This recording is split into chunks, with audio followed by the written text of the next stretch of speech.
Stephen King once wrote that nightmares exist outside of logic, and there's little fun to be had in explanations. They're antithetical to the poetry of fear. In a horror story, the victim keeps asking why, but there can be no explanation, and there shouldn't be one.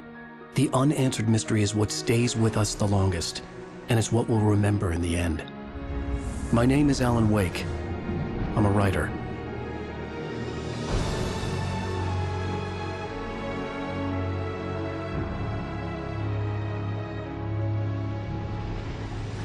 I've always had a vivid imagination, but this dream unsettled me.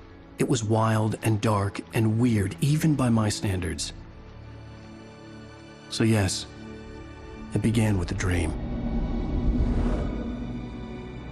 Following a typical nightmare pattern, I was late, desperately trying to reach my destination, a lighthouse.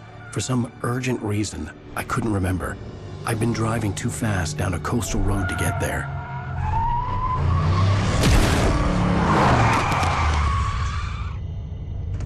I'd seen the hitchhiker too late.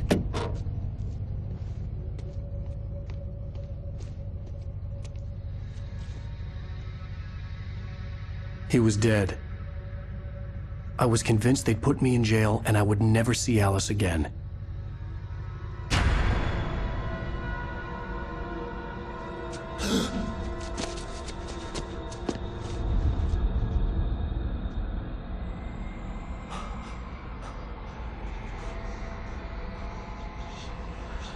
Suddenly, his body was gone. I was in shock from the crash. I could hardly stay on my feet.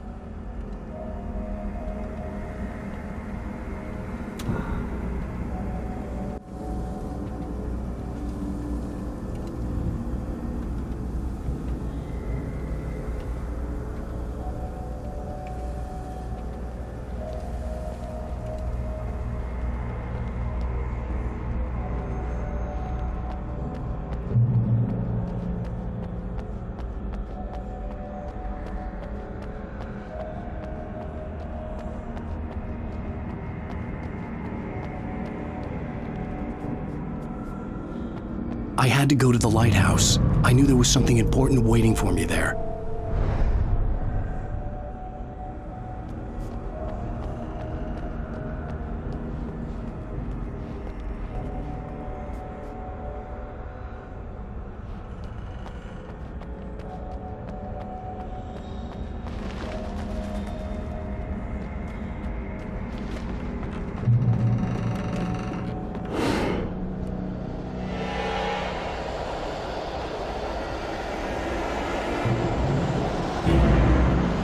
You don't even recognize me, do you, Ryder? You think you're God? You think you could just make up stuff? Play with people's lives and kill them when you think it adds to the drama? You're in this story now, and I'll make you suffer!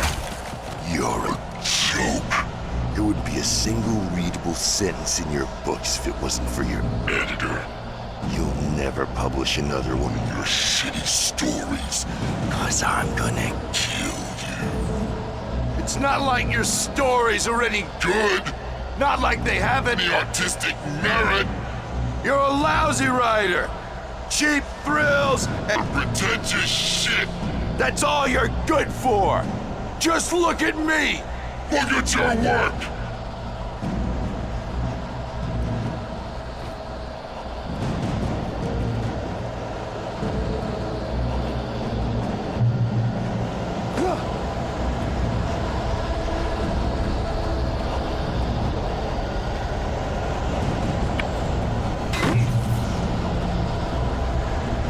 You missed your deadline! Damn.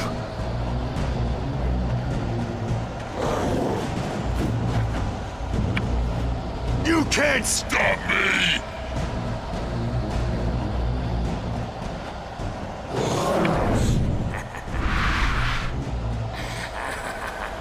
I realized that the hitchhiker was a character from the story I'd been working on.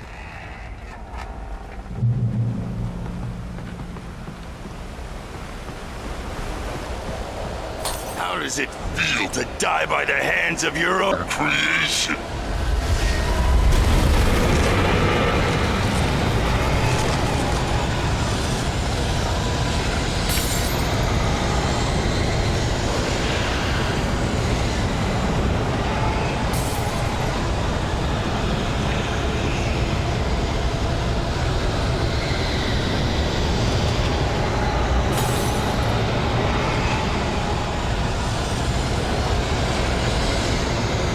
This way!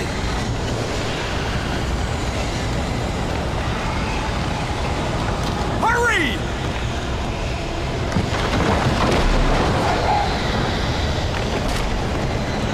Mr. Week, it's me. Play steward, remember? Quickly, get inside! There's no time to lose!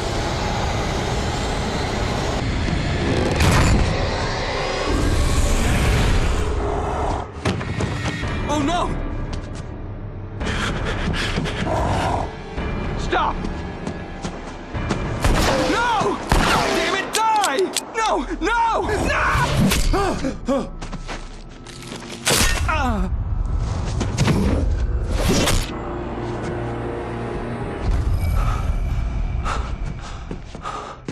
I was trapped. There was no way out. Die, die, die, die, die, die, die, die.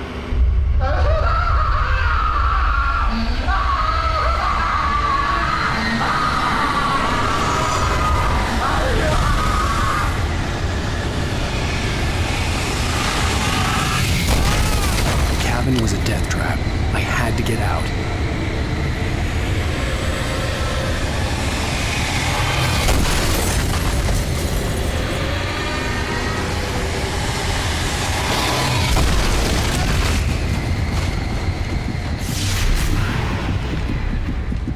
Follow the light.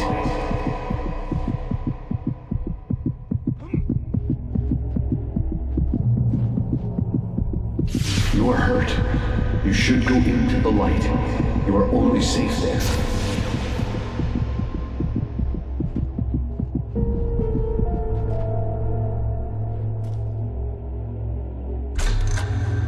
Well done. I have something important to tell you. It goes like this.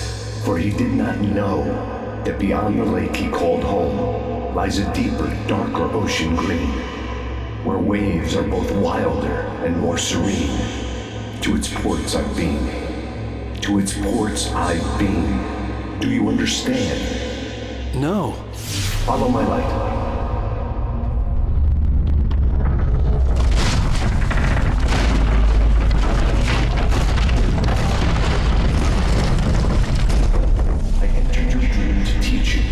Darkness is dangerous.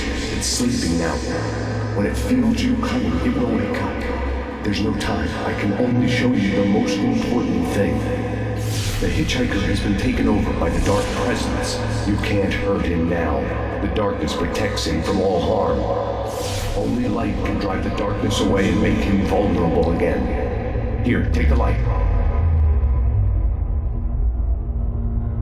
Turn your flashlight toward him and burn the darkness away.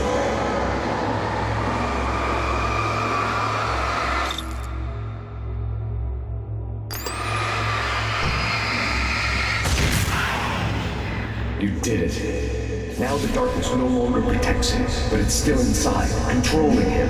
He can't be saved. He's still a threat. He is still your enemy. Here, take the gun. Now you'll die.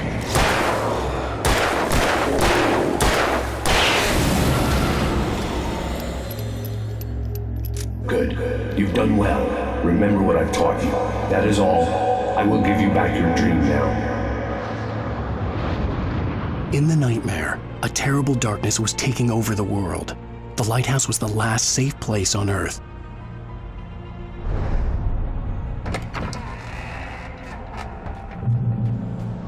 You made me this way, and now I'm gonna kill you.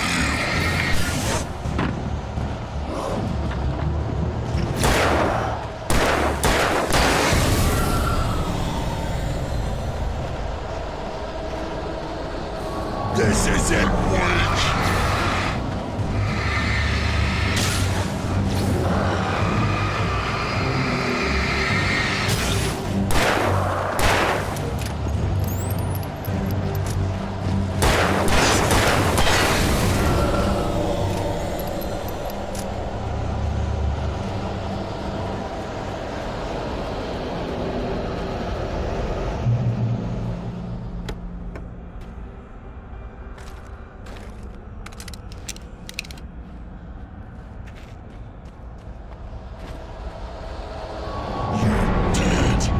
Just like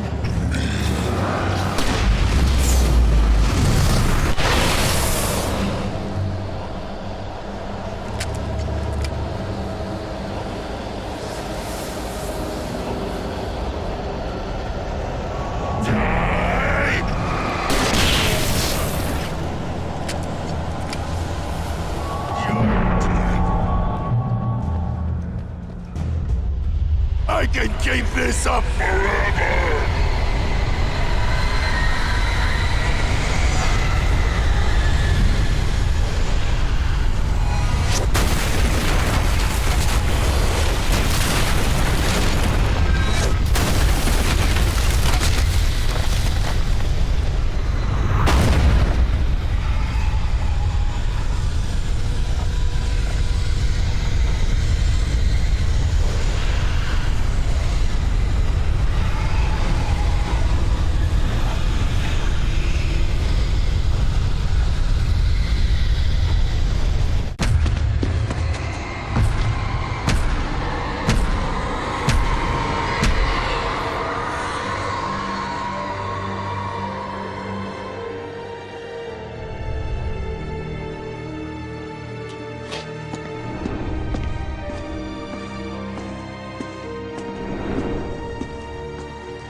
Shh, baby. Just another nightmare.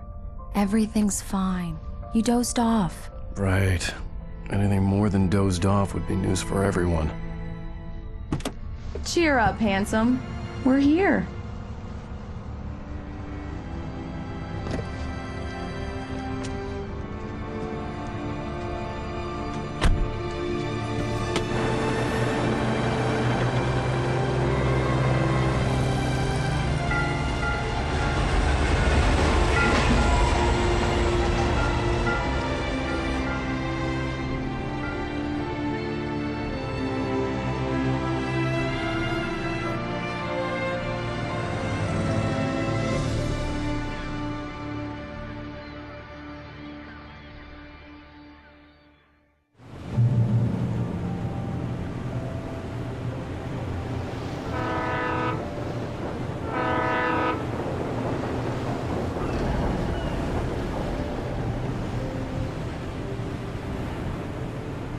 Let's act like we're on vacation. Go stand next to that old gentleman there. I want a shot of you with the town in the background. Sure. I'll even give you a title for the shot. A city boy, moments before he got eaten by a bear. Hi. Hello there. You picked a good time to visit our town. Deerfest is just 2 weeks away. Deerfest, huh? Did you hear that, honey? You have a lovely wife. If you don't mind me saying. I'm Pat Maine, by the way. Nice to meet you. Yeah, I'm Alan Wake.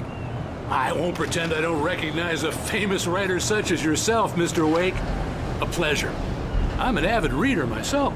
I hope this isn't too presumptuous of me, but I'm the night host at the local radio station. Any chance I could get an interview? Look, Mr. Maine, I'm on vacation. In fact, I'd appreciate it if we could keep my being here just between the two of us. I'm sure you understand. Fair enough. You can trust me to be discreet. Not a hard man to track down if you change your mind, though. I hope you two have a lovely holiday.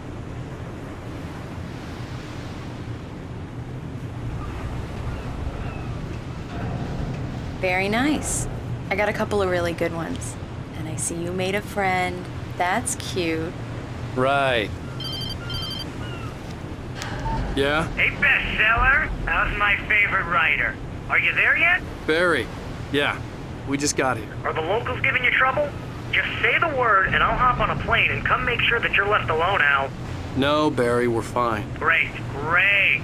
Just want to make sure you can relax and recharge. So, how is the place? Has it gotten your creative juices flowing? Barry, we're just settling in. Okay, Al. I'll call back later to make sure you're doing okay. And you call me if there's a problem, okay? Okay. I'm just looking out for you, buddy. Talk to you later. I love you too, Barry. You know he's going to be calling you every 5 minutes. Barry is Barry. I can always turn off the phone. What did I tell you? Text message from Barry. He says hi to you too. Alan, we're here. Come on, let's get back to the car.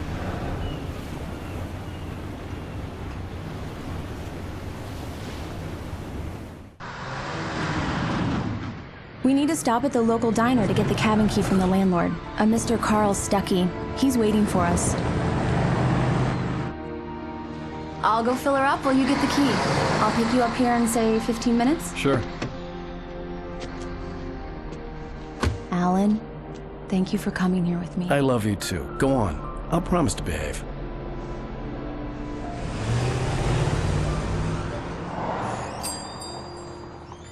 I'd forgotten there were still places like this. Towns where everybody knew everybody. Welcome to the Oh Dear Diner. Hi, I was wondering if you could help me. I'm looking for... Mr. Wake. Alan Wake. Oh, God! I am your biggest fan. I know people say that all the time, but I really am. I'm glad to hear that.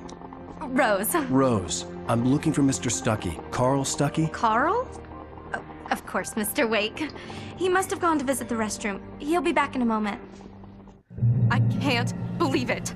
I've got all your books. I got the cutout from the bookstore when they took it out of the window. And you keep it here. Well, okay. Good for you.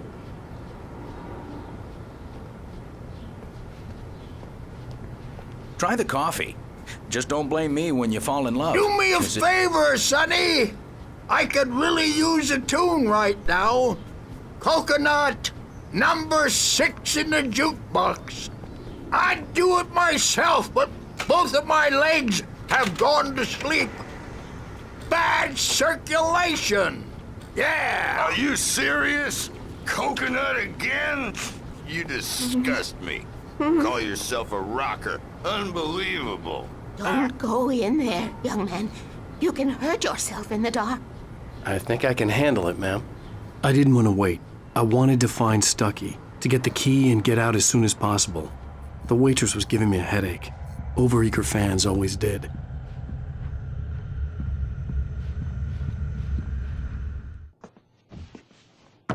Hello? Mr. Stuckey? Carl couldn't make it. Unfortunately, he was taken ill.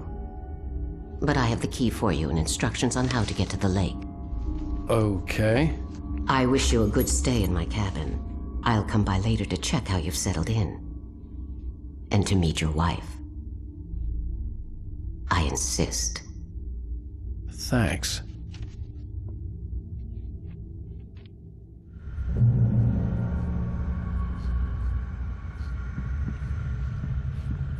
Cauldron Lake is a special place. Very inspiring.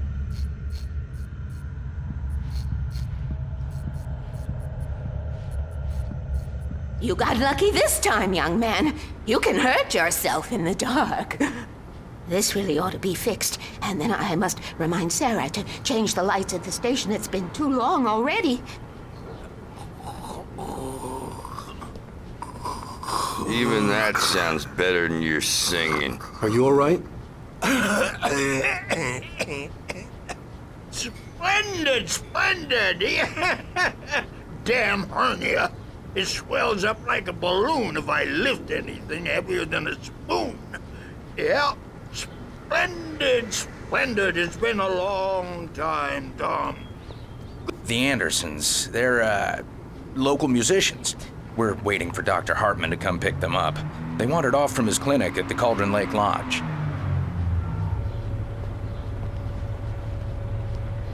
Bye, Mr. Wake. Mission accomplished. The key and the directions. My hero. I got some flashlights, just in case. Hey, wait! Mrs. Wake! Your keys!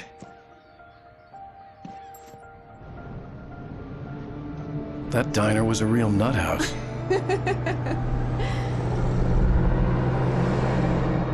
Can you believe this place? This would make a wonderful setting for a book. We're supposed to be on vacation, Alice. I'll figure it out when we get back home. Okay? Okay. We can talk about this later. Pat Main here on KBF-FM. I didn't want to talk about it. I wanted to bury my head in sand. Here's another one of my favorites to go with it. Once upon a time, I was a successful writer, but that was a long time ago. I hadn't been able to write a word in 2 years, not since my last book. And now the weather. It's gonna be a clear night, so you folks in the big city might want to look up every once in a while. See those stars winking down at you? It gets pretty dark out here, but they'll light your way.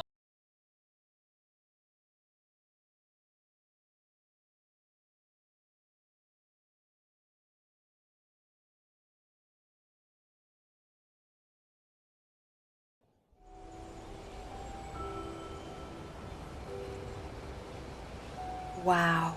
It's gorgeous, Alan. It's something, all right. Don't worry, honey. I'll get you inside safe and sound before it gets dark. And I've got the flashlight. I know. I'm okay. Alice had a phobia, the fear of darkness. I wanted to make sure we were inside with the lights on before sunset.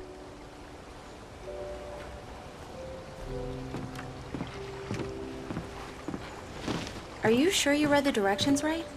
It's nothing like in the brochure. It said near the lake, not on it.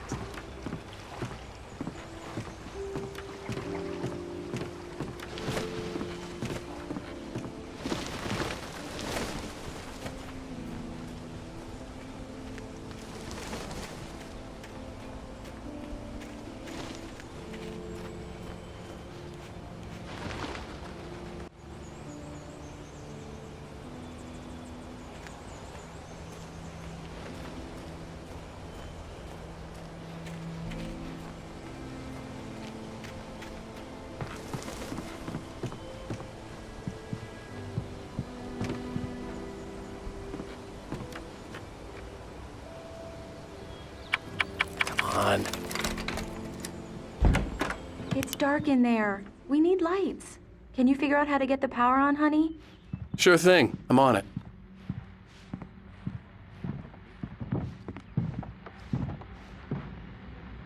Hello? Anyone here?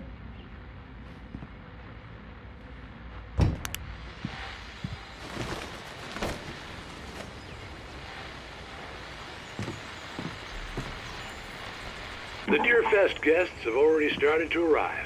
Just ran into one on the ferry. A famous artist, no less. We'll see if we can rope him into an interview later on. Now, let's go to the phones. Caller, you're on KBF-FM. Hi, Pat. It's Rose. Why, hello, Rose. What's on your mind? I know who that famous artist was. It was Alan Wake, wasn't it? He's my favorite writer. Well, Rose, I just saw him at the diner. Oh, I am so excited he's here. I'm sure he's glad to be here, too. Well, folks, I guess the secret's out. This is Pat Main on KBF-FM. And now, some music. Great. So much for keeping a low profile.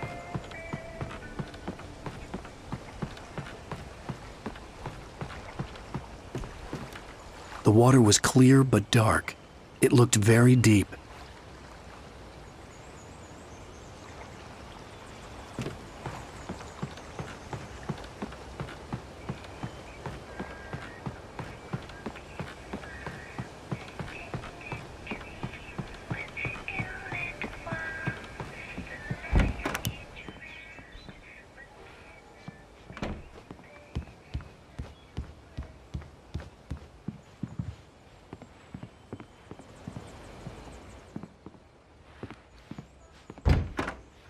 For a moment, the oppressive feel of the nightmare I had seen on the ferry returned.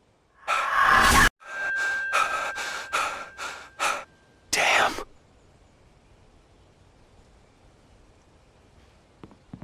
I needed to get the power running in the cabin. There had to be a fuse box or a generator somewhere on the island. The power cable goes to that shed over there.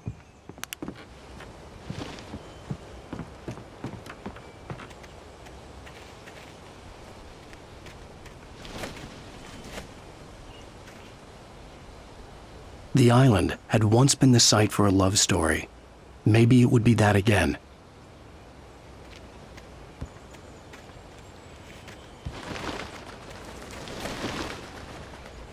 An old generator had been connected to the power cable.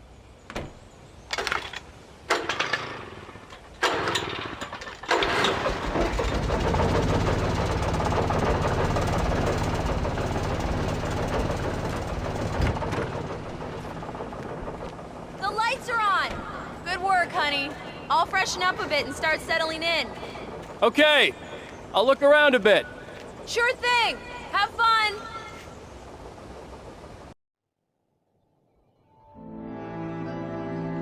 It was a beautiful place. I told myself I could rest here, sleep here, and forget about my work.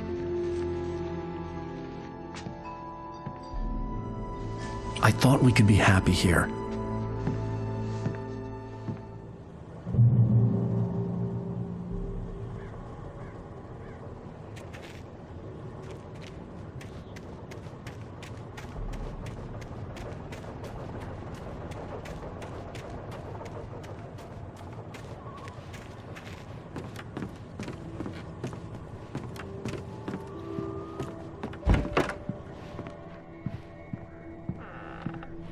Alice? Honey?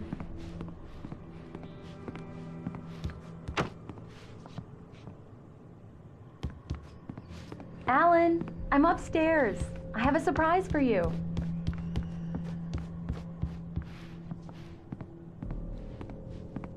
Well, hello there. I'm not the surprise. It's in the study. Go take a look. Okay.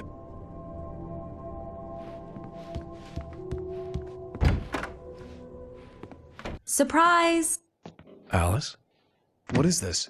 I guess I have a small confession to make. I thought maybe you could write here that a change of scenery would get you past... Damn it, Alice! Everyone Hey, just hear me out! There's a local doctor, Dr. Hartman. I read a book of his. He has a private clinic here. He specializes in helping artists. So now you want to get me committed? No! It's not like that. That's not... Alan? Alan? Just don't! I don't want to hear it! God damn it, Alice! God damn it! I knew she wouldn't follow me in the dark.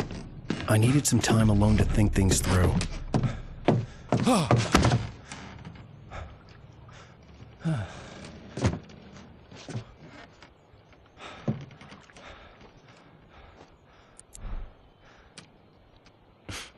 Damn it.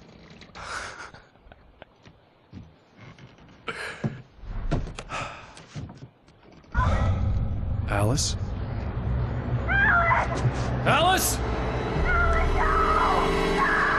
Alice! The cabin had gone dark. All the lights were out. Alan! Alan! Where are you? Help!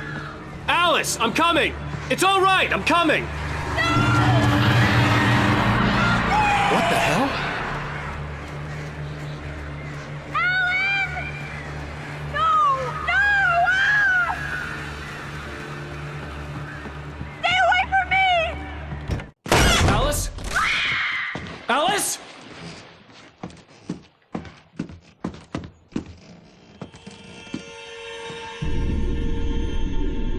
Oh no!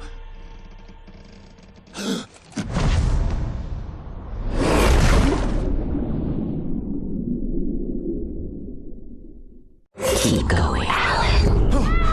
Wake up. Alice?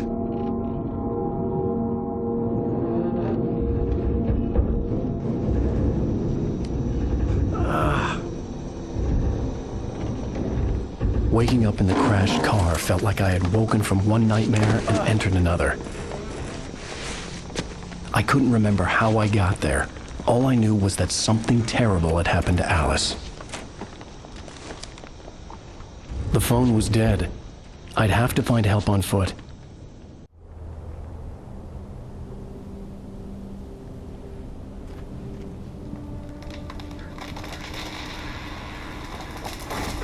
Among Alice's things was a book, The Creator's Dilemma, by a Dr. Emil Hartmann.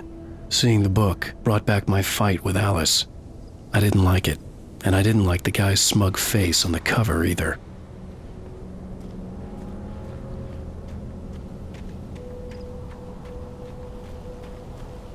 The gas station was my best bet. They'd have a phone I could use. It looked like a long hike through the forest to get there.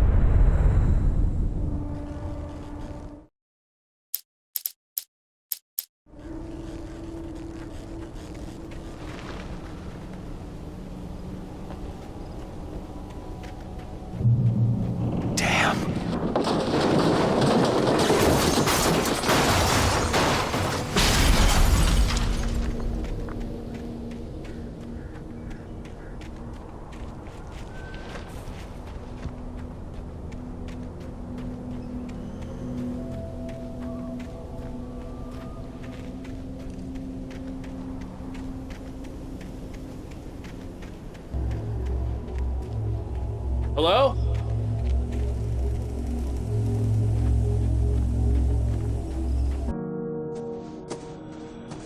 Hello? Is someone there?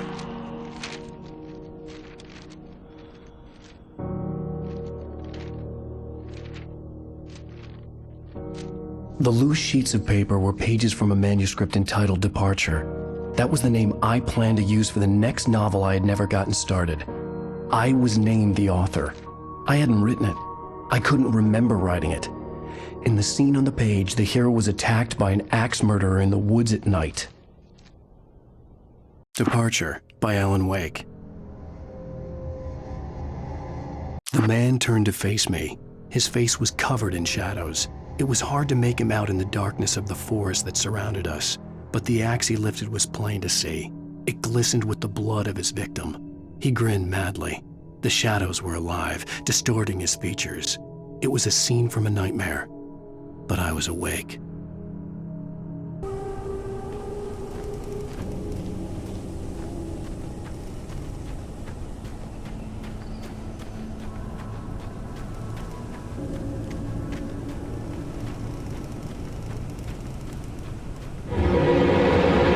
Anybody there? Please, I've been in an accident.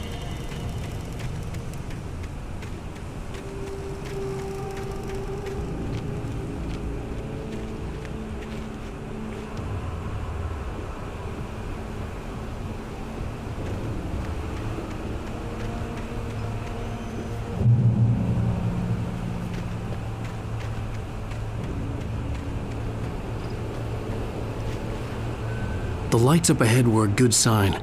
Maybe I wouldn't have to hike all the way down to the gas station to find a phone.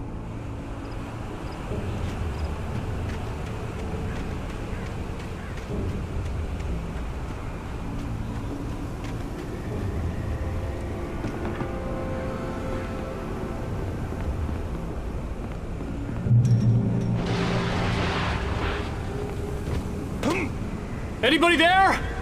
Please, I've been in an accident.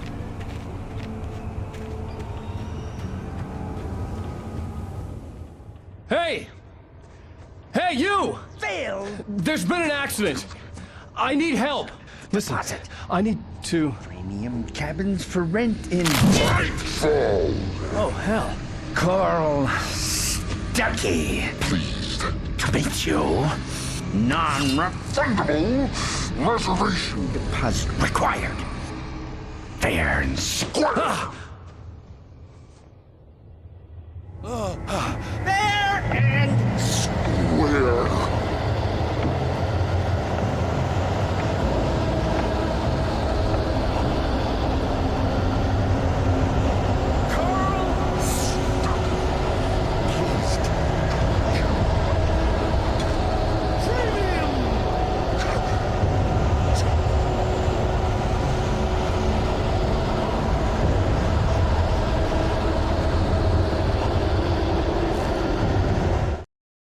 The Taken stood before me. It was impossible to focus on it, as if it stood in a blind spot caused by a brain tumor and eye disease.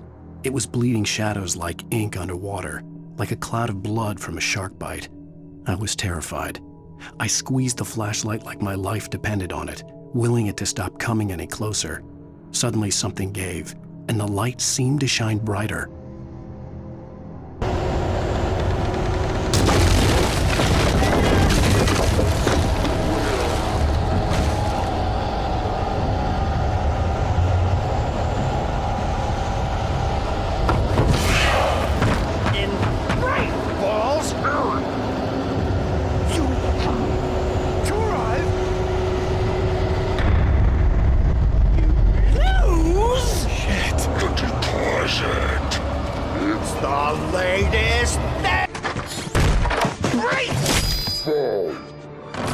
I had to figure a way out of this.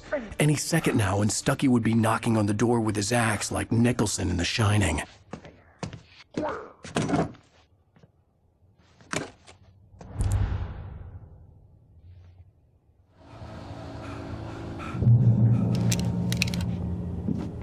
During your recommend trying walking.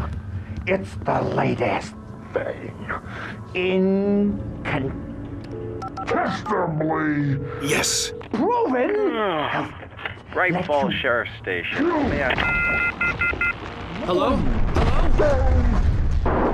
You can see the sights and keep those cholesterol levels. This is bad.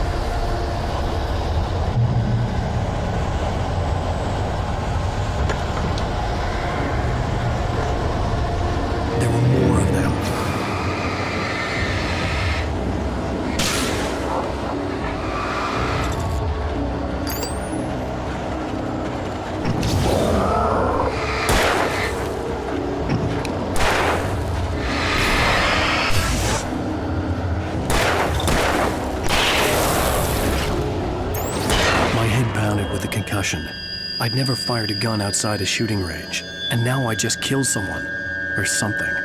There were no bodies. They just disappeared. If I was dreaming, it felt real enough to make me sick.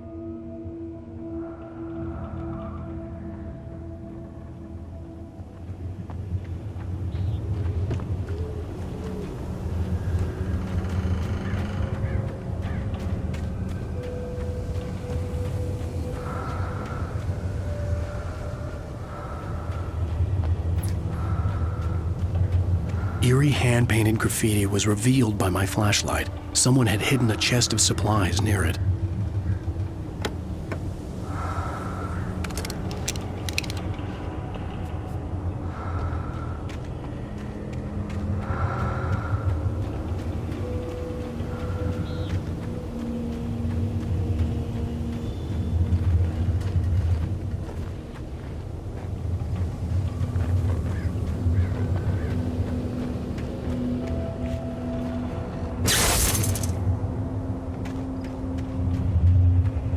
The dark forest was the last place I wanted to go, but I had no choice. I had to get to the gas station.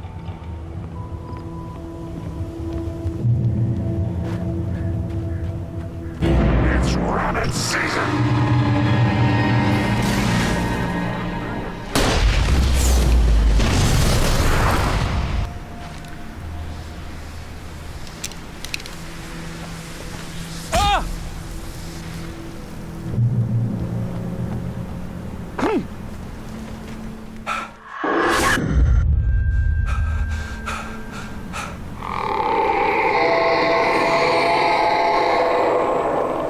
What the hell was that?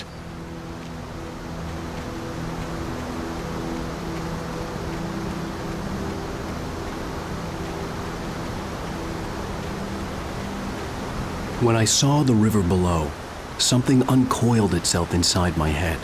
I realized that I'd have to find a way across. I didn't even want to look at the water.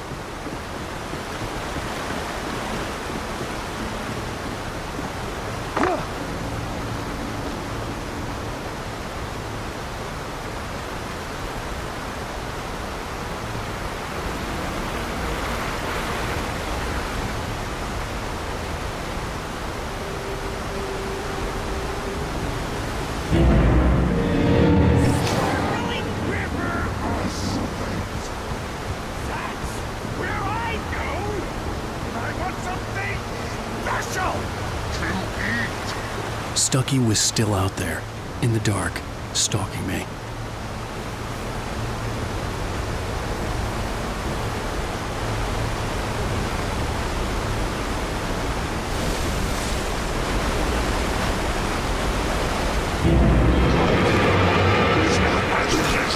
Occupation!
Taken. They're taken.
The staircase was broken.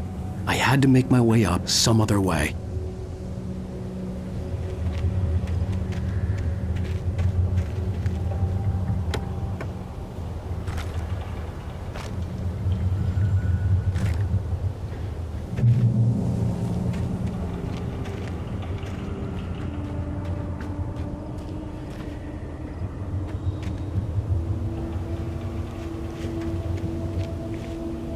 There was no power. There was bound to be a generator somewhere at the logging site.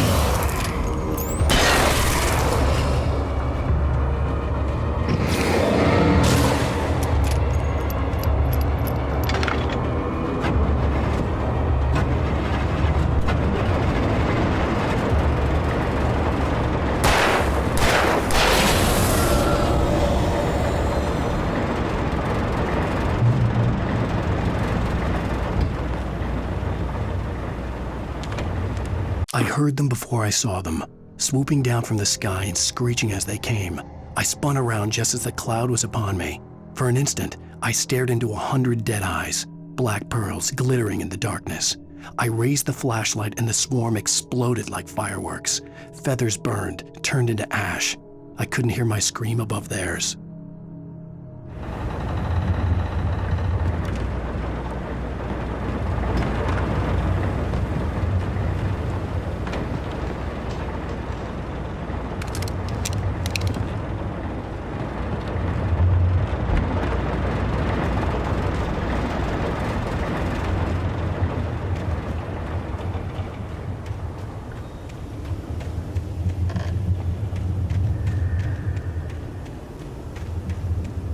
With all this forestry equipment around, there had to be something I could use to reach the top.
Well, I was just outside for a breath of fresh air, and what a night. I know most of you are probably in your beds by now, but if you're still up and around, take a moment. Step outside for a spell and breathe in deep. The weather is absolutely still. The sky is crystal clear. It's like the forest is quietly breathing along with you. As you listeners know, I'm a night owl, and it's on nights like this I wish I wasn't cooped up in the studio. Makes an old man like me wish I could just roam wild. But here I am, and who'd keep you company all night long if I weren't? It looks like I'm not the only one staying up late. Caller, you're on the air. Hey, Pat, it's Maurice Horton. Hello, Maurice. What are you up to? Well, I was just taking Toby on his walkies. Oh, isn't it beautiful out there? Sure, but Pat, the reason I called is that Toby heard something rustling in the undergrowth and took off after it, and I couldn't find it. Probably a rabbit. Sure.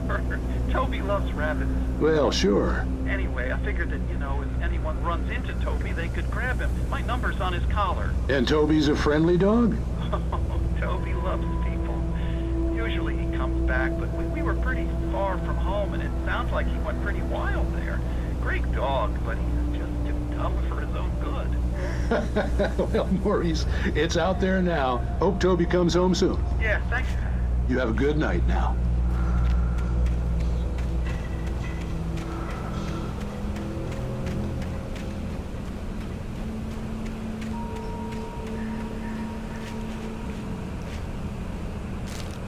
At first, I kept finding the pages as if by accident.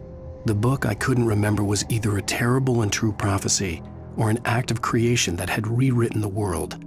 I began to hunt the pages feverishly, for they held the answer to the mystery. With it, I could save myself. With it, I could save Alice.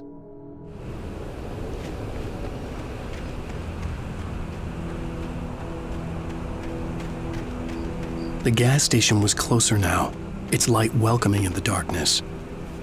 Who makes the best dogs in the state? Belly Burster is the best with no cuts. Monster Dog is second best. The famous dog is...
I stepped into the gas station's garage. It was dark and quiet. The place was a mess. It looked like someone trashed the place or that there'd been some kind of fight. Light spilled into the room through an open door at the back, and I made my way toward it. Without any warning, I was blinded by a bright light. An old portable TV on the shelf had come alive by itself. Impossibly, I could see myself on the screen, talking like a madman.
The cabin on Cauldron Lake?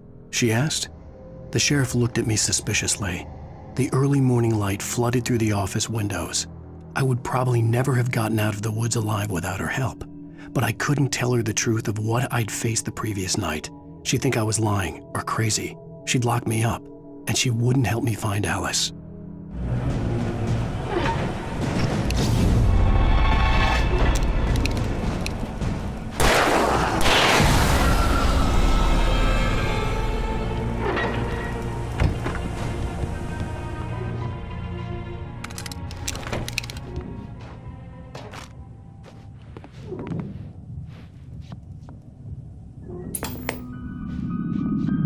Science. It bestows immortality on those who advance it to elevate all of mankind. Newton, Einstein, Sagan, princes among men. But the price for such a legacy is steep indeed. In Night Springs. Tonight's episode, a quantum suicide. If our lives are already written, it would take a courageous man to change the script. Having called a press conference, Dr. Barclay Colvin is about to demonstrate that very courage.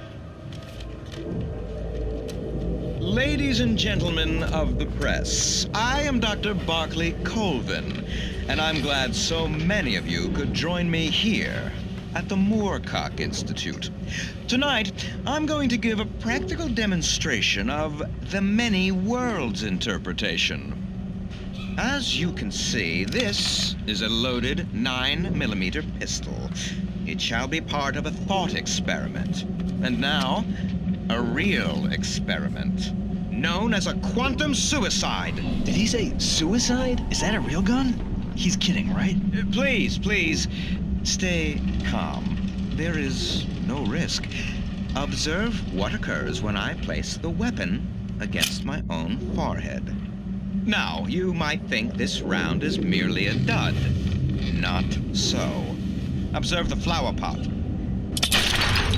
And yet, I myself cannot be harmed with this gun. With each pull of the trigger, two new realities branch off. One in which the weapon didn't fire, and one where it did.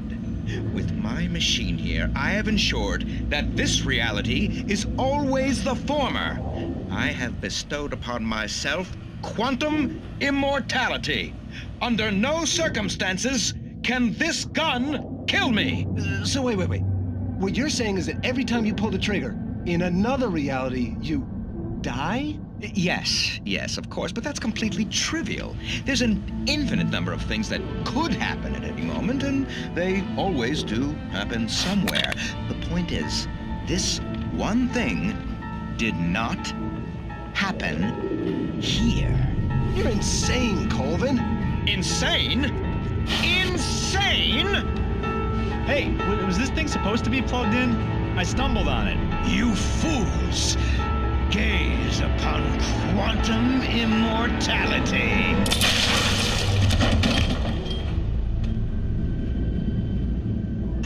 Poor Dr. Colvin, felled by his own hubris or the ignorance of the masses.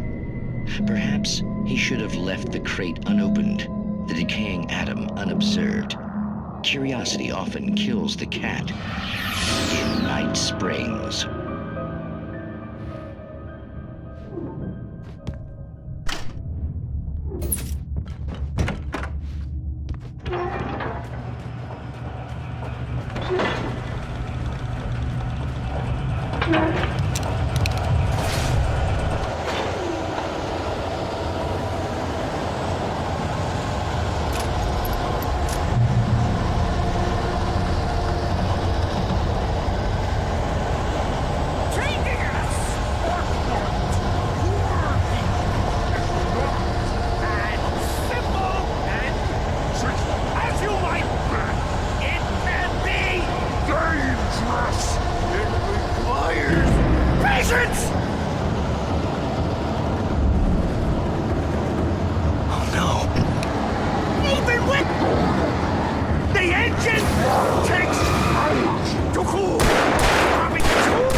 Stucky's body vanished, leaving behind only a lifetime of nightmares to come, assuming I'd reached the lights of the gas station alive.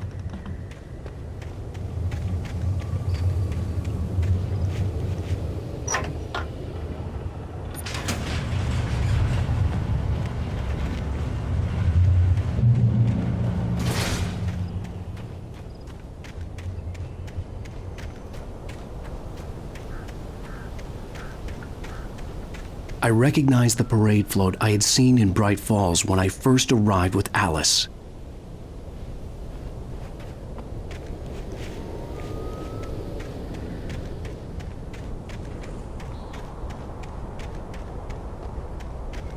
After the insanity I had just experienced in the darkness, the lights of the gas station felt comforting. At least for a moment, the sane world reasserted itself.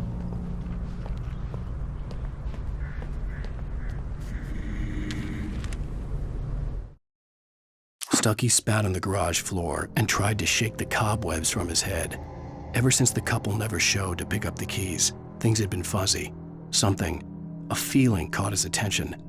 Stucky looked up and stared as his brain tried in vain to process the horror before him. He stumbled back, knocking over a can of oil. A black pool spread across the floor while he struggled for a brief moment, then let go as the unrelenting darkness engulfed him. The Deer Fest had been 2 weeks away when we arrived. If the day count on the banner was right, I was missing a whole week between the night we got here and now.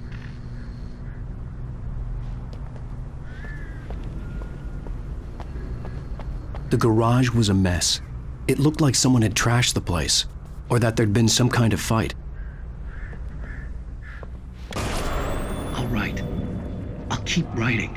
Outside, there's only darkness. Outside the cabin, outside the story, there's only darkness. I can feel her presence in the dark. Just now, I could smell her perfume in the room. I'll reach her. I'll fix it up. I'll bring her back. The story will come true. If I stop, she's lost. I don't believe this. It'd been me on the TV, talking crazy. Was I losing my mind?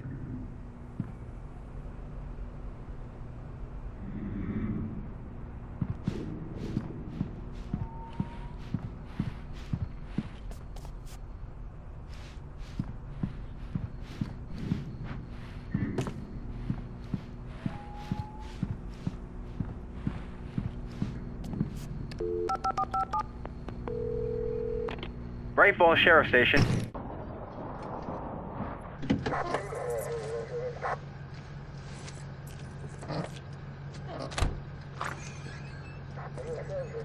Oh, thank God, Sheriff. Sheriff Sarah Breaker. You are... I'm Alan Wake, but listen. I was in a car crash. My wife, Alice, she's missing. Calm down, Mr. Wake. We were staying in a cabin on the island, on Cauldron Lake. There's no island on Cauldron Lake. Not since the big eruption in the 70s. Please, I can take you there, okay? You look like you've taken a pretty bad knock to the head. Are you okay? Listen. We'll figure this out. Please get in the car. We'll swing by the lake and then we'll go to the station, okay? Mr. Wake, have you seen Stucky, the guy who owns this place? I realized I couldn't tell her what had happened in the forest. She wouldn't have believed me. And then she wouldn't have helped me with Alice.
Honey, I'm home. Back here, sweetie.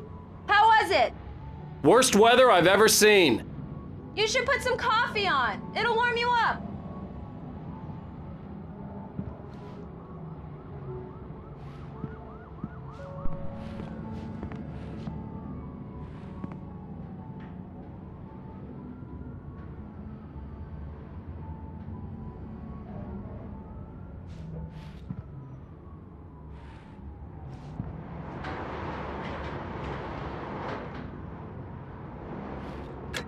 Coffee's on.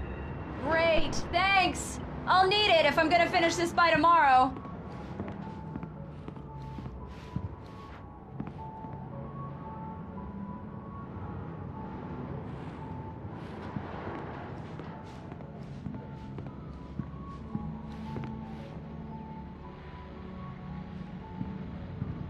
Oh, hey, I just finished those cover mock-ups. They're on your desk. Tell me what you think. No kidding. I didn't think you'd get them done this quickly. On occasion, I can perform all sorts of miracles, my dear. Oh, really? Well, you seemed to think so last night.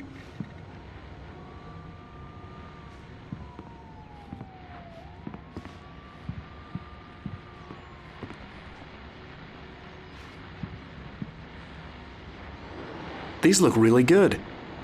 Oh, sure, until Barry gets his hands on them. Which, by the way, will happen over my dead body. The last time was the last time.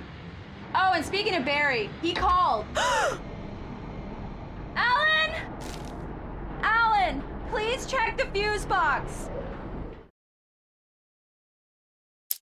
It's true what they say about the fall and the sudden stop at the end. I'd lain here in the snow while the lurid chain of scenes that had led me here kept playing in my head. A rerun of my own private snuff movie. A memory of my corpse. Alone at my own wake. Thinking in metaphors again. The femme fatale was gone. Only a sour taste remained of the kiss that killed me. This was a late goodbye. 13 years after I'd gotten my revenge, it had finally caught up with me. It had been a long time to bear the pain. My blood painted the snow red.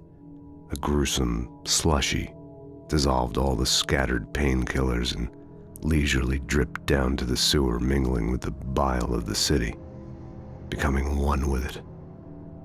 I can see them now, my wife and my baby. Honey, I'm home.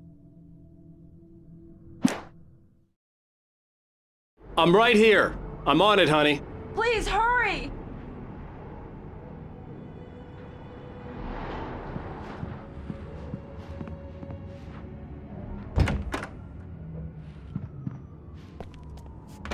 I really don't like this, Alan. Please hurry!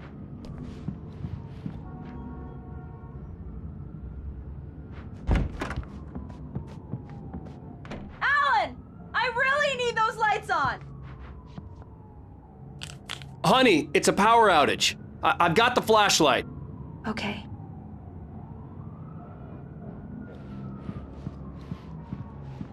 Hi. You okay? I'm sorry. It just really spooked me. Don't worry. We'll just break out the candles. I know it's stupid, but it's just... especially when I'm not prepared for it, you know? It gets to me. I love you. Tell me a story, writer. Okay. I used to have these nightmares when I was a kid. The dark really spooked me, too. When it got really bad, my mom gave me this old light switch. She called it the clicker. The clicker, huh? Yeah. If I ever got scared of the dark, I could just flip the switch and a magic light would scare the monsters away. Oh, sure. Here it is. Alan. Maybe it'll help you, too. Yeah, nice story, writer boy. You made that up right now, didn't you? No. Seriously. I love you, even if you are a liar. Thanks for this.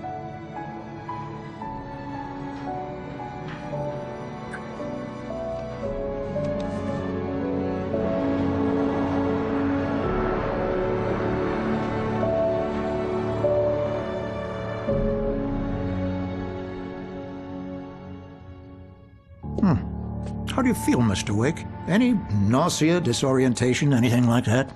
Mr. Wake, how are you feeling? I'm okay. My head's fine. I had to lie about my headache and memory loss. He'd send me to a hospital for tests. I couldn't leave without Alice. Very well. I don't think you have a concussion, but you've obviously been through quite a shock. You should take it easy for a couple of days. Thanks. Well then, Mr. Wake, we're done here. If the pain gets any worse or you experience any other symptoms, you should come see me. I'll let you get on with it then. Sarah, Sheriff Breaker, is waiting for you. She's very good at her job. I'm sure she can locate your wife in no time. Doc Nelson was the image of a small-town doctor. Sheriff Breaker had called him to the station to take a look at the cut in my head.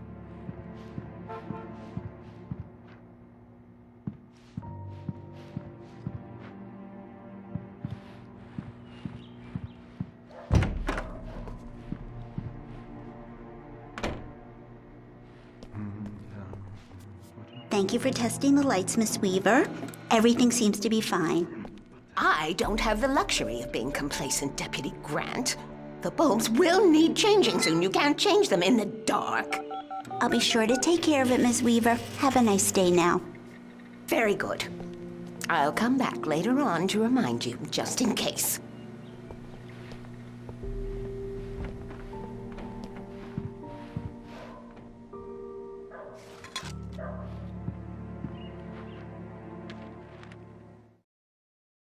Alice looked through the viewfinder, lining up the shot. Cauldron Lake was breathtaking. Something caught her eye, a figure standing in the shadows behind the cabin, like a thin woman in a black dress. She lowered the camera and looked again. No one there, just a collection of bushes that looked vaguely human-shaped. She shook her head and laughed.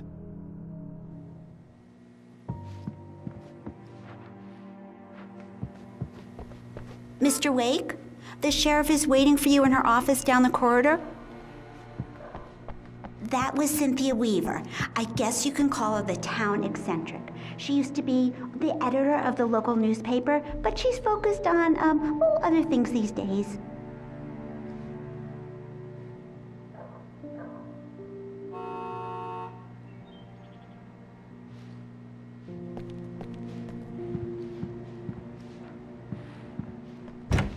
Come in, Mr. Wake. Your phone's on the desk. The battery was dead. It's charged now.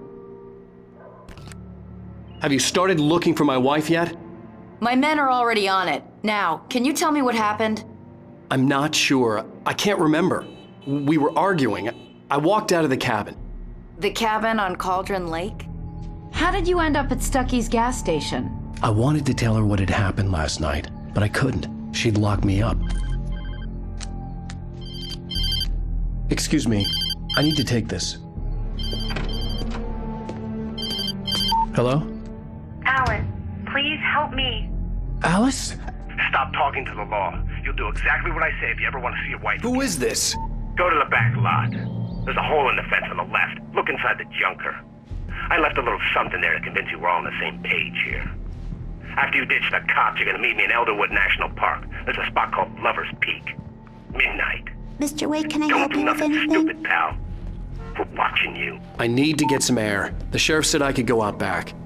Of course, Mr. Wake. You can get there through the cell corridor. Hey, can you turn the light? The light's on! The deputies, they don't understand. They won't listen to me. I need it to be bright in here!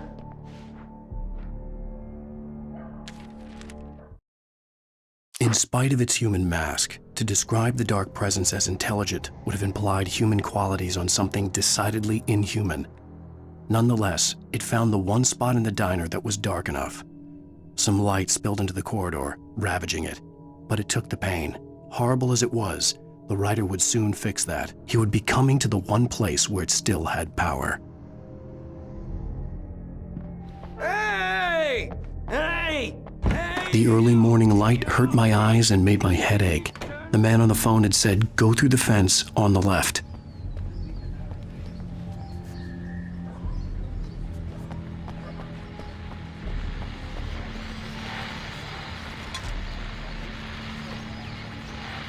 Well, folks, it's been another long night, and it's about time for me to sign off for a while. God knows I need my beauty sleep. Just one more item before I go. It's been a busy night for the sheriff's department. We've had a few broken windows, even a report of shots fired on Main Street. Deputies Mulligan and Thornton had to deal with two intoxicated young men who were celebrating the completion of their Deer Fest float. Now, folks, we get this every year. I know it's exciting that the big day's almost here, but let's save it for the party and leave the gunplay for the shooting competition, huh? There's no point in getting all worked up yet.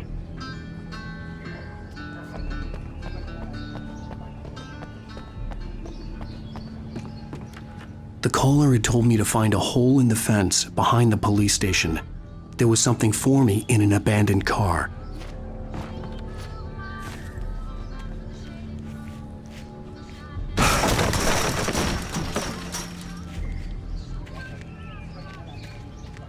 Alice's driver's license had been placed on the front seat. The caller meant business.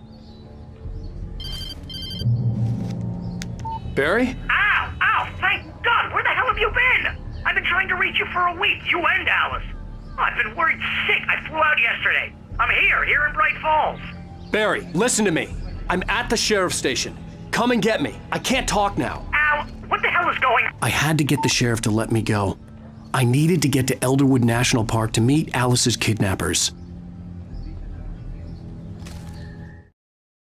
The kidnapper fired his gun one last time, and the shadow vanished into the darkness it had come from. See? Nothing to it, Wake. The thought of Alice in his hands was revolting. We stood on the wooden platform of Lover's Peak, the waterfall on the mountain behind us, the lights of the radio mast blinking red in the heights above. I fought with the urge to take a swing, force myself to speak. Let's cut the act now. Where's my wife?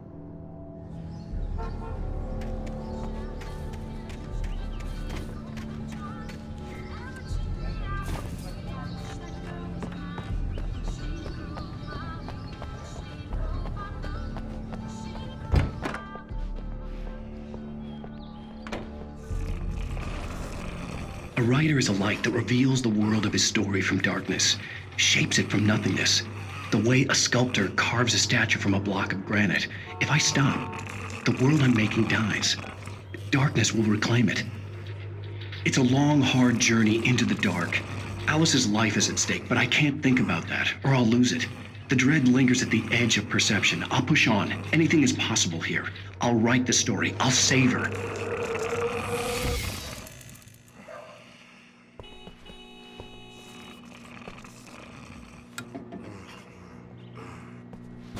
Marvelous, Sarah.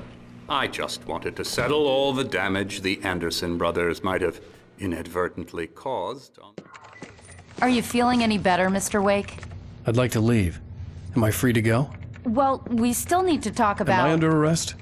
No, of course not.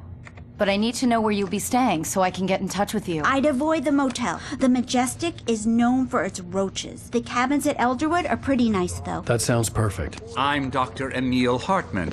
I'd like to invite you to stay at Cauldron Lake Lodge. Did you talk to my wife? I had the pleasure of discussing your situation with her on several occasions. Did you set something up with her? I invited her here. My clinic is a place where... Oh! Hey! Oh, my! Take it easy. Hey, nobody move! Get your hands off of my client! Who are you? I'm Barry Wheeler, his agent.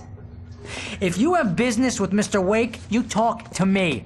You yokels won't know what hit you once I sick my lawyers on your asses. No harm done, Sarah. I'm all right. I don't want to press charges. Mr. Wake, my offer still stands. Get me out of here. What the hell was that about, Al? We don't need a replay of that thing with the paparazzi. I thought they were gonna lock you up. I had to talk to someone. I told Barry everything. He thought I was certifiable, but when he heard about the manuscript, I had him. The fact that I'd written something, even if I couldn't remember it, was enough for him. He smelled money. And he believed that Alice had been kidnapped. Anything beyond that was another story. I had a midnight appointment with the kidnapper in a place called Lover's Peak, somewhere in Elderwood National Park. The plan was to rent a cabin. I don't like it, Al. I don't like any of it. It's not good. In fact, it's the absolute opposite of good. Mr. Wake! Barry, you found him! Hi, Rose. Oh, wow. I was just thinking about you, too. Great. I was just bringing Rusty some coffee. He's on the balcony, looking after Max. Poor thing. I really need to go. Great to see you again, Mr. Wake. Later! Who's Max?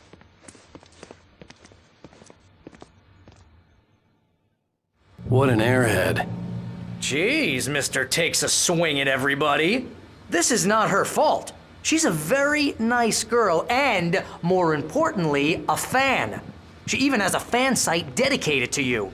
And she was very helpful when I was looking for you. Seriously, Al, what you were saying in the car?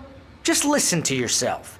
What, you shot a guy and his body just disappeared? When was the last time you slept? What, are you high? Have you been drinking? No! Look, Barry, I'm missing a week, and someone's got Alice. Do you and understand everything's just... what it sounds like when you say stuff like that? Don't get me wrong, it's a good story, could be a bestseller. But when you start confusing fiction with reality, you're buying yourself a ticket to the funny farm. All right, wait here.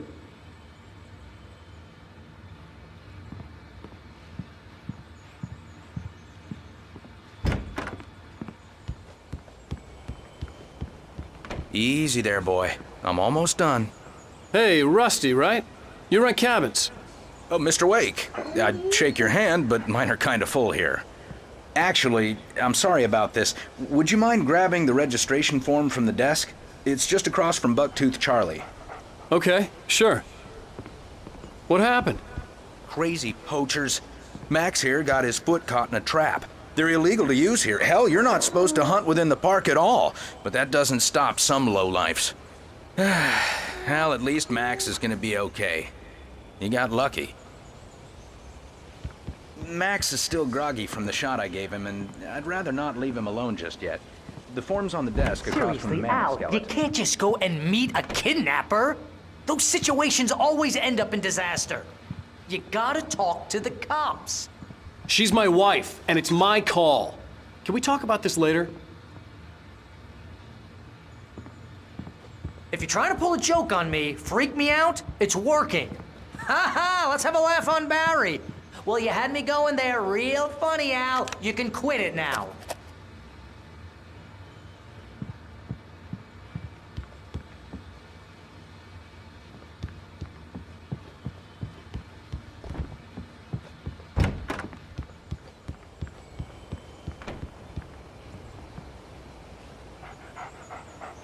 I think this is the form you wanted. And here are the keys. Okay, you're all set, Mr. Wake. Glad to have you staying here. Thanks. Can you tell me how to get to Lover's Peak? Oh, sure. It's at the end of the nature trail. Just follow the paths, you'll get to it eventually. It's an easy walk. Nice spot, too. If you have any trouble finding it, just keep your eyes on the radio mast. It's right below that. Look, Al, you're asking me to believe that you shot a dude who went poof into thin air, a guy who was bulletproof until you pointed a flashlight at him. You hear that from people who end up spending time in padded rooms, strapped to their beds, wearing white shirts with too long tangled up sleeves, and eating a healthy diet of pills. Al, you make cruel jokes about people who believe that kind of stuff. You're the skeptic. You gave me an hour-long lecture on homeopathy last month. What was it? If there's no proof, it's pure bullshit. Period. Guess the laugh's on me then. Al, come on! I mean, okay. Okay, maybe something weird happened to you, okay? Well, thanks for the heartfelt vote of confidence. All I'm saying is you gotta throw me a bone here, bestseller. What would you think if it was me? There's no way you should be going out at midnight with a gun. No one asked you to come here, Barry. Either work with me on this or go straight back to New York. Your choice.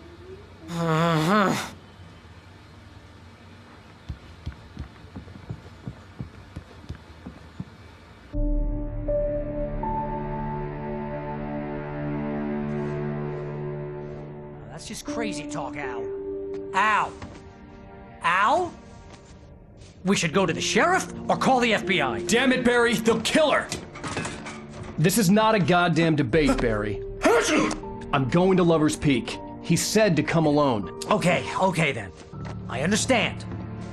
You're my best friend and I'm worried that you're not right in the head.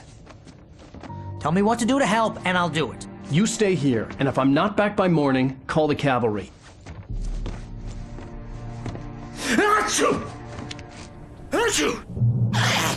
Just be careful with the natives, Al. These yokels are dangerous. Everybody hates a tourist, or it'll be Deliverance all over again. Bless you. Oh, this place is trying to kill me. I'll bet there's mold in here, spores, poison ivy, God knows what. This is so not worth a 15% commission.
Wait here, Al. I'll hold down the fort. I'll be with you in spirit every step of the way, Al. Locking the door now.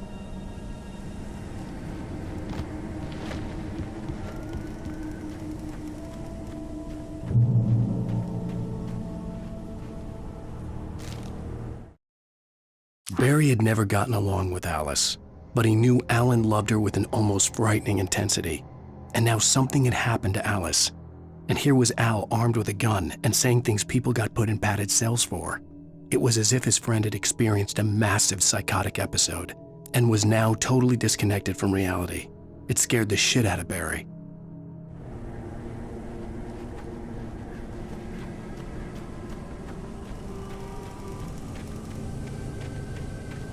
I knew I should have gone to the cops. This wasn't the smartest thing I'd ever done, but I was still angry with Barry for trying to talk me out of it. These people had called me right in the sheriff's station. The cops wouldn't scare them, and they had Alice.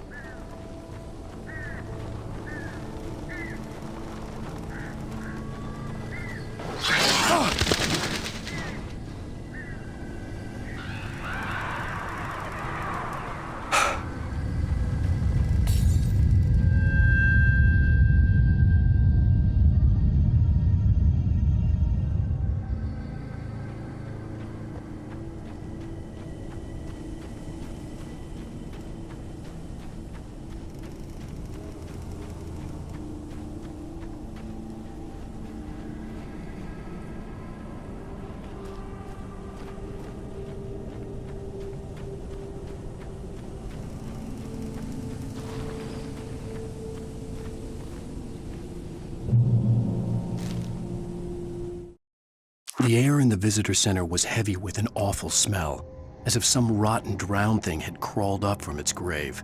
Rusty kept coughing blood. My eyes were drawn to the twisted shape of his broken leg. The attack had been vicious. Max whined in his cage. Rusty's eyes were wild with fear and terror. He gasped, "Mr. Wake, it happened just the way it was on that page."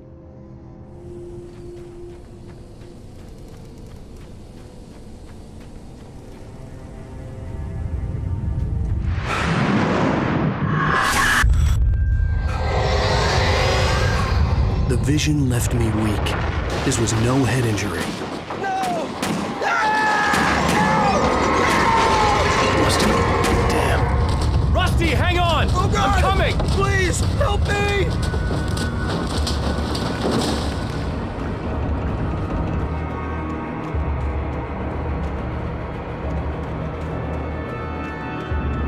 Anybody? Help me! Help! Help me! Can you hear me? Anyone? Please help! The visitor center was sturdy, but the impact turned the front of the building into splinters. Rusty was thrown across the lobby like a rag doll and hit the far wall hard. It didn't hurt until he tried to move and saw his leg bend the wrong way, felt the broken rib stabbing him on the inside. Rusty howled in pain and fear, suddenly afraid to die alone. Help me! Hello? Back here! I'm back here! Hey! Mr. Wake? Oh, hell. It happened just the way it was on that page. I found. Came true. It knew. So dark. It'll come back for me. You must... The lights. In the office. I have the key. Okay, Rusty. Hang on. I'll be right back. Whatever did this couldn't be far. Rusty had found a page from the manuscript. It would help me understand what had happened.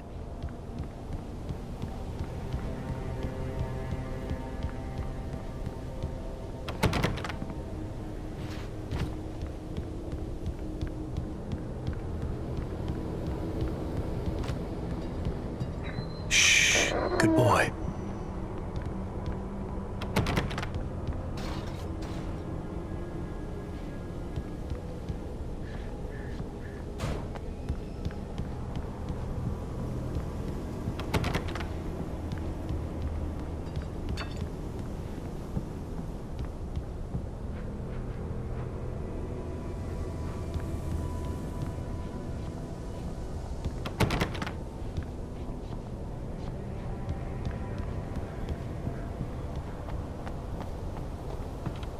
The only way to make sure that Rusty was safe was to get the power running and the lights back on.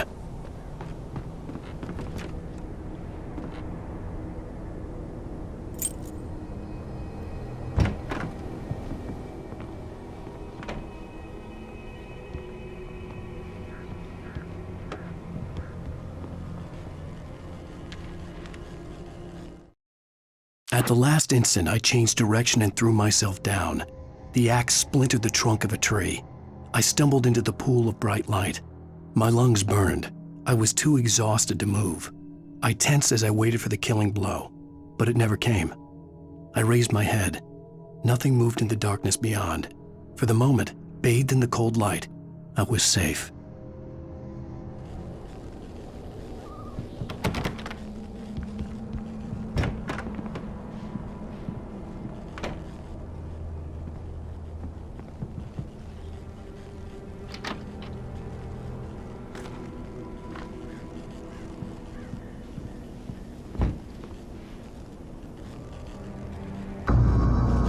I was too late.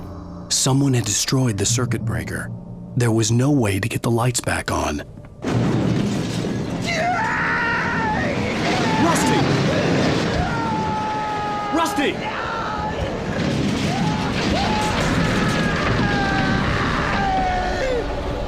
The ground was covered with oily patches that looked like liquid darkness.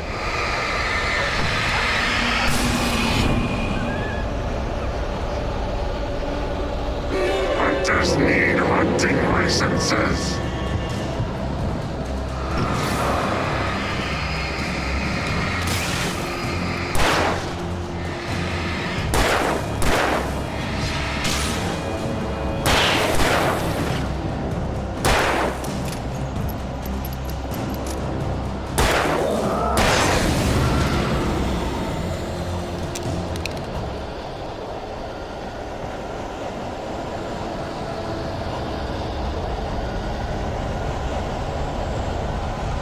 Something had torn a mammoth-sized hole in the wall.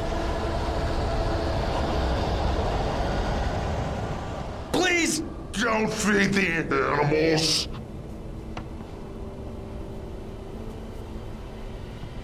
Fishing is only permitted for those visitors fishing license. Obey the park ranger's instructions at all times. Rusty? Rusty, no! Never approach closer than 100 yards. To bears and wolves, never approach any other wildlife closer than 25 yards. Pets must be leashed. Never leave your pet unattended.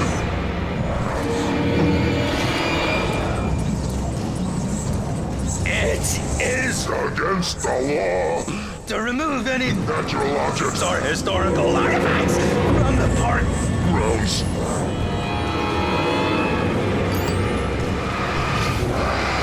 This includes even rocks you may find along the river, or even simple berries.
Forget about it, Barry. It's just me going crazy.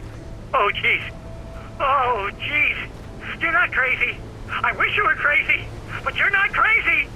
Ow. careful. Stay in the cabin. Don't open the door for anyone. I mean it.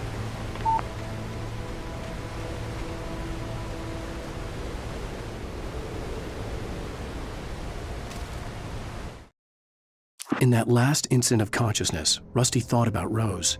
He was older than she was.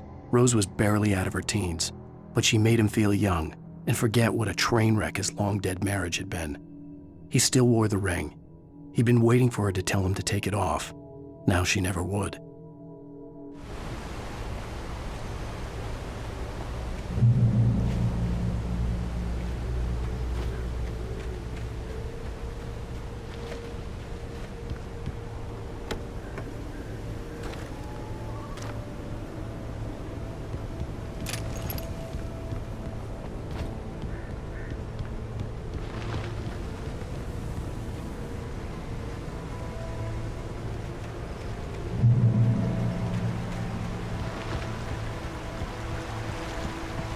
Lover's Peak was at the far end of the nature trail.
I turned the corner, afraid of what the flashlight's beam might reveal. Suddenly, a roughly painted symbol of a torch glowed in the light. Behind it, hidden by a rock, sat a battered metal trunk. It was here for a reason, packed with supplies, batteries, flares, ammo, things you need to make it through the darkness of the night. Something left behind by someone who knew what I knew, and more.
Shit.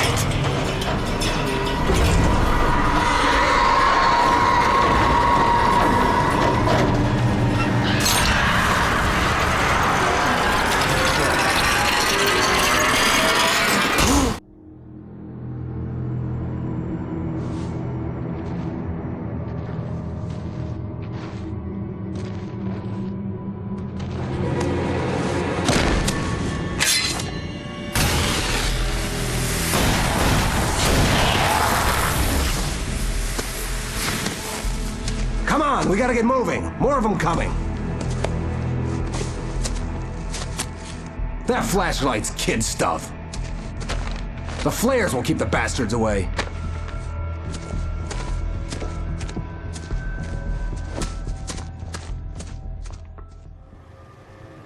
You can see them too? Hell, of course I see them. Come on, we gotta move. Why? Because that's the way the story goes. Yeah, but... Let's move! I lost my gun back there. Oh, I've got a gun. Just keep that light steady on him. It took a moment, but then I recognized him. He'd been on the ferry when I first arrived here with Alice. He knew my name. We were headed in the direction of Lover's Peak. There was no way this was a coincidence. He was the kidnapper. Come on, Wake! You better keep up. Hear that? It's them.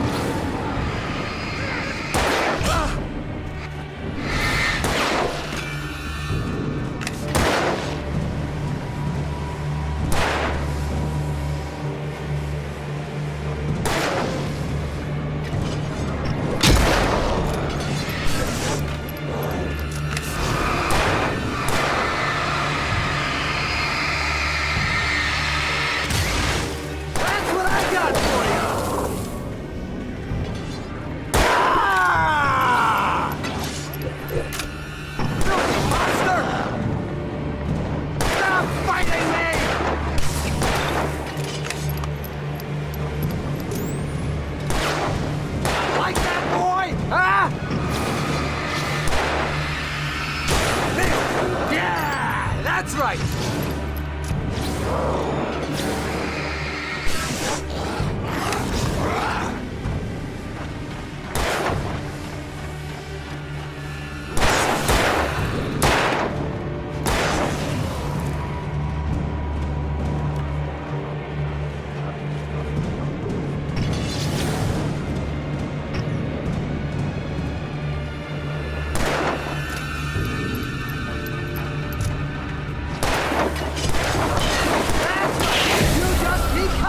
Lover's Peak. Right up these stairs, Wake. Use the flares from the emergency box to hold them off while I get these boards off. Give me the gun. Yeah, no can do, Wake. Are you kidding? Give me the gun! No time for back talk. Pull them off, damn it!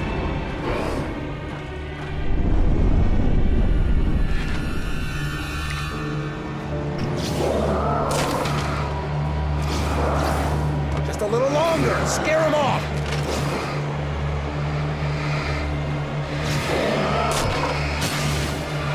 Get some light on those bastards. That'll keep them off us.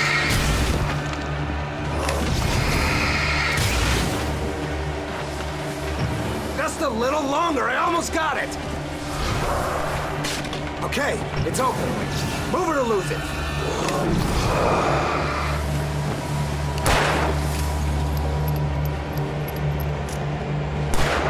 Hey, just die already. Die! Oh, you feeling better now, Wake? All cozy and safe.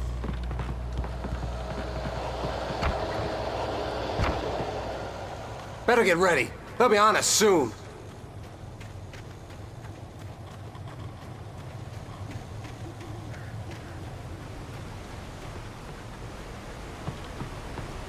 This is it, Wake.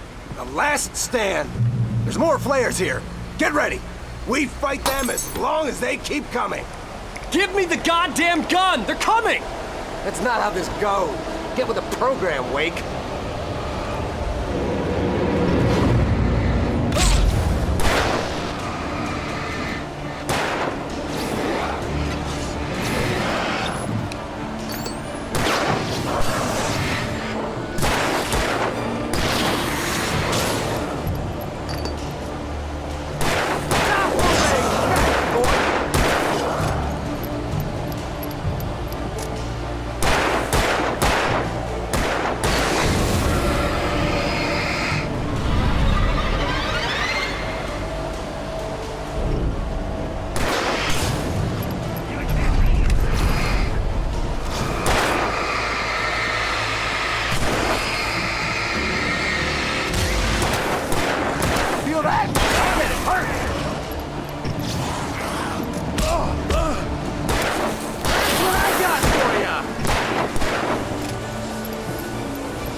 Piece of cake, Wake.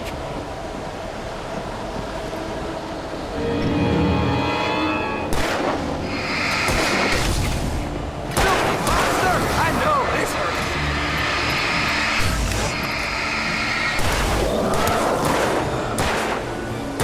Scream, goddammit!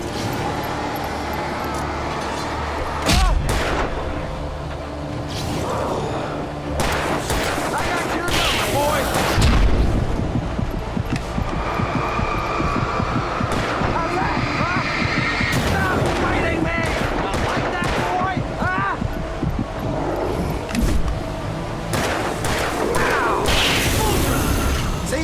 Nothing to it.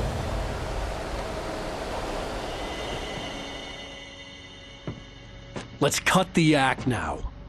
Where's my wife? I knew you were gonna say that. I read it all before. You're a hell of a writer. Congratulations. You're gonna bring about something glorious and terrible once we get you some proper editorial control. What the hell are you talking about? Where's Alice? I want the entire manuscript, or she's gonna suffer bad. You touch her and I'll...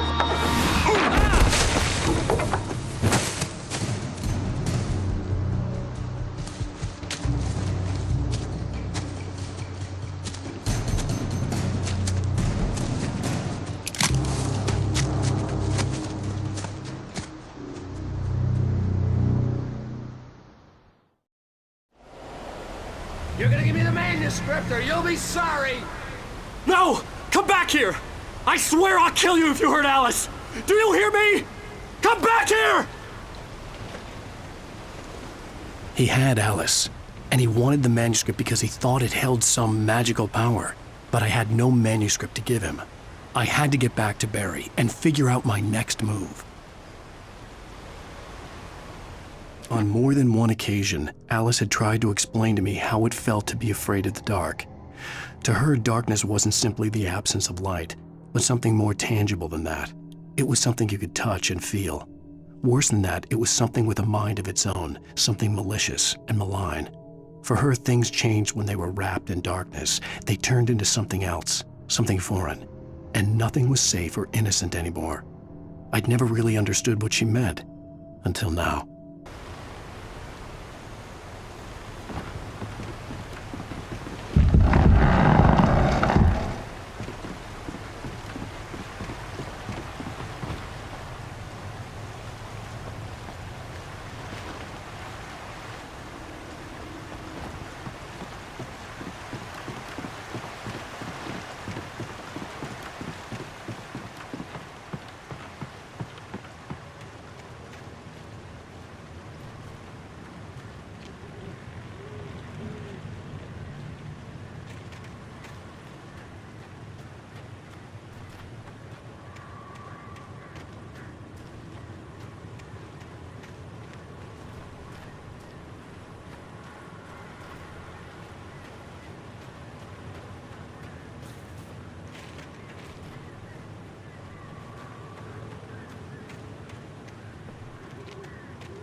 The night had been one desperate situation after another.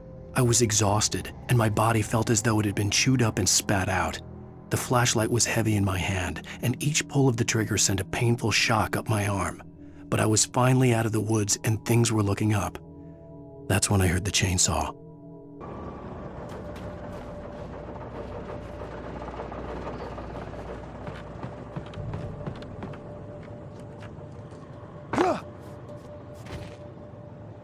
I had heard the plane fall.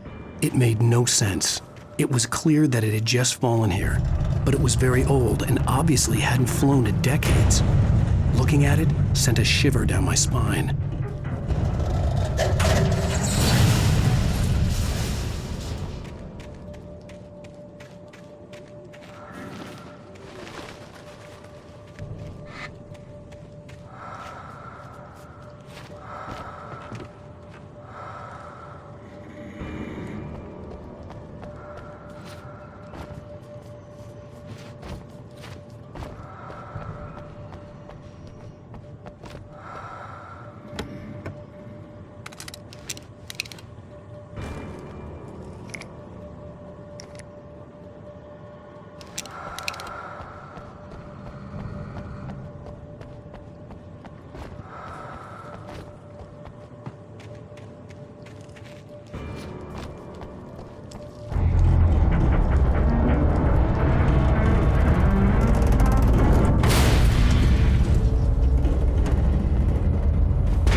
Barry saw the darkness attack the visitor center, it made him a believer.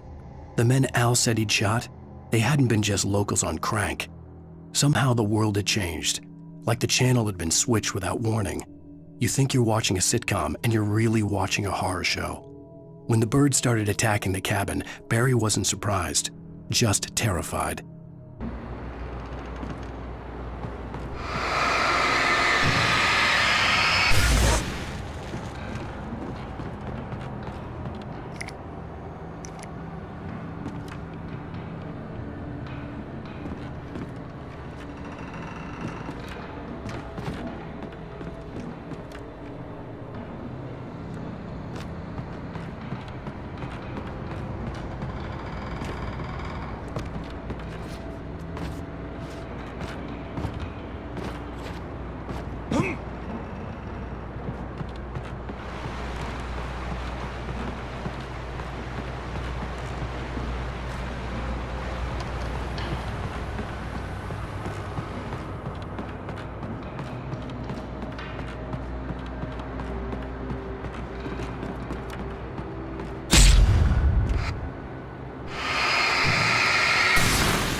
The logging site was a mess.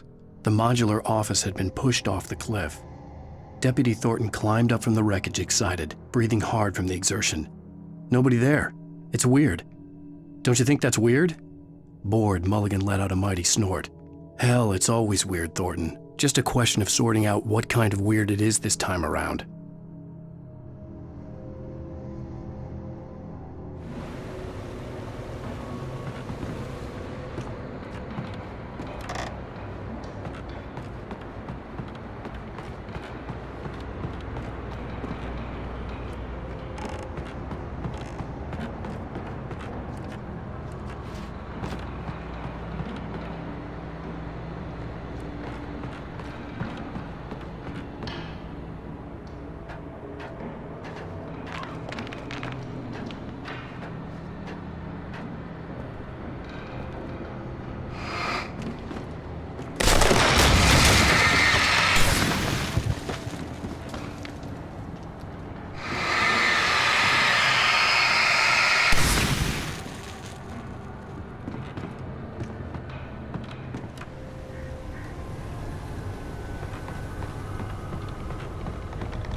Beware of Widowmakers!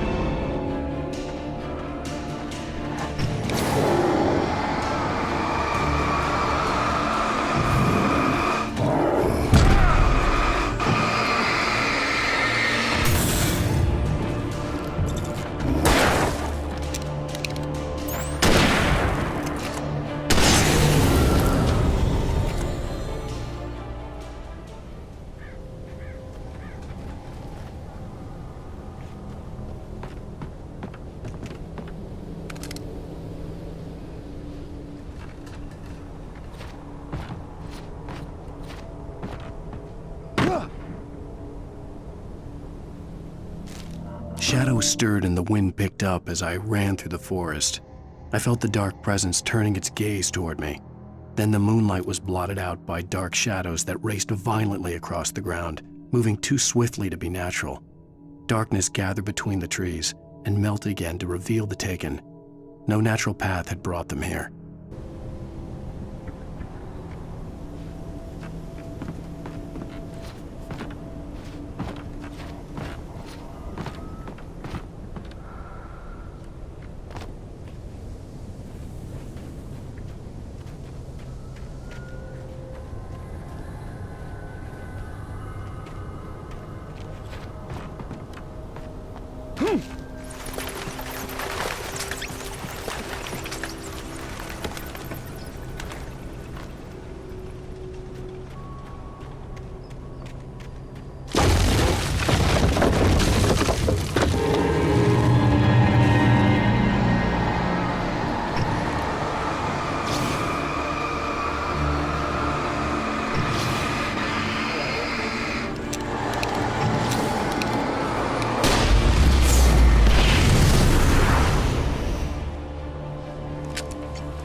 is a hazardous occupation.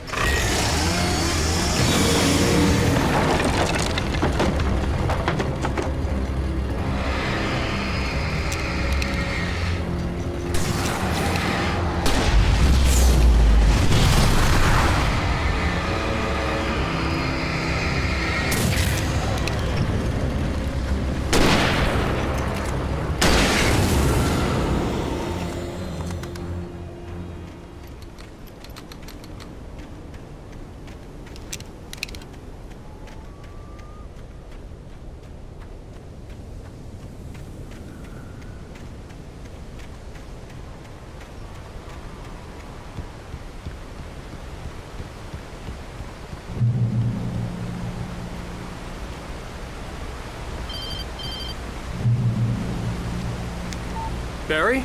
Ow! The porch is covered with birds. They've got all Hitchcock on me. Stay out of sight. I'm on my way. Don't open the door. What, am I crazy? Stay hidden. I'll be there soon. Just make sure you keep the lights on.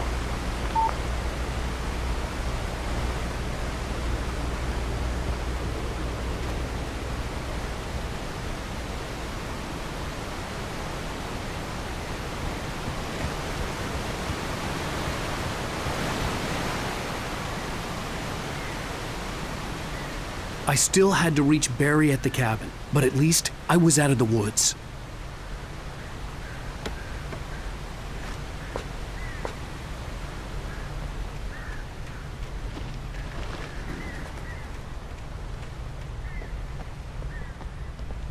I'd have to get the car from the locked garage.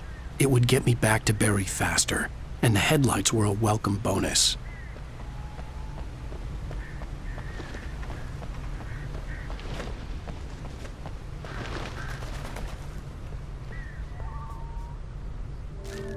The FBI agent's command froze me in place. I considered surrender. It was all falling apart anyway. I could give in, let someone else deal with it, but it felt all wrong. Call it instinct, his posture, the way he held the gun. He was no friend. Shots ringing in my ears, I leaped for the hole in the fence and stumbled into the darkness beyond.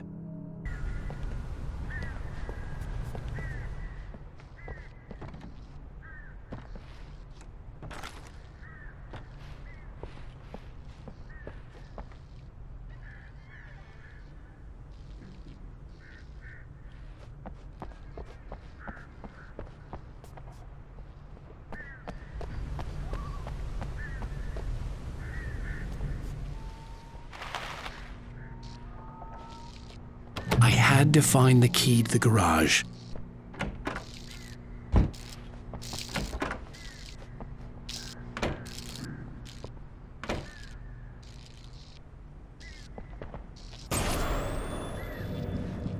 A story is not a machine that does what you tell it. A story is a beast with a life of its own. You can create it, shape it, but as the story grows, it starts wanting things of its own. Change one thing and you set off a chain reaction of events that spreads through the whole thing. The characters have to be true to themselves. The events need to follow a logic that fits the story. A single flaw and the magic is gone. The story dies. Alice dies.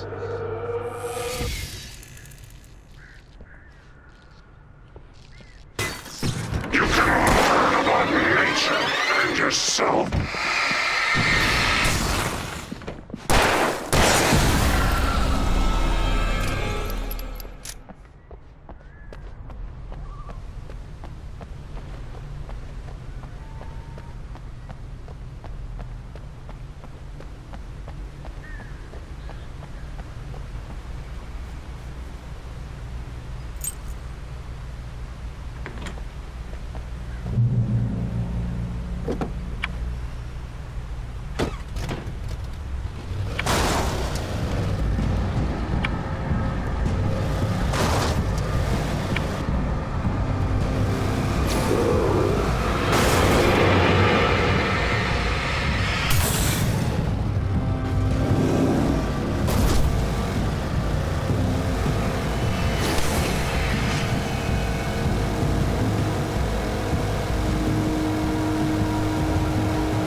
The air in the visitor center was heavy with an awful smell, as if some rotten drowned thing had crawled up from its grave.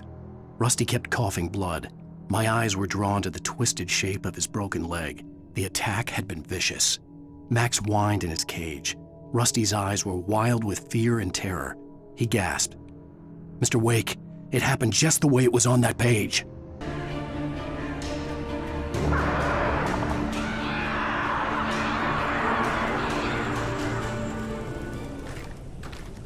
The flare gun was probably the best weapon I could imagine against the dark things I was facing.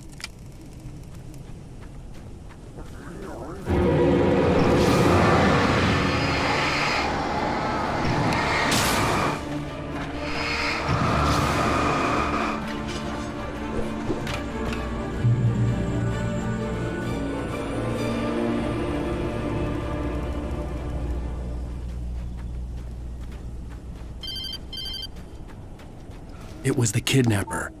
You son of a bitch! Where's my wife? Enough horseplay, Wake. You deliver the manuscript, and you can have your woman back. Simple as that. I don't... Listen. I'm gonna need time to finish it. I still need to write the ending. I need a week. It's not done? I need a week. 2 days. The old Bright Falls coal mine is nearby. You can find it easy, city boy.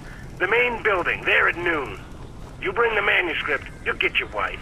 If not, well, get me? Yes, I get you.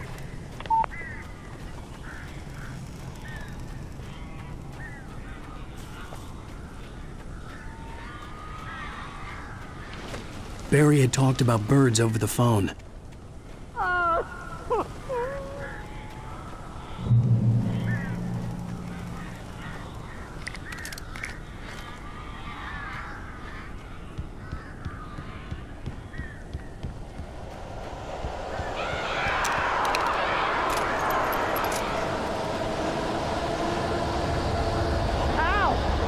I am so glad you're here. A couple of them got in here before I blocked the chimney. This isn't normal. These birds are weird.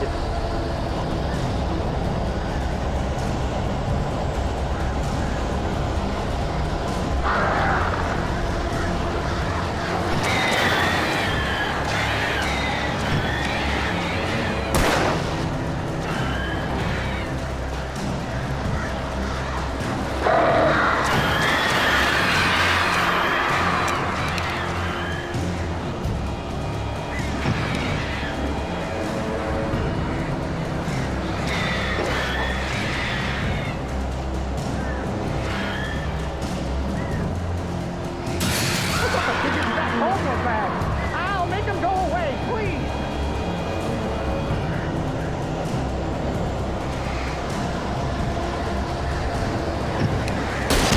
The only good thing about this goddamn horrible situation is that I'm not allergic to birds.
You can open the door now.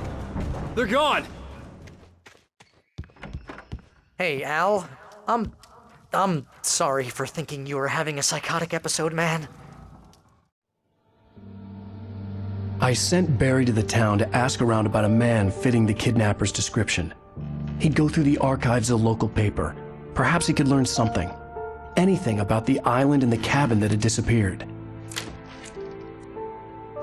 The man wanted a manuscript. I had to try to write him one to get Alice back.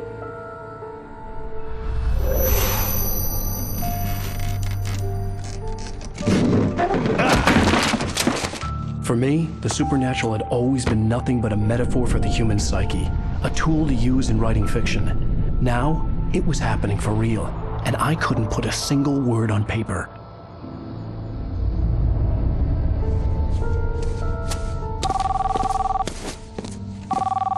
Barry Wheeler speaking. This is Rose. Rose? I found Mr. Wake's pages. Oh, you sweet, brilliant girl. Could you and Mr. Wake come get them? I live in the trailer park outside the town. We'll be there in less than an hour. Bye now. See you soon.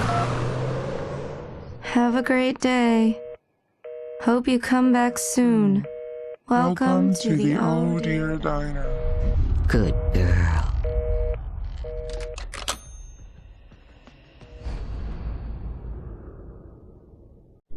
How the hell did she get her hands on the manuscript anyway?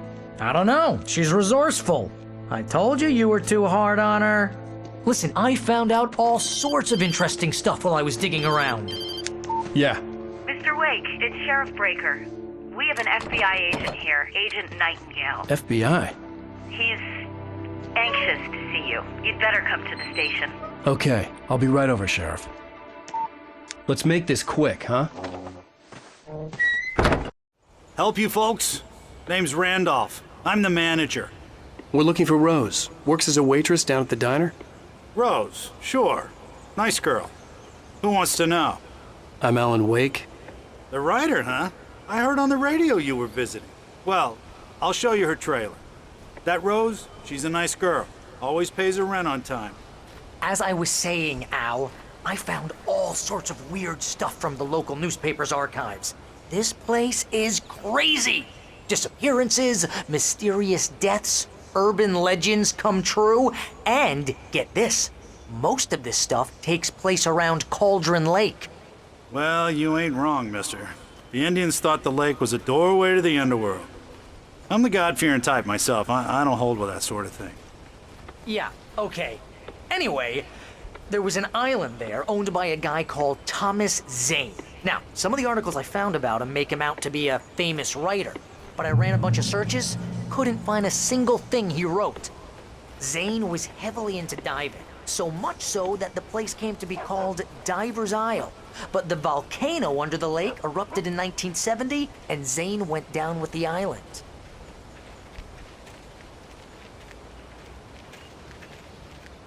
Yeah, how about that? It was there in the morning, as if it had fallen from the sky. But it would take a tornado to lift something like that.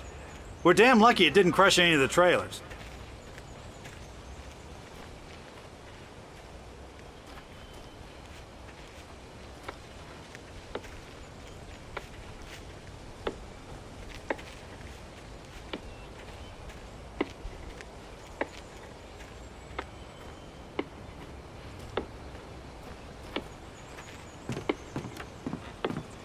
Come on, mister. I'll take you to Rose's trailer.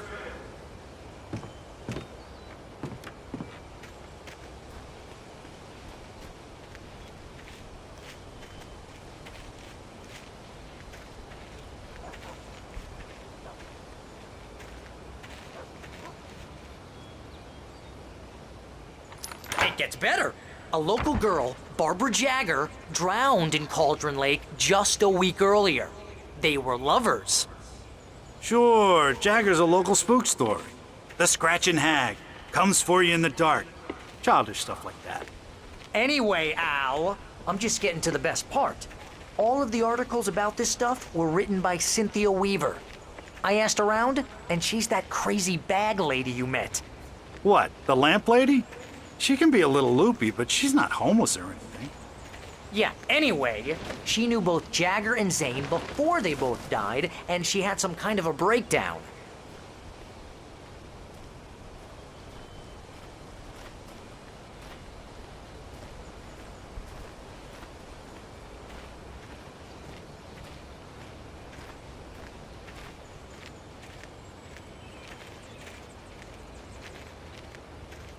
Well, mister, this here's Rose's trailer. You mind me asking what you want with her? We're just here to talk to her, pal.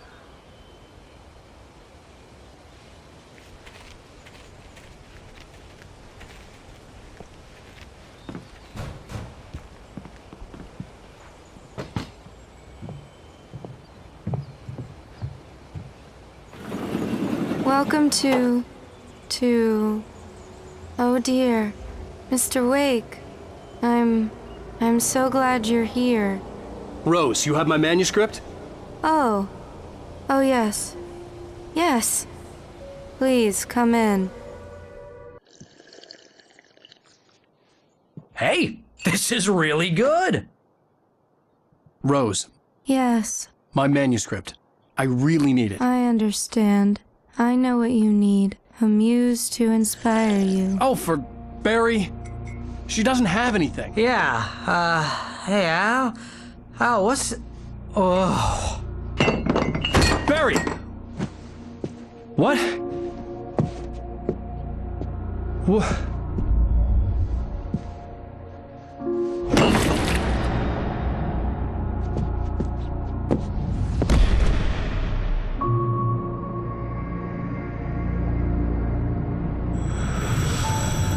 It's coming for you, hiding in my barber's skin. I'm too weak to stop it. You must turn the lights on. I promised I'd come visit you and your lovely wife. You must finish what you started. I insist. You must turn the lights on. Turn the light on. Back to work, boy.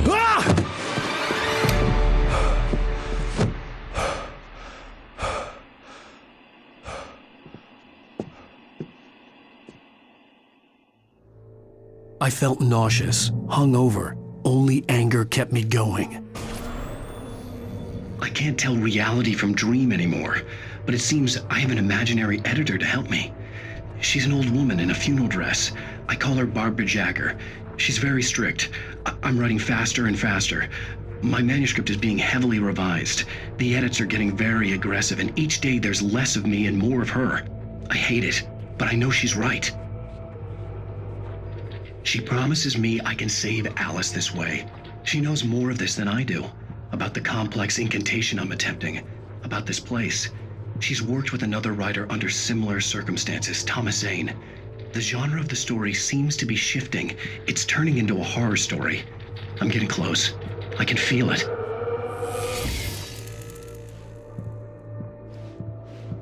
Rose took a day from me. I had less than 12 hours left to meet the kidnapper. All I could do was get Barry into the car, work something out once I got on the road.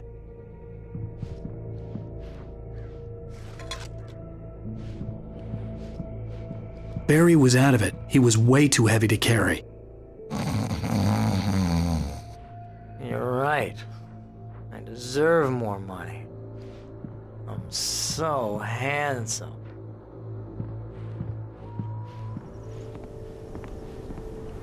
My gun and flashlight were gone. I'd have to find a way to get Barry into the car as quickly as possible. There was no time to waste. Mr. Randolph liked Rose. That little smile she had. How she was still sweet when life had tried so hard to make her bitter. It wasn't any of his business what she did in her trailer.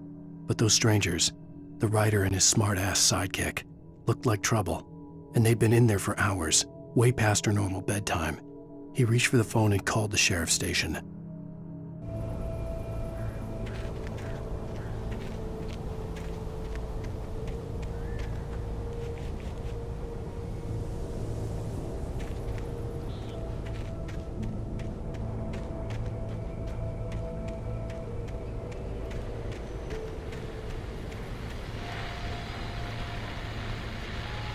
I just stepped outside to catch a breath of fresh air, and let me tell you, the weather's getting heavy. Nights like this make me especially glad I'm here talking to you and not home in bed. Once the weather takes a turn like this, I can't sleep at all. It's all tangled bed sheets and dark thoughts, punctuated by the occasional plunge into nightmare. Is it just me? Well, perhaps it is. But I hope I can make the night a little bit easier to get through. Caller, you're on KBF FM. Hey, Pat, it's Walt Snyder. What's on your mind, Walt? Well, I ain't the way you are, but, well, I can't sleep either, you know? I just been staring out the window here, trying to make sense of it all, but, I ain't been drinking either, you know, I just... Well, you sound like a man with a problem, Walt. Yeah, I had argument with Danny, and, then I got in trouble with the law, and, I'm just, well... I heard something like that, Walt. Yeah, well, Danny's my best friend, and, they let me out on bail today, and now I'm just alone here at the window, waiting. Man, there's something in the air tonight, man. I was just outside looking up at the sky above our broadcast tower thinking the same thing.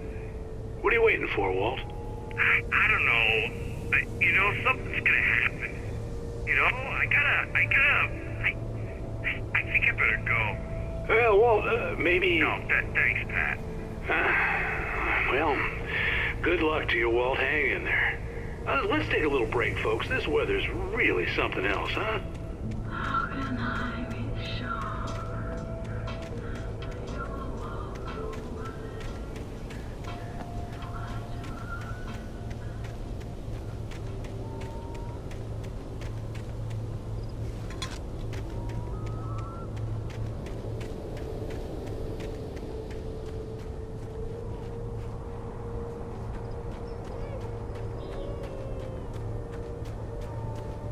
Oh, you're gonna get it now.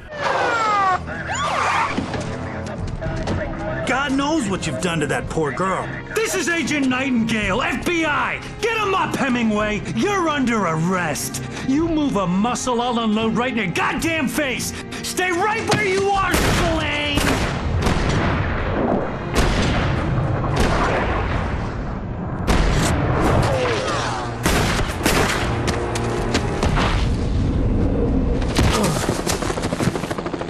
What are?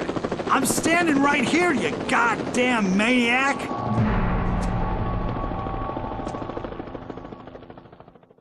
I hated to leave Barry behind, but there was no way I'd miss my appointment with the kidnapper. Give it up, Mr. Wake. Come on. Make it easy on him. Don't let him get away. Move it! I'll have your shot if you let him get away.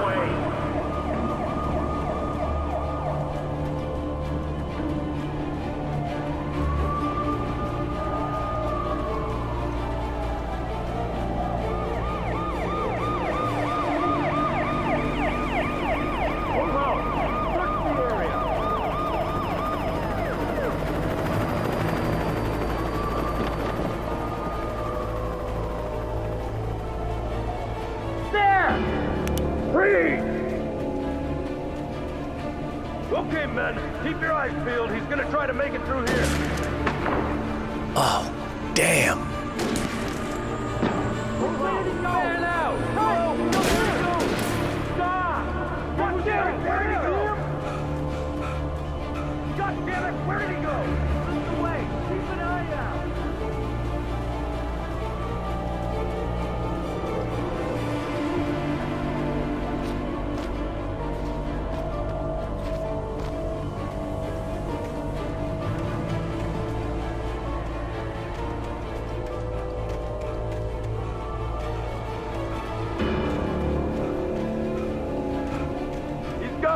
Come on, guys.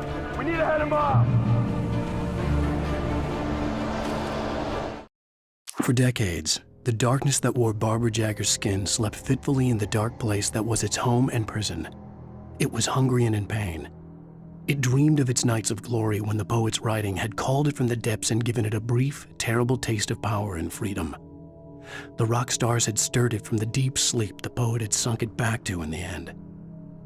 When it sensed the rider on the ferry, it opened its eyes.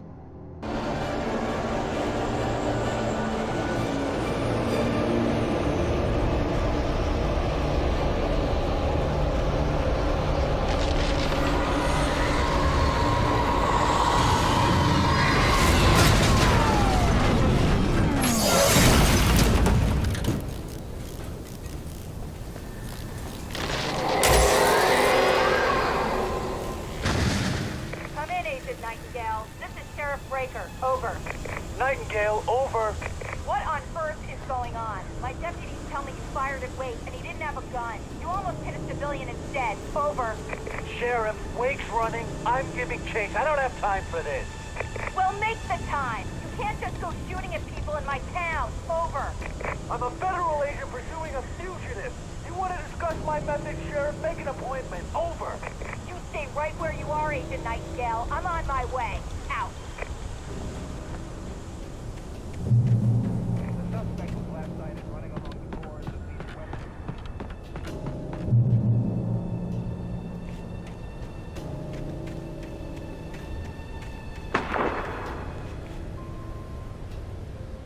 Move out!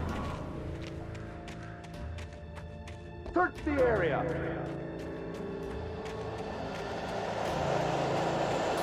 Stay sharp! This way! Over here! Hey! Who's there? Come on, hit them! Oh no!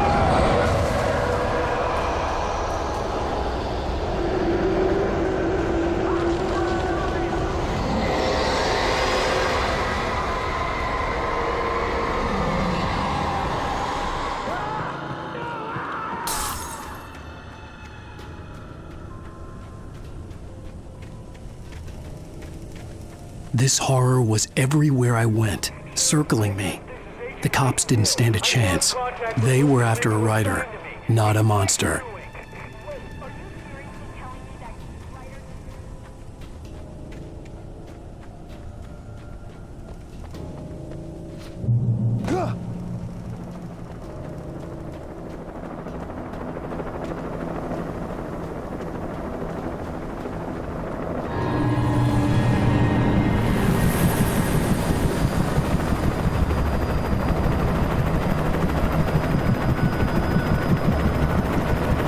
You on the ground. Hold it right there. There's nowhere to run. Freeze!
This is James. Mulligan, Thornton, come in. Over. Thornton here. James, we got both Wheeler and Rose in custody. They didn't put up a fight or anything. Why, they were... Hey, Mulligan, what are you doing? Come on! Sit down and give me that. James, Mulligan here. Over. Go ahead, Mulligan. Over. We got Wheeler and Rose here. Wheeler's drunk or hopped up on something. Speaking of which, that Fed had a pretty distinctive whiff of Otis Scotch about him, if you know what I mean. Over. I don't have anything on that, Deputy Mulligan. Over. Well, whatever. Anyway, Rose is just being plain weird here. You better get Doc in to take a look at both. Over. Gotcha. You better get them here. I could see the lights at the radio station in the distance. Wheeler over. Oh, yeah, I'll bet he does. Looks like they have a lot in common. Mulligan out.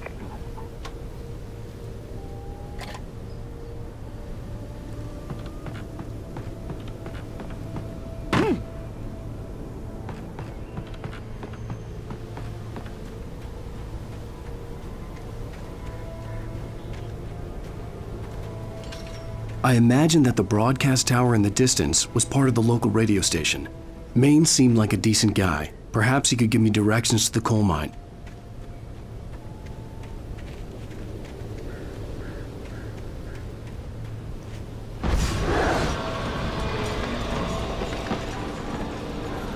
Unnatural shadows clung to the gate. The darkness that was after me was trying to stop me. I wouldn't get through without a light.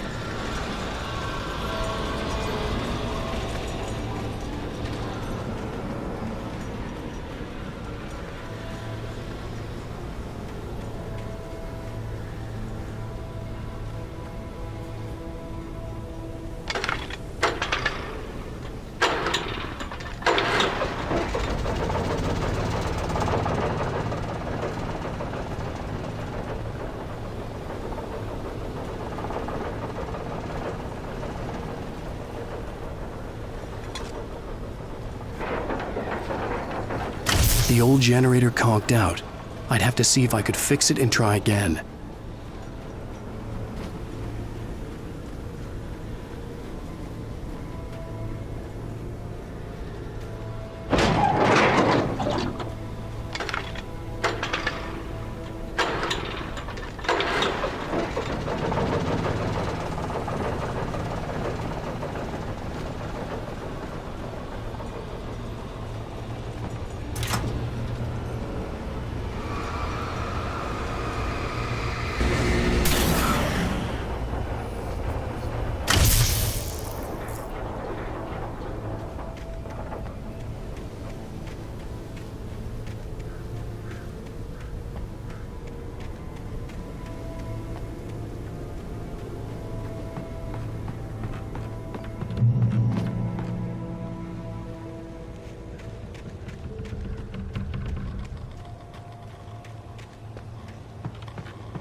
It took me a moment to recognize the flashbang grenades. They were an ideal weapon for my situation. Team 1, come in. Over. Team 1, this is Sheriff Breaker. Report. Over.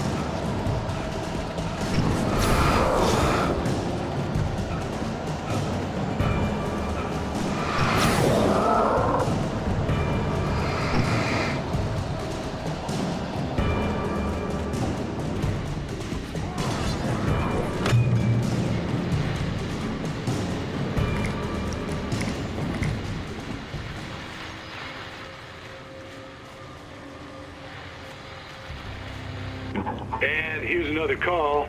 You're on KBF-FM with Pat Maine. It's Milt Peabody, Pat. What's on your mind, Milt? Well, I live near the trailer park, Pat, and there's a big ruckus going on over there.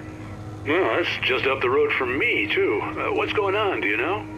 I don't know, but there's a bunch of police cars there, lots of sirens, a helicopter buzzing around, and I think I heard some gunshots.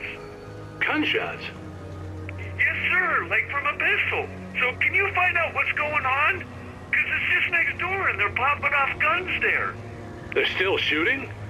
No, it was maybe 10, 15 minutes ago. It sounds serious. hilarious, Pat. I'm telling you, it don't sound like no party. Well, I'm certainly going to give the station a call, Milt. Okay. You'll hear it here as soon as I hear from them. Okay, thanks.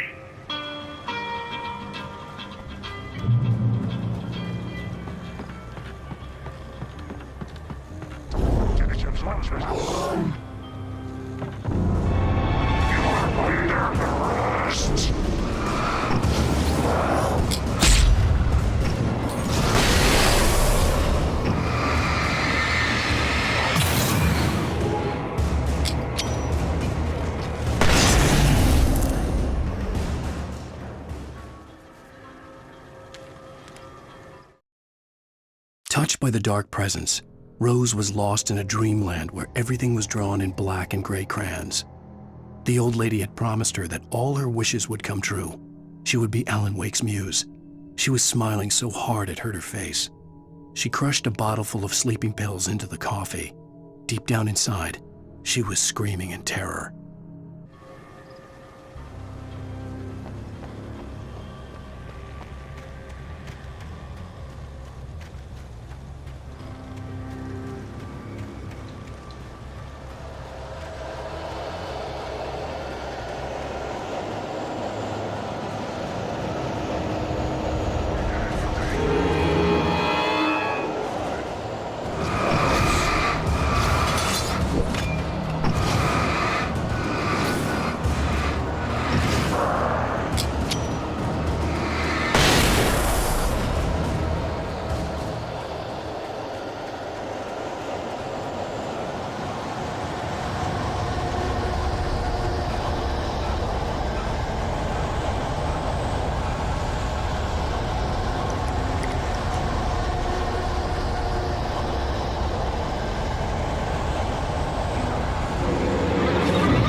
I hope Maine could lend me a car to get to the coal mine.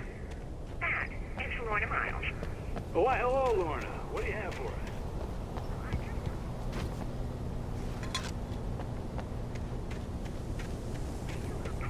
Of course you're going to have trouble in a place like that. I mean, what do you expect? The sheriff should be helping us normal citizens instead of wasting resources on those people. Well... Let the try to sort themselves out. I'm sorry, but my granddaddy settled in Bright Falls in 1911. Well, thank you very much for that compassionate viewpoint, Lorna. Oh, here's a little surprise. The famous writer Alan Wake just walked in, folks. I'm going to see if I can talk him into an interview. Come on in, Mr. Wake. Oh, I'm so glad you could find the time to do this, Mr. Wake. Nowhere to run now, Dan Brown. You back away from me. Don't hurt it. Whoa. Everyone calm down. Put the gun down. We're all friends here, right? Cool your jets, Nightingale. We got him. Judas Priest! What the hell's the matter with you? There's a civilian in there.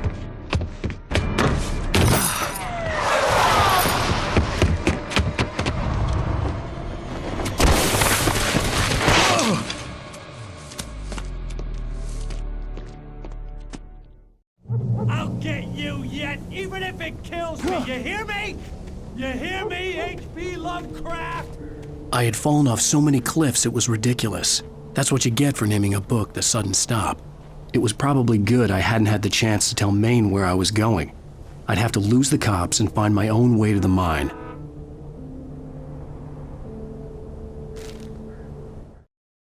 Nightingale stared through the broken studio window into the dark woods.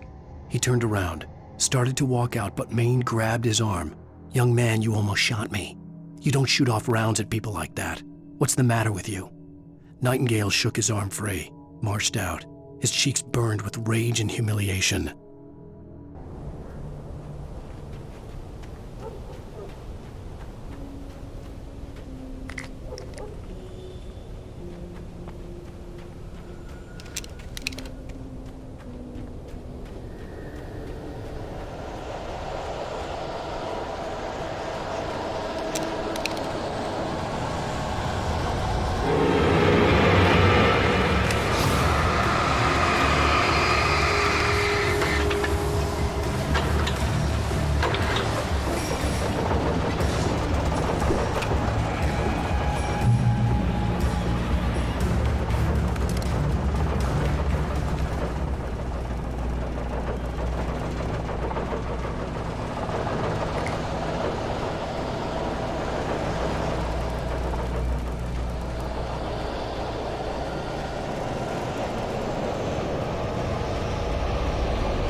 Danny had stepped out, but what stumbled back in was something else, something alien, a monster.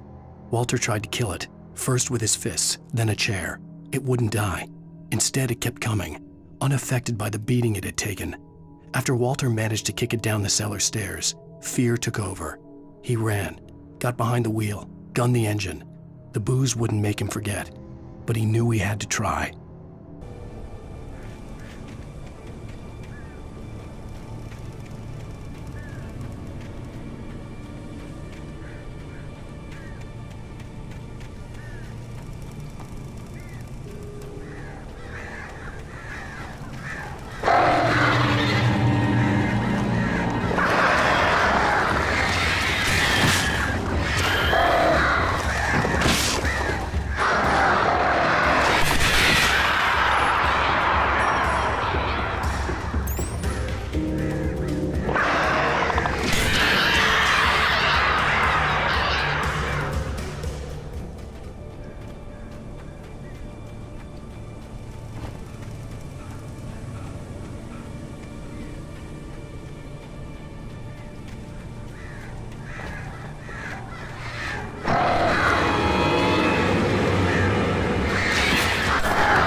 There was no sensible reason for the power company work lights to be here.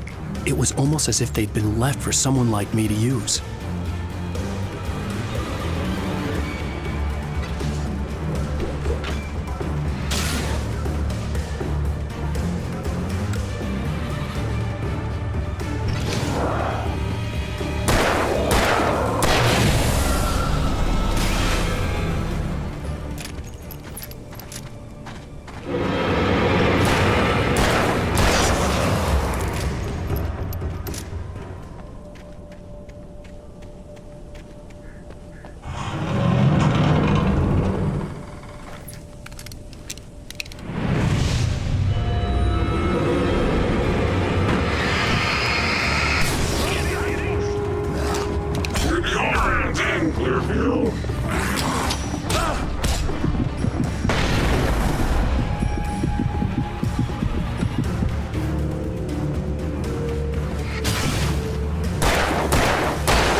Sarah trusted her gut, and her gut said Agent Nightingale was an asshole.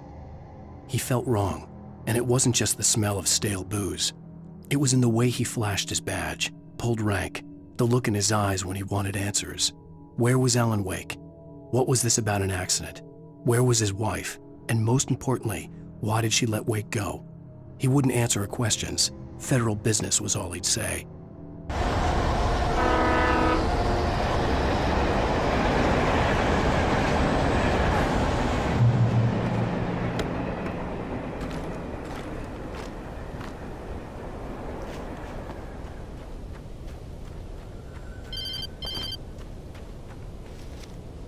Hello? The most stubborn man I've ever met. Alice? Alice? Alan. Alan. I'm so afraid. It keeps me in the dark. Please help me. I look at you, Alan, and it's not you. Something else. Looking out from behind your eyes. Alice, I'm here. I'm so alone here. It's all gonna go to hell. You need to be careful. Cooperate. The connection had been terrible, but that wasn't the only thing that hadn't been right with the call. She sounded wrong somehow, but she had called me. The pipe wrenched itself loose from the bridge's steel framework. Wrapped in darkness, it floated in midair, twitching. For a moment, I didn't understand what I was looking at.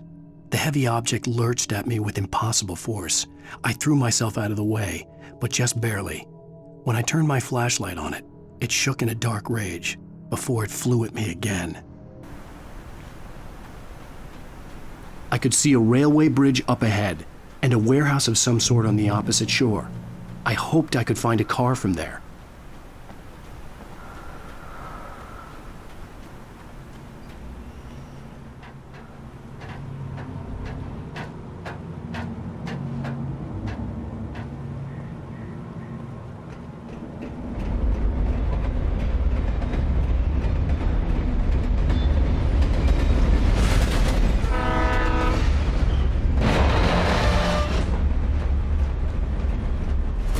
darkness that was pursuing me was growing stronger, and it was taking over everything in its path. What the hell?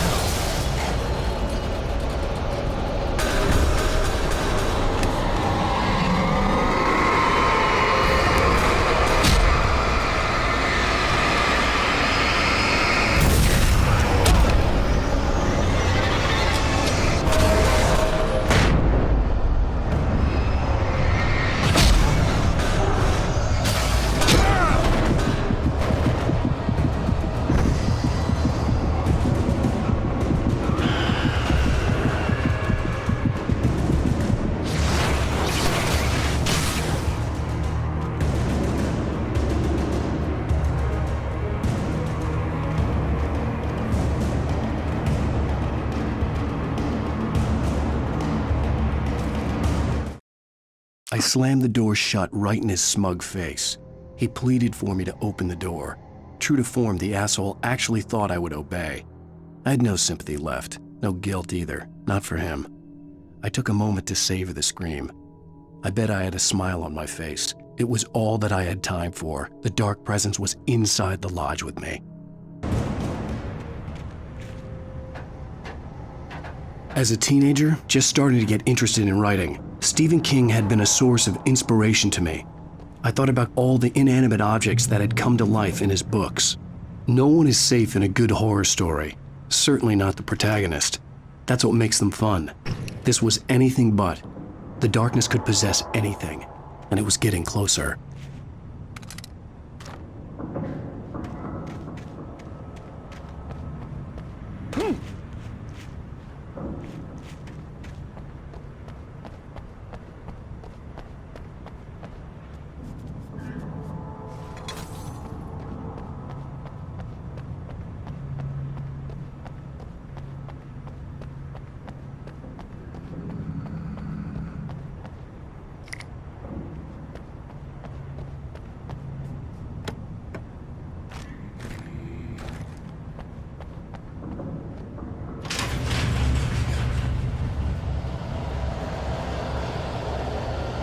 Did you call 911?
We take the facts of our existence for granted, unaware that they are merely a thin veneer of desperate self-delusion, covering a vast cosmos of madness and horror. All too often, the stars are right. In Night Springs. Tonight's episode, a family occasion. Journalist Alvin Derleth's trip to study the local customs of an insular community in Night Springs has been less than successful. Until tonight. Well, I'm glad you changed your minds about this. Ancient customs, local mythology. My editor loves this kind of stuff. Well, Mr. Derleth, we don't want to feel like we're on exhibition. But you have demonstrated the seriousness of your intent. Oh, I am serious. Really, just do your thing. I'll stay out of your way and observe. Actually, I thought you could assist us. I'm afraid we are a man short. It would provide you with an intimate perspective. Could I really? Of course, Mr. Derleth. Well, I guess that's the least What would I have to do? Oh, here. Let me show you with a kiss. What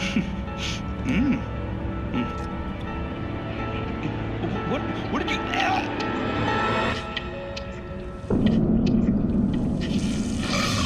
Oh, Mr. Derleth, you have well pleased Nixie Perka, the dweller in flesh. Your body shall host his 1,000 young, and all shall be glory.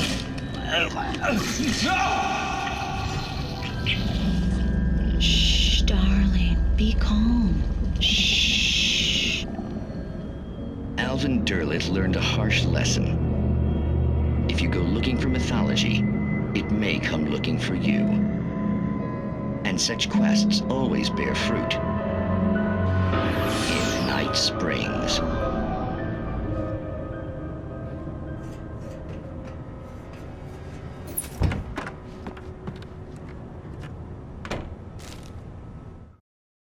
The darkness surged towards me, sucking everything loose from the ground into its depths, tugging at my clothes.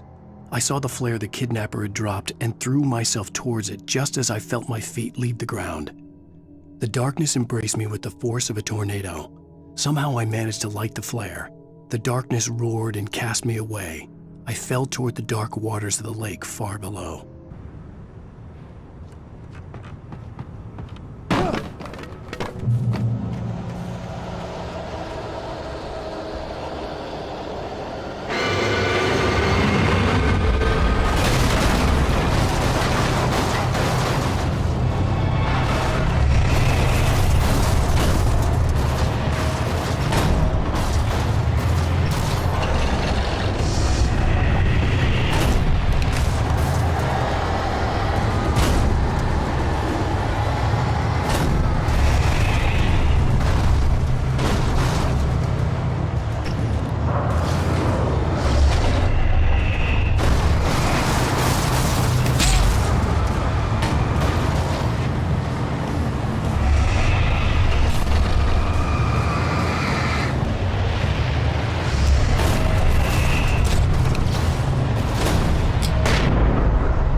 I had never been this glad to see the sunrise.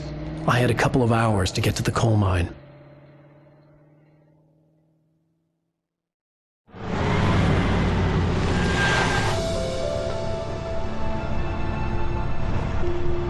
The coal mine wasn't far now.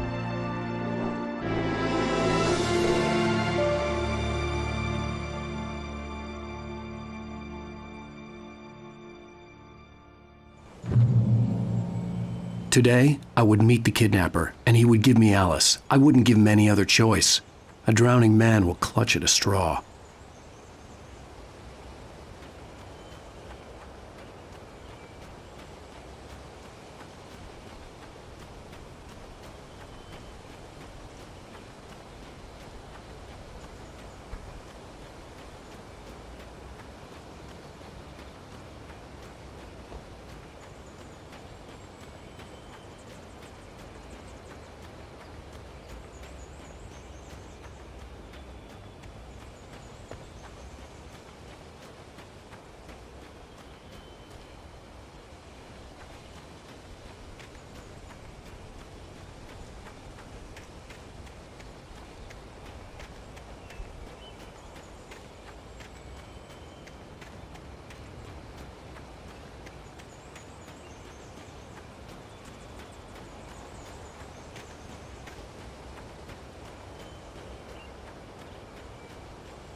I was early.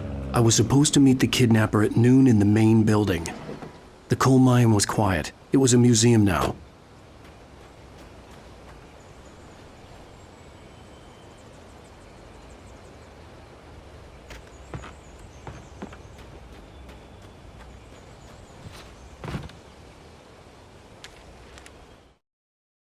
With Nightingale gone and the night wind blowing in through the broken studio window, Maine stared at Sarah. The sheriff looked away. Maine's voice shook with barely controlled anger. That boy's doing more drinking than thinking. I hope you know what you're doing, Sarah. He's got a sickness in his eyes. You take my word for it. He wants Wake for a reason, and it's not for anything good.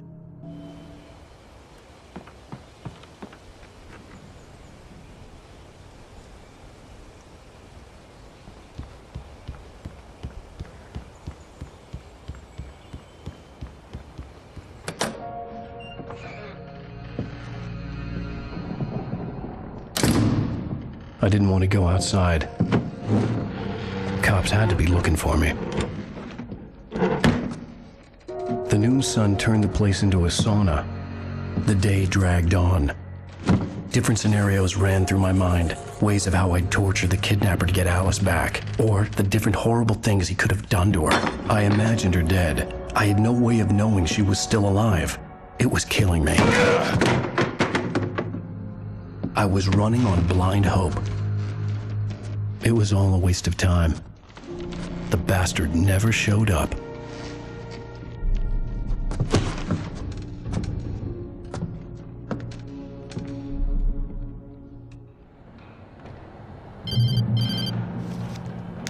Wake!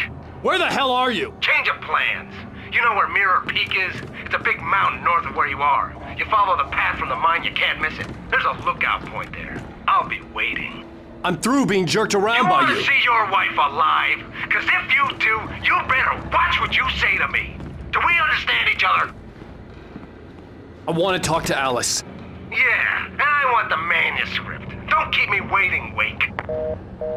Hello? Hello? Ah! I'm gonna kill him! I had to get to Mirror Peak.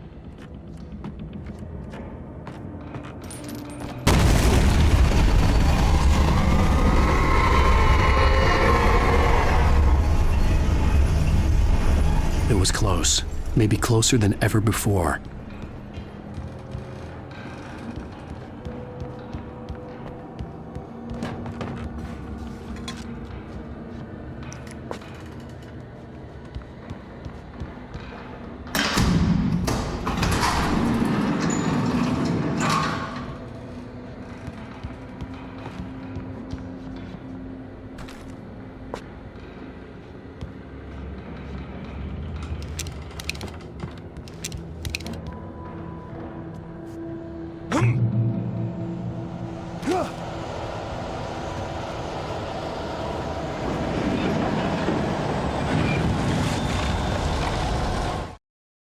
When Thomas Zane fell for Barbara Jagger, it happened fast.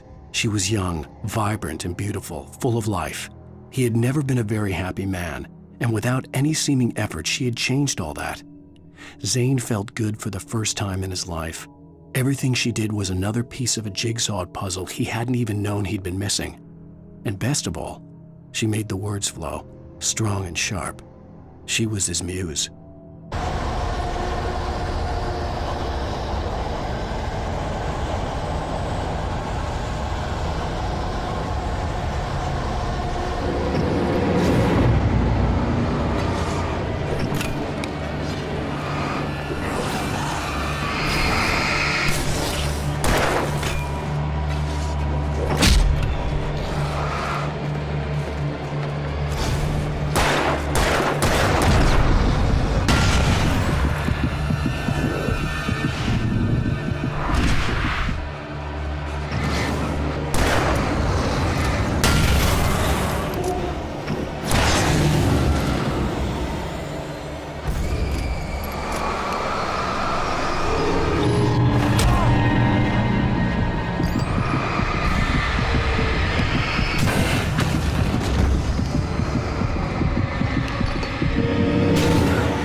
The only way to reach the hillside ahead was to go through the building. I had to find a way to avoid electrocution.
Some of the Taken retained echoes of their former selves, but these were just the nerve twitches of a dead thing. Nothing remained but a shell covered and filled with darkness. In most cases, these puppets were enough for the purposes of the Dark Presence. But for anything more elaborate, as with the writer, it was different. It needed his mind. And so rather than taking him over completely, it merely touched him.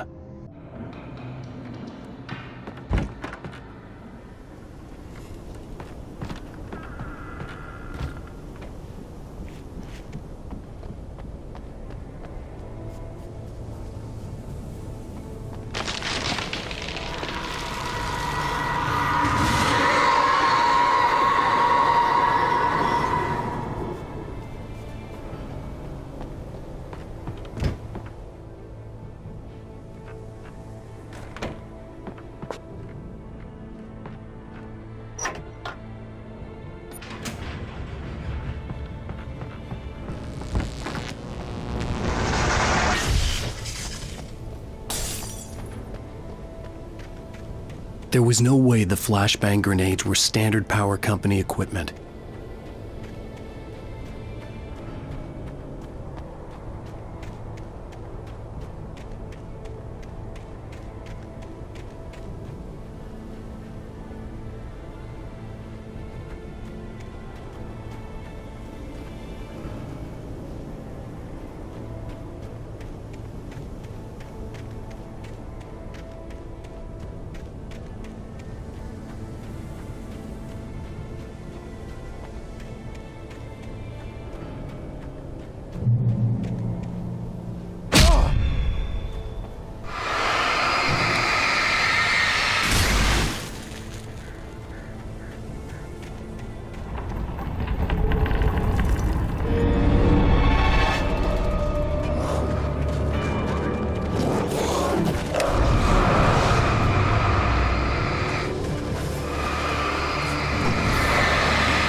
I stared through the bars of the jail cell. Barry stood behind me, swaying on his feet, looking as ill as I felt. Agent Nightingale stood on the other side of the bars with Sheriff Breaker. Nightingale had a stack of manuscript pages in his hand. He seemed unhinged as he gloated. "Well, I've got you now, Raymond Chandler. It's all here, all the evidence, including conspiracy to murder a federal agent."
I had no real plan.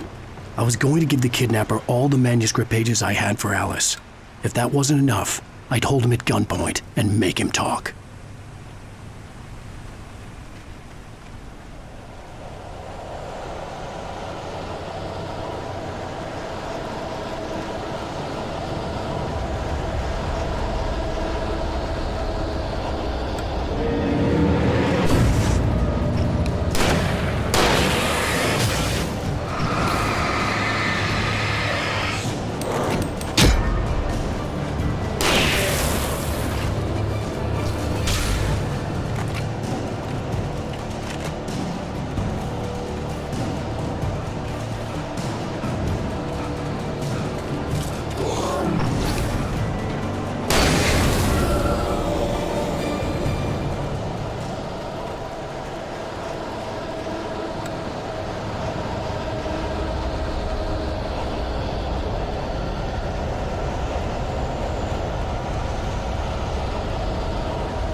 The dark presence was moving ahead of me in the same direction I was going. A cold feeling settled itself in the pit of my stomach. Was it going for Alice? The graveyard shift may cause cancer.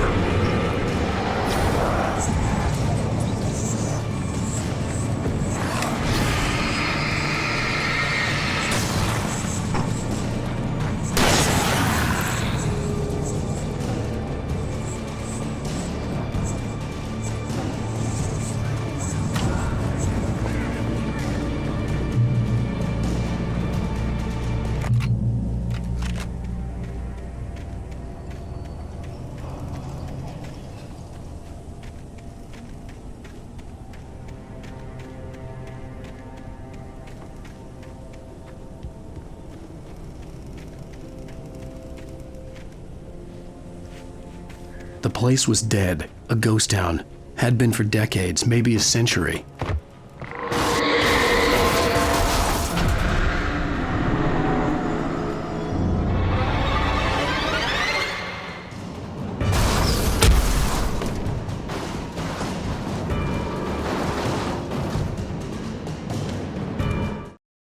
Things were never as simple in real life as in fiction.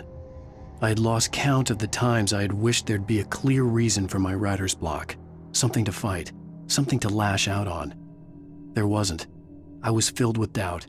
I was nothing like the hero in my books. Alex Casey had gone through his life with single-minded determination, never wavering from his goal. Even now, I was angry at myself, angry at Alice, angry at Barry. I was fumbling and I had no plan.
Anything outside of writing is a struggle.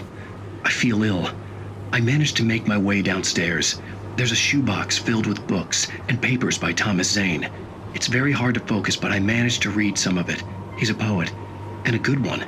He writes of muses and creators summoning fabulous things from a magic lake, using his powers to shape the world of a realm of gods and dreams and demons, dark things that wait for a chance to slip through, wearing the flesh of men as disguise. Zane writes about himself, his girlfriend being taken over by a dark presence, about growing scared of the lake. Zane believes it's a mirror to the gaping void of darkness above, where some Lovecraftian presence lurks. I crawled back upstairs. I'll borrow these things for my story. They ring true. They fit.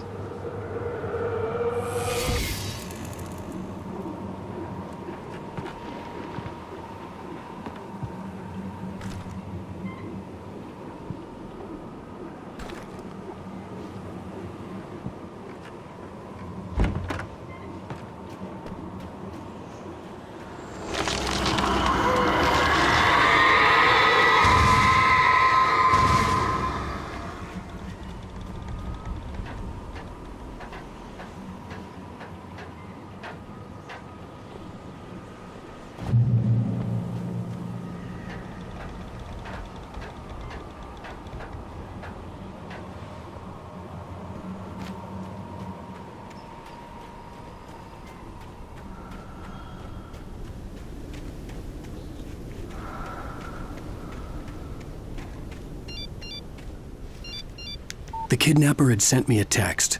The message was full of spelling errors and insults. It was telling me to hurry up.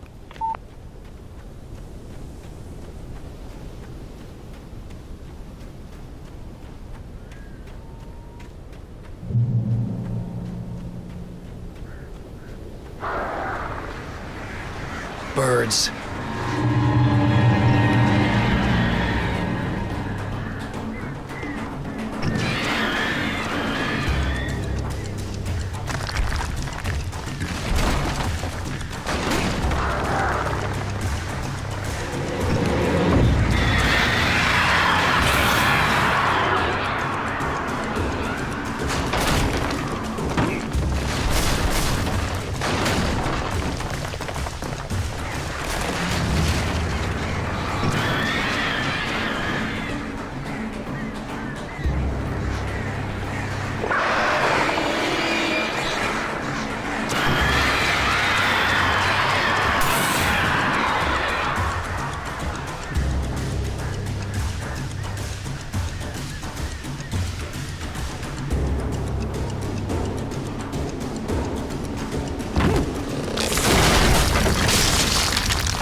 Even behind the closed doors and curtains of his grimy room at the Majestic, the local motel, Nightingale could feel the locals' eyes on him, the unrelenting pressure of their judgment.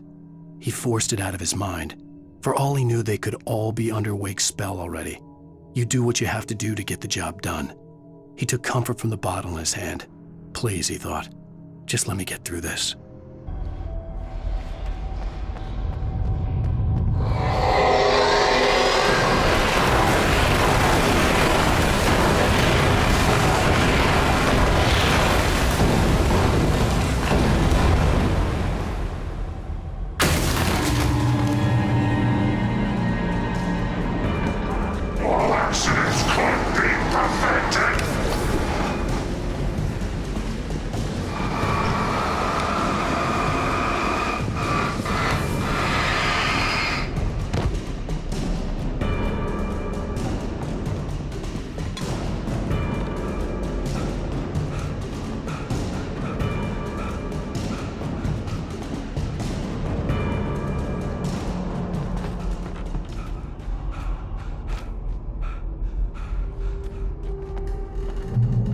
I'd have to make my way up this mineshaft in order to go on.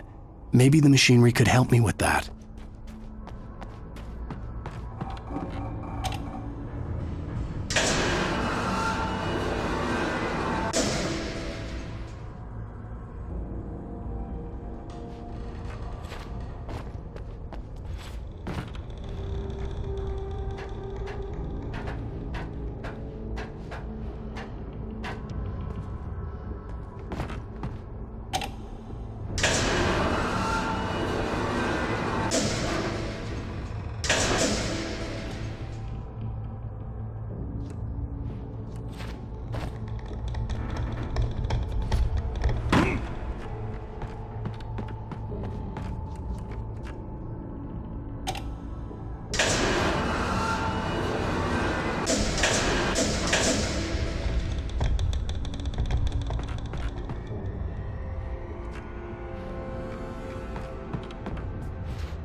Oh, great. Another cable car. Just great.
Shit.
Maud had checked all of Stucky's rental cabins.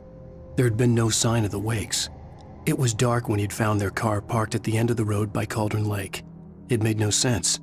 They must have taken a wrong turn, but there was no sign of them, and the car had been there for hours already. Frustrated, Mott stood on the rotten ruin of the footbridge that had once led to Diver's Isle before it sank beneath the waves years ago. The boss wouldn't be happy.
I could see Cauldron Lake. I thought I could make out the spot where the island and the cabin had been.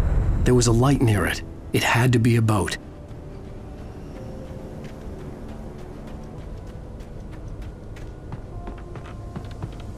I was close now.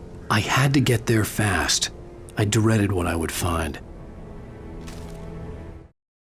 I tried to hold on to Alice, but her form melted away.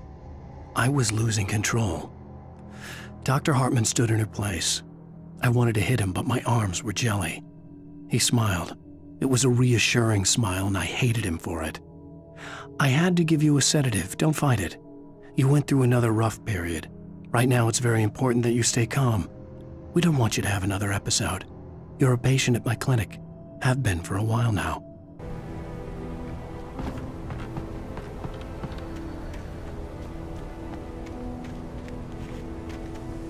Wait! Are you? Wait! Hey, I'm here! I'm coming! No! Get away! I'm sorry. Please, it's late. The boss didn't know who he was messing with. I didn't know. I swear, I didn't know. We don't have his wife. We don't know where she is. She's probably drowned.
Alan, shh, baby. It was just a nightmare. Alice. There you go, Alan. Hartman. I fell. I had to give you a sedative. Don't fight it. You went through another rough period. What? Right now, it's very important that you stay calm. We don't want you to have another episode. You're a patient at my clinic. Have been for a while now. The shock of your wife's death triggered a mental illness. No, you're lying. You're suffering from various symptoms of undifferentiated schizophrenia. Bastard. It's okay, Alan. Just let go.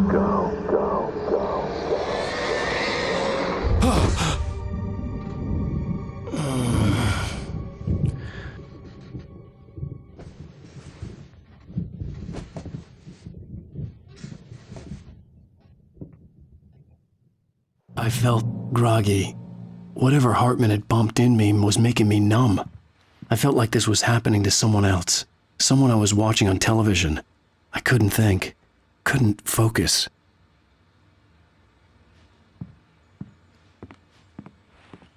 The door was locked. I was a prisoner here.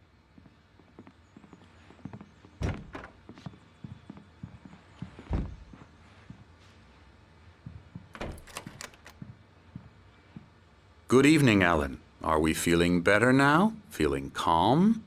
Yeah. I see you brought your pet gorilla with you. So sure, I'm calm. I get the message. Loud and clear. Quite right. That's the spirit. You're being very brave, Alan. I understand you're confused. I would be more concerned if you weren't suspicious of me. I don't blame you for it. Big of you. Now, why don't you come with me? We'll reacquaint you with my clinic and go over everything you might have forgotten. Little walk and some fresh air? Yes, it will do you good. This corridor is for patients. Most of them aren't here right now. Jack took them out for a fishing trip, except for the ones who are particularly vulnerable, of course. I encourage creativity as a part of the recovery process here at Cauldron Lake Lodge. I specialize in treating artists. I bet you do. Splendid, Alan. I honestly believe we can get this thing under control if we work together. This way, Alan.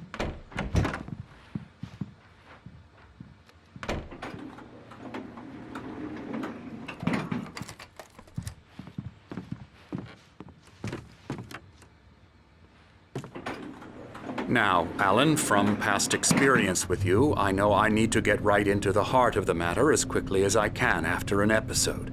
So I'm just going to say this. Alice is dead. No. You're in a very vulnerable state until you understand and accept this. Alice drowned, and you couldn't face that. You're suffering from hallucinations, paranoid delusions, unusual thinking, an obsession about light and darkness, a feeling that everything revolves around you, your thoughts and dreams. Your mind has constructed an elaborate fantasy scenario in which your writings are affecting reality. She has been kidnapped and supernatural forces of darkness are trying to stop you. We go this way, Alan. I wasn't ready for another shot, so I went along with it. He had to be lying. But under the influence of the drug he had given me, I had to fight not to believe his words. It's all in your head. You've been making it up. Apart from the tragic accident with your wife, no one has been killed. Your delusions are just a manifestation of your subconscious mind trying to protect you from the too painful truth. Unless we fight the fantasy, it will return. I know the instinct is to resist me, but think about it. Doesn't this make far more sense than the insane supernatural conspiracy you have concocted in your mind? You're a skeptic by nature, Alan. We both know this.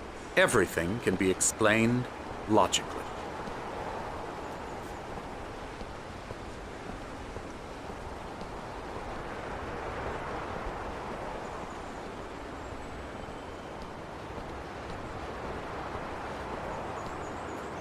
I never get tired of this view.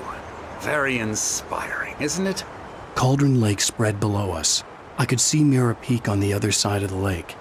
I thought I could make out the spot where Diver's Isle had been when I arrived with Alice. Now there was nothing but waves. It seems there's a storm coming. Funny, I don't recall there being a mention of that in the weather forecast. Well, no matter. This way. Follow me. Alan, what I'm telling you is good news. Right now we're in control. Every time you have a relapse, it gets more and more difficult to resurface from the dark depths of your imagination. Not surprising, considering your profession. Imagination is what you work with. After all your nightmares, this should come as an immense relief to you. If it doesn't, why is that? Because I'm lying? Or because you don't want to admit that you're not well? It's very natural for you to think of me as your enemy. It's part of the illness. I let him talk. After all, Hartman I'm obviously the one loved his trying to own bring you voice. out of the His world words you've echoed constructed madly for inside yourself. my head. But I dug my can't do nails it into by the palms of myself. my hands to stay focused. You need to work with me. Once you accept that, we can begin the journey towards your recovery. Come along. Let's go inside.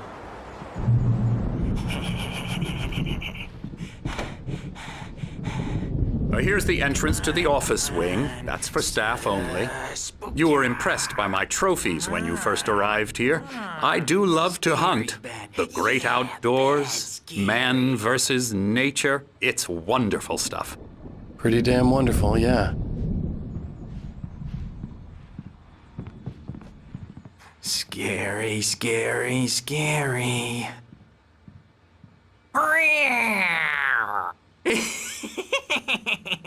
Emerson.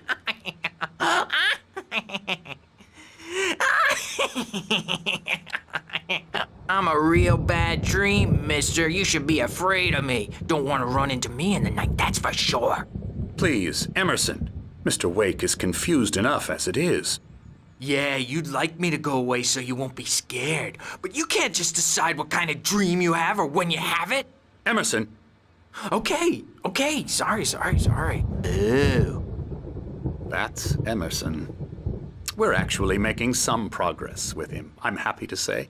He works on video games. Ooh, yeah. It's trash, of course, but it does I'll get involve him some to the head. small creative effort, which makes him receptive to my therapeutic methods. No kidding.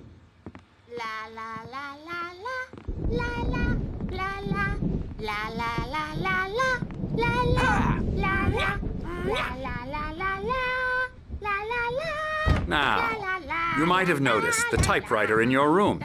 You've been writing as a part of the therapy. As soon as you feel up to it, you should continue.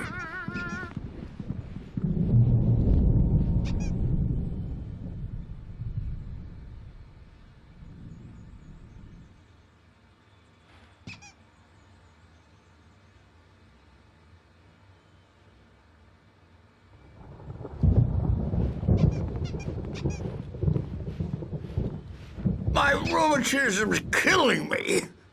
There's a storm coming. Oh, what a storm. I hope it wipes this place off the face of the earth. And these two are the Anderson brothers, Odin and Thor. They had how should I put this? A heavy metal band in the 70s and 80s called Old Gods of Asgard. They even adopted new first names to complete the image of Viking gods. After the band broke up, they lived on a farm nearby. They are, well, in advanced stages of dementia.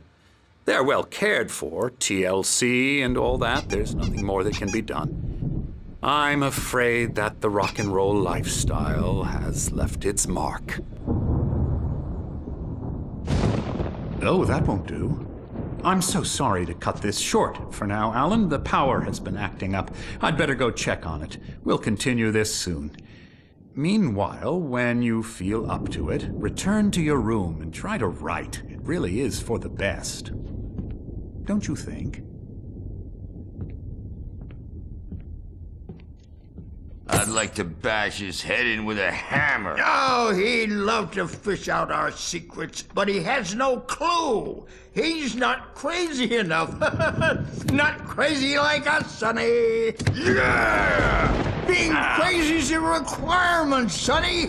Who else could understand the world when it's like this? It takes crazy to know crazy. That's the sanest thing I've heard in a while.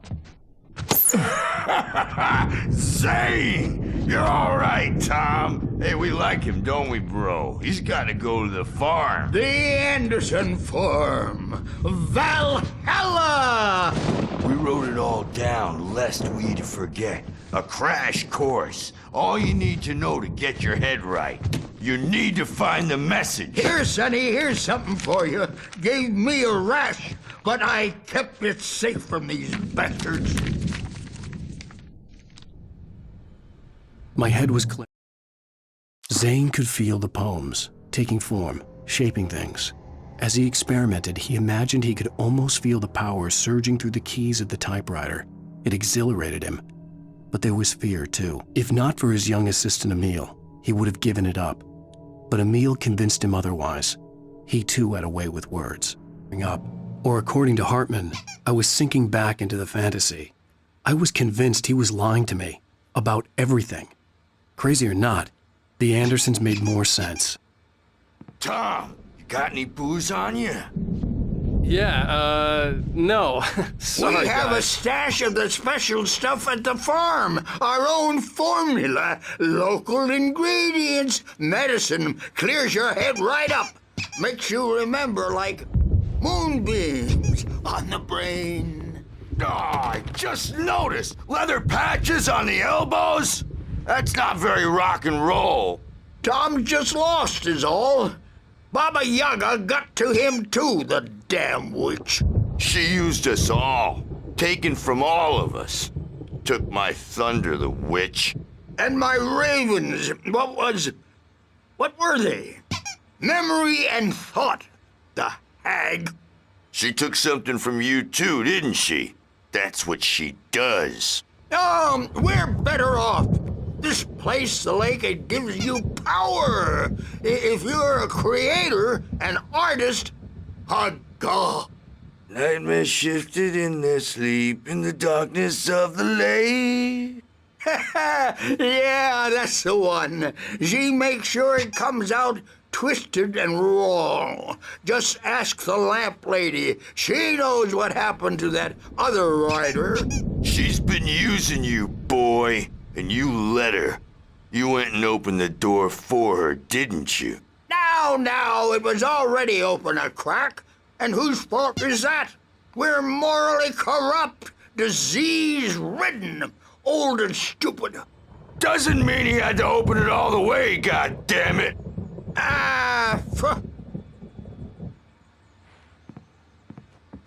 So tired. Built the farm close to the lake. I'm a bad dream, and you can't wake up. You can't hurt a nightmare because all dreams are only I may need a imagination. hand here later on, Burge. They're The storm's only in bound to your make head, you know and who they're jumpy. not there You know how when they you get. wake up. Gotcha. The doc's got me looking after Wake here, but holler if they get too rowdy. I'll do that, Birch. Hey, Wake, why don't you humor Dr. Hartman and give the writing a shot, huh? Typewriter's in your room. You can get to your room by those stairs, Wake.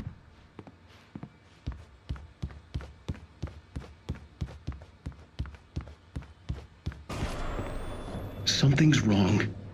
I'm not myself. It's hard to think that there's a shadow inside my head. I can only focus on writing. Everything else is a blur. I'm trapped in this cabin, have been for days, but it's always dark outside. My editor is real. I saw her again. She's not human. It's not human. A dark presence is wearing the old woman's face. She was covered in clinging shadows. There's a hole in her chest where her heart should be. I think I've made a horrible mistake. I don't think I'm any closer to saving Alice. It's been lying to me, using me to get the story it wants, and the story will come true.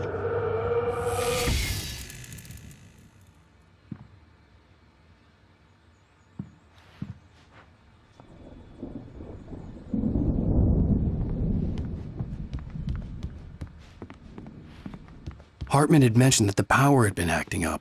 Maybe that was the reason for the generator and the work light on the balcony. The generator hadn't been activated, and there was no key.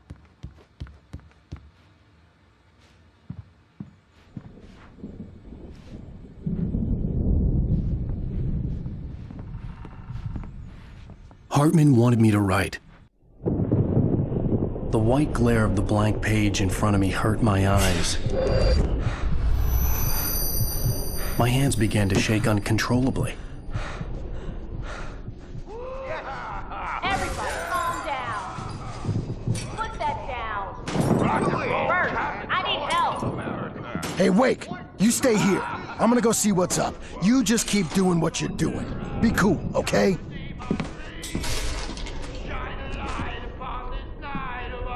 I didn't know what the chaos was all about, but it could be my only chance of getting out of here. Where the hell did he get a damn hammer? I don't know. What's up? Here's a friendly poke from Mjolnir, wench. Oh, afraid of the crazy brothers, are ya? Not so weak now, are we?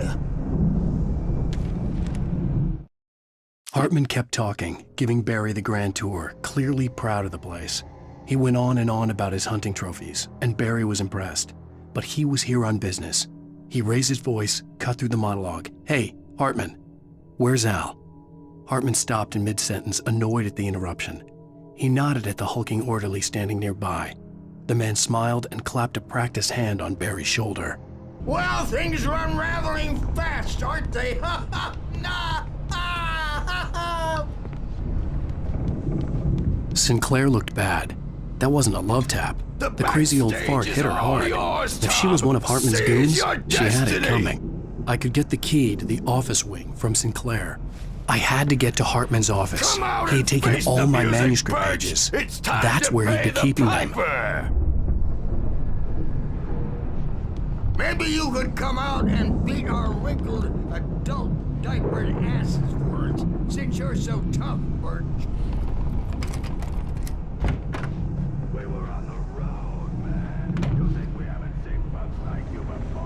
The markings on the tape said they were recordings Hartman had made of the sessions with his patients. I saw Alice's name on one of them. For a moment, I couldn't breathe right.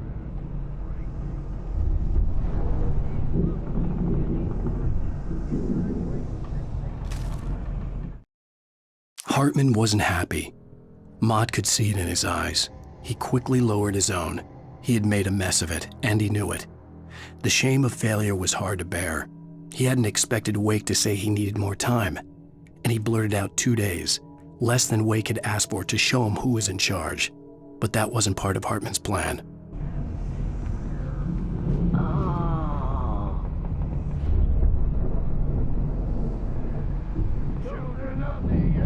Now, Mrs. Wake, can you tell me about Alan's problems?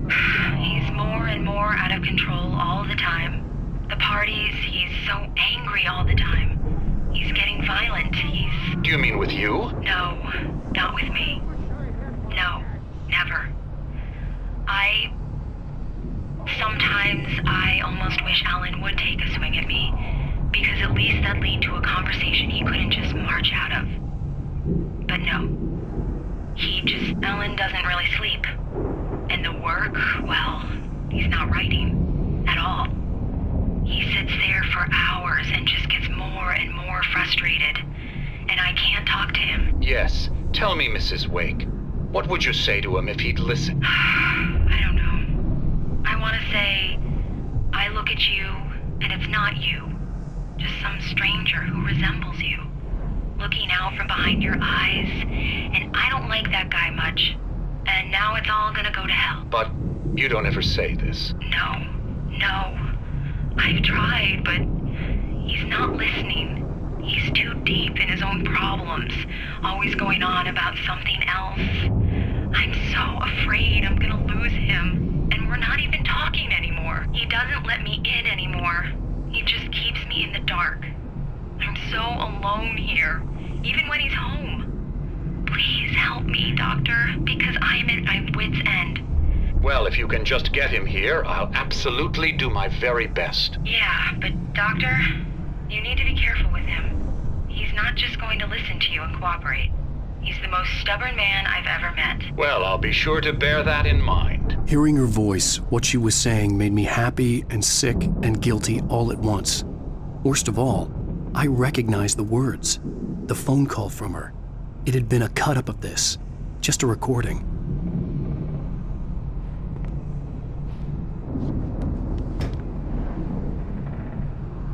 The photo on the wall caught my attention. In it, the clinic staff was standing outside the lodge. I knew the man next to Hartman. He was the kidnapper.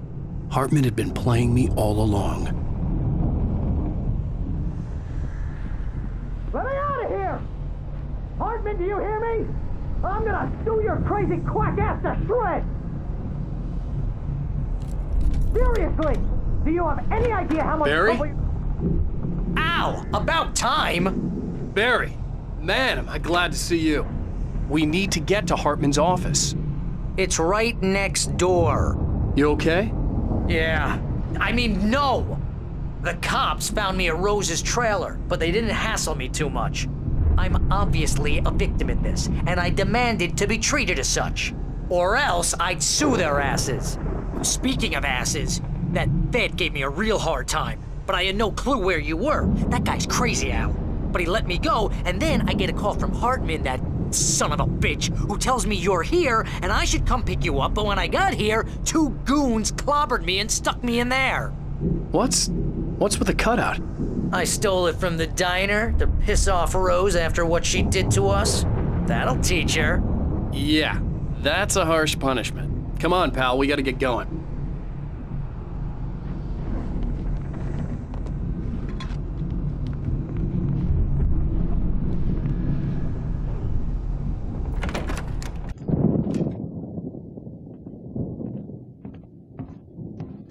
These were all the pages I had on me. And more.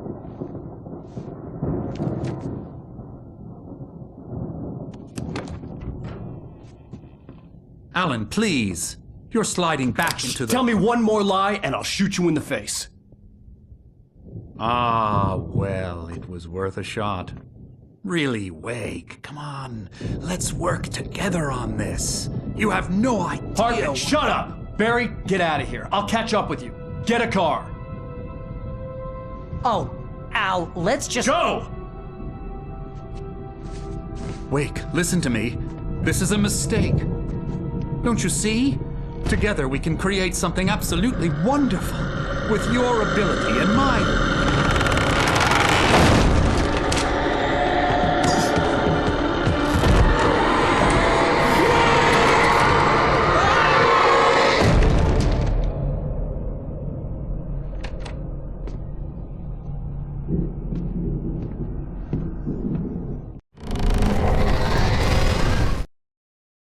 Hartman followed the fall of Alan Wake with his binoculars.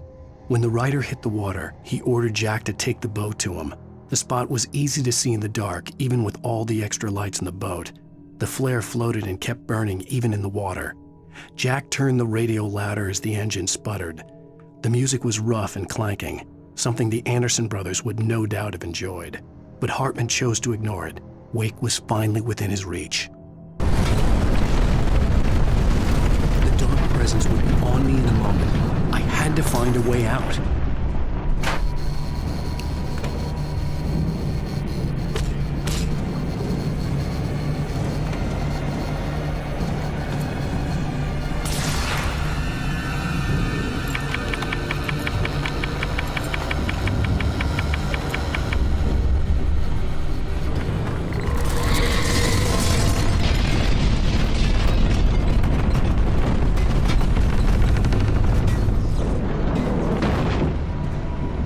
I needed light to get the possessed bookshelves out of my way.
Hartman knew he was no creator. He had no ambitions on that front, and he certainly didn't want to end up like every artist he had worked with here, damaged in ways that were hard to describe, or worse. It was enough for Hartman to maintain creative control and provide direction, to be a producer. That was what most of these people were in need of anyway. Of course, suitable subjects were few and far in between.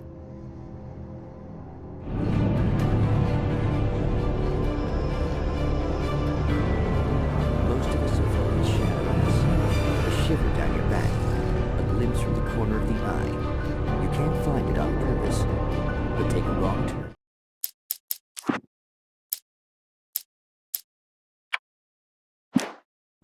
Board the wrong bus.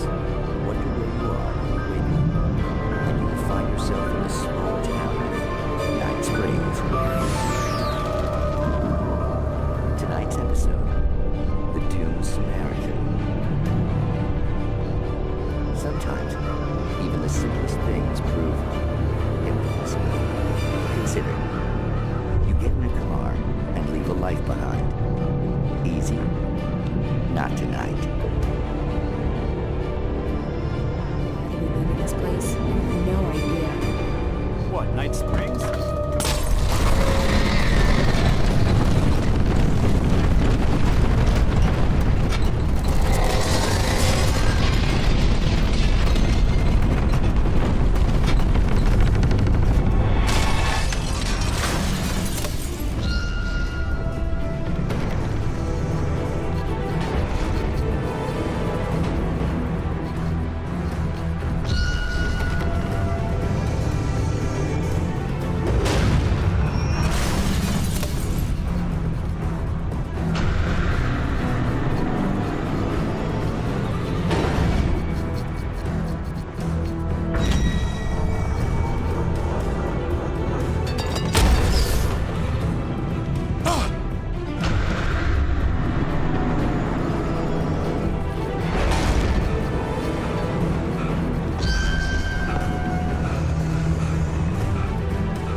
But the gate's locked. You're gonna have to go through the hedge maze over there. Barry, I don't have a light. Take this, Al. Oh, God! Look at the house, Al! Look out!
I stared at the Viking paraphernalia that littered the area surrounding an unlikely centerpiece. A full-size stage complete with an impressive sound system with all the trimmings, including a dragon. It took a special kind of crazy to build something like this in a remote field. When the sky split open with a deafening boom and the music started blasting, it felt strangely appropriate.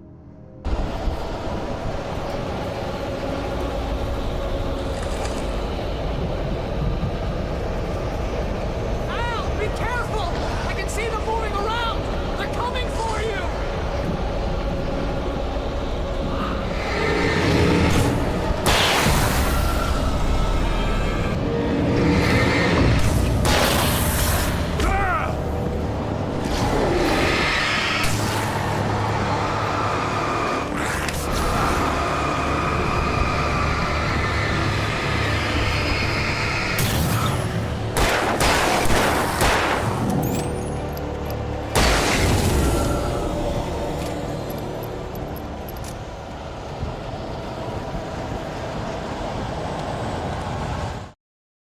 Hartman hurried down the corridor. He had disliked leaving Wake when he was surely at his most susceptible to therapy. But this was not an ordinary storm.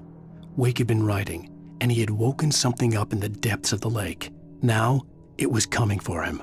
Hartman had naturally prepared for a situation like this. The idiot brothers would keep Wake distracted while Hartman double-checked everything, just to be sure.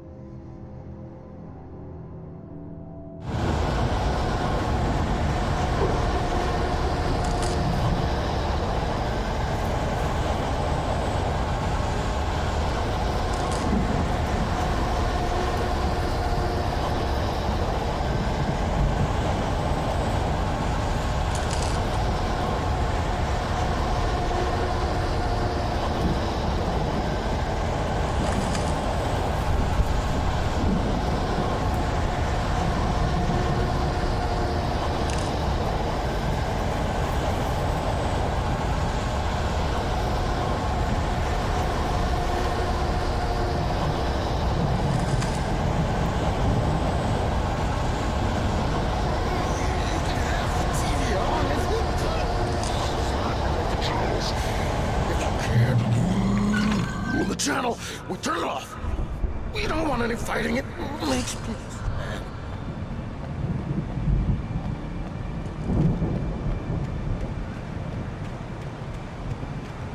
You get 2 pills in the morning, and then you'll be nice and calm. You get 3 pills in the evening, and then you'll sleep like a baby.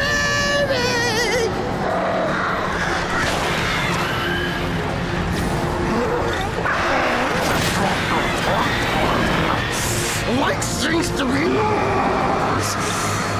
That way we don't have any trouble. And I don't have orders anymore. Stop struggling. We're all friends here. This is just part of the surgery.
Mott knew that Wake was smarter than him. Wake had more money, a beautiful wife, everything. And Hartman said Wake was important. That made him better than Mott. But Mott was calling the shots now. He'd expected Wake to whimper and grovel, but instead, he seemed willing to fight. Mott knew he'd gotten under Wake's skin. If only Mott actually had his wife. The thought made him shiver.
For the moment, Barry was just glad he had survived the fall.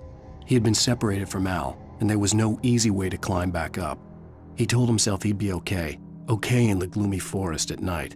He would just have to wait for a while for Al to find his way down. Barry turned when he heard the heavy footsteps and saw the movement. The man-shaped shadow lunged at him from the bushes, an axe held high. Barry screamed and threw up his hand. The world exploded.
Let's get out of here. Can you open this gate?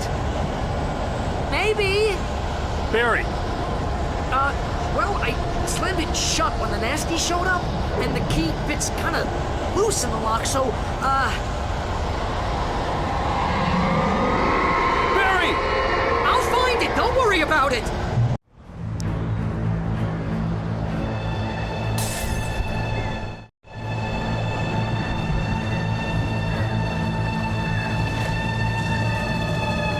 Hurry up, Barry! I'm on it! I'm on it!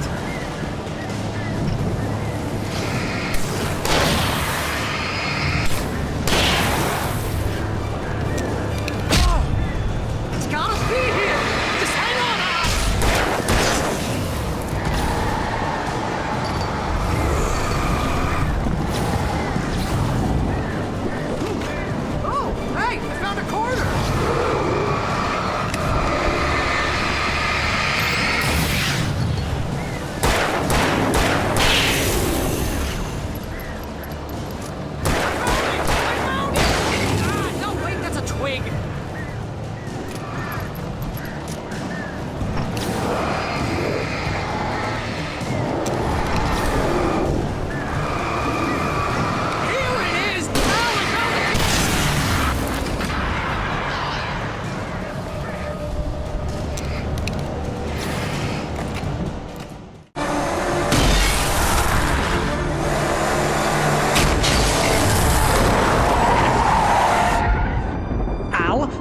tell me we're headed for the nearest "You're now leaving Bright Falls. Come back soon" sign. We're going to the Anderson farm. I knew you were gonna say something like that. You know what? You owe me big time for this. When this is through, if we make it, I don't care what anybody says, I'm done with darkness. You're gonna buy me a tanning bed as a gift, and I'm gonna live in it.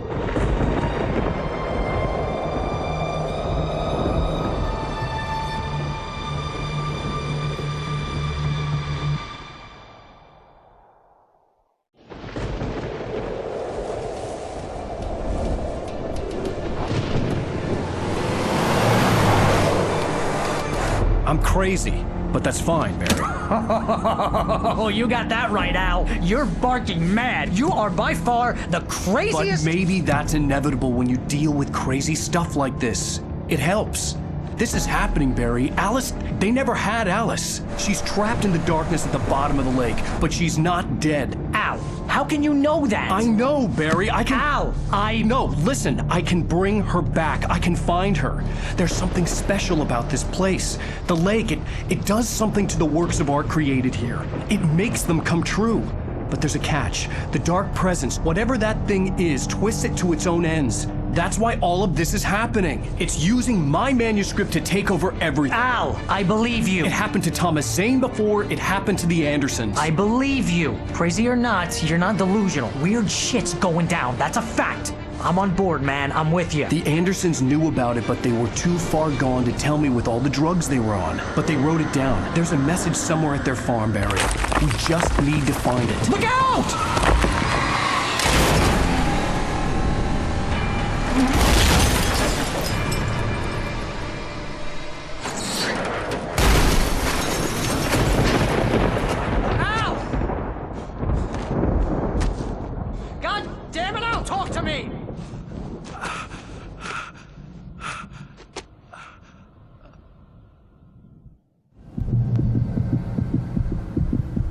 I had lost my gun in the crash.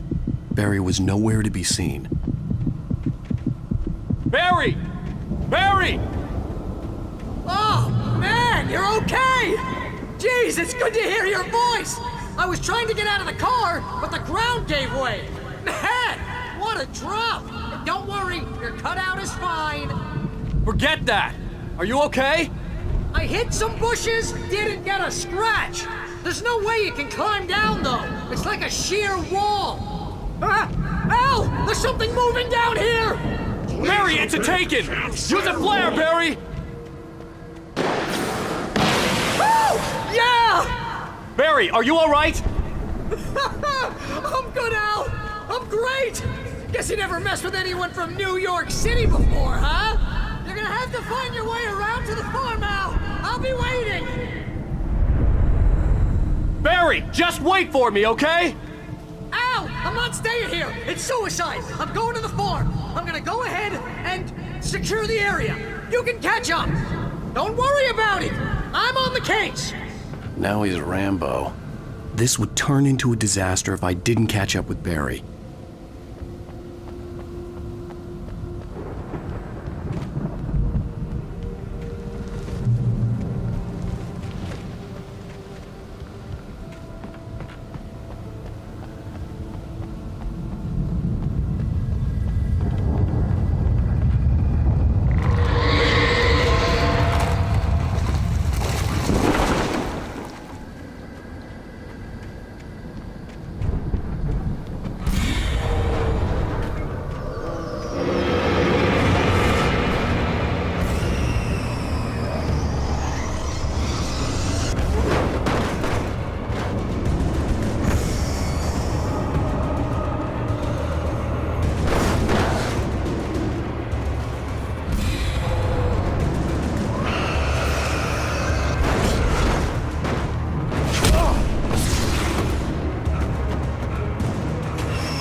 When he stopped the car at the Anderson farm, Walter felt relieved. Oblivion was close at hand. The brothers wouldn't miss a jar of moonshine or two in the booby hatch. But then he saw the man on the porch, and he knew who it was. Driving for his life and knowing it was useless, he didn't realize he was crying until he couldn't see the road for the tears.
Shadows crawled over the gate. I needed a light to destroy them to get through.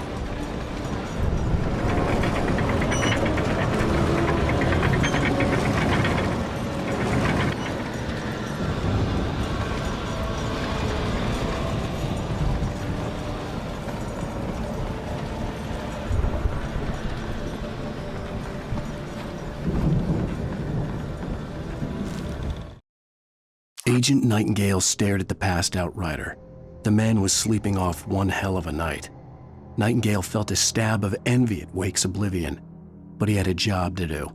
He put the gun to Wake's head and almost became a murderer. His hand shook and his throat felt tight and dry. Biting his teeth, he tried again to pull the trigger. He lost the nerve. Wake stirred. Nightingale would have to settle for an arrest.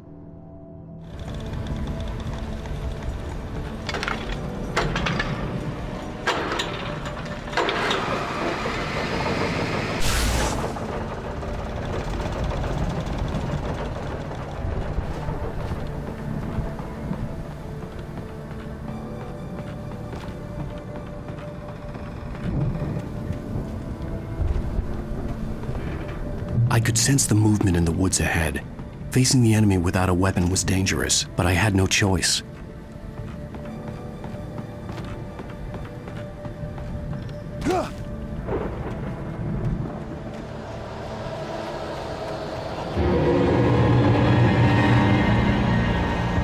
Only the three funny acids are good for your heart.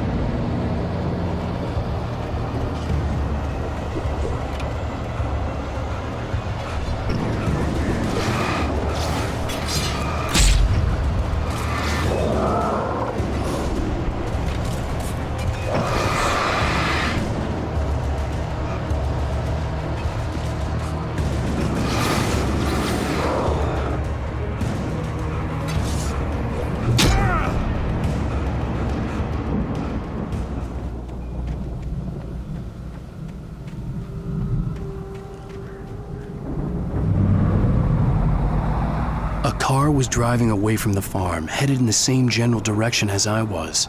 For all I knew, it was Barry, caught in the consequences of leaping before looking.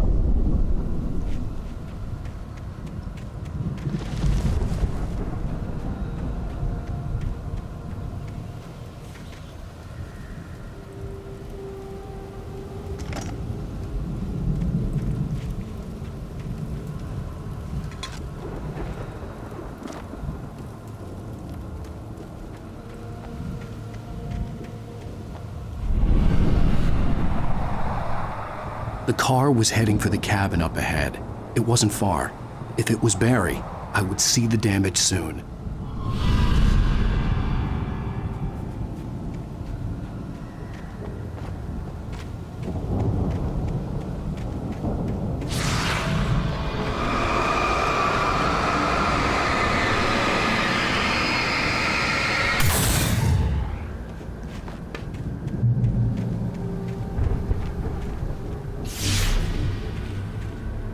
I'm trying to deliver each page to the right time and place. I'm trying to show you how the story goes. I had seen glimpses of the light before. I had seen it in my dream. It was a strange spaceman or a diver in a bulky suit. He was the one who'd been placing the pages on my path.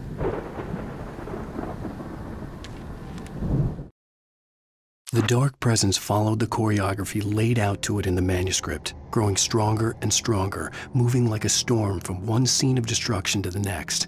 But it was still bound to follow the story and chained to the dark place it came from.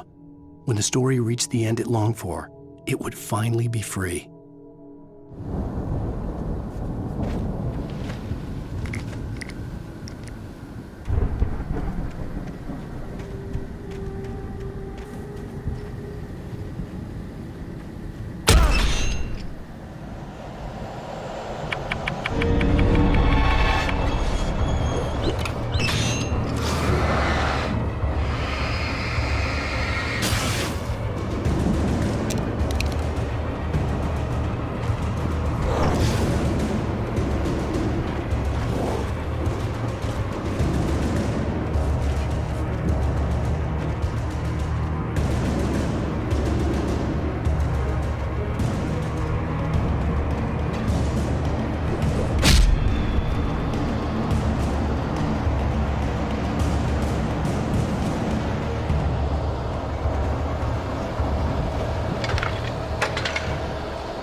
The storm raged on as the Anderson brothers walked unsteadily away from the clinic with the other patients in tow, knowing that this time they wouldn't return. The darkness around them seethed with horrors, but Tor and Odin were unafraid. Their eyes glinted with guile. They knew every secret path, and there was blood on their hands. They had fought these shades before.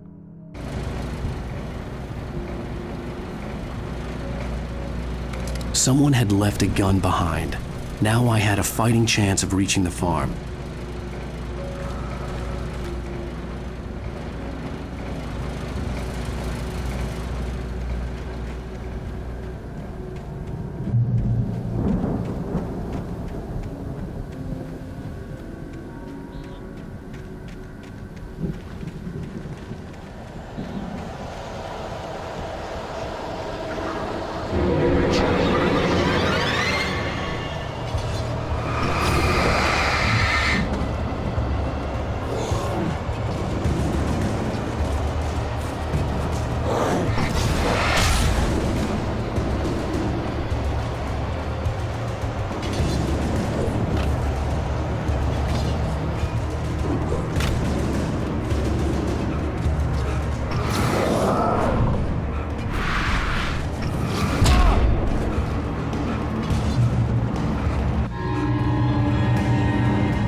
I could see the car, but there was no sight of the driver.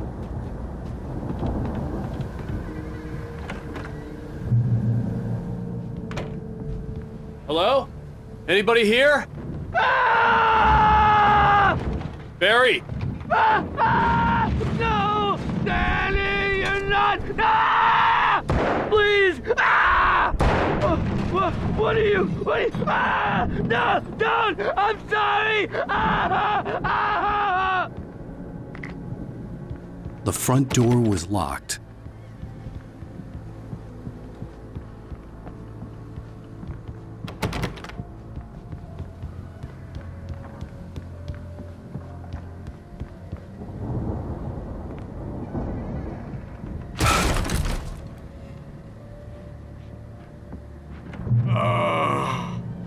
I know you. You were in jail the other day. I went to the farm again for the moonshine, you know? It makes you see. They're not gonna miss it. They're in the loony bin. But my buddy, Danny, I lost him. Something's gone wrong with him. It's not him. Like a real bad follow-up to a real good movie where the best friends suddenly the bad guy who wrote this crap anyway.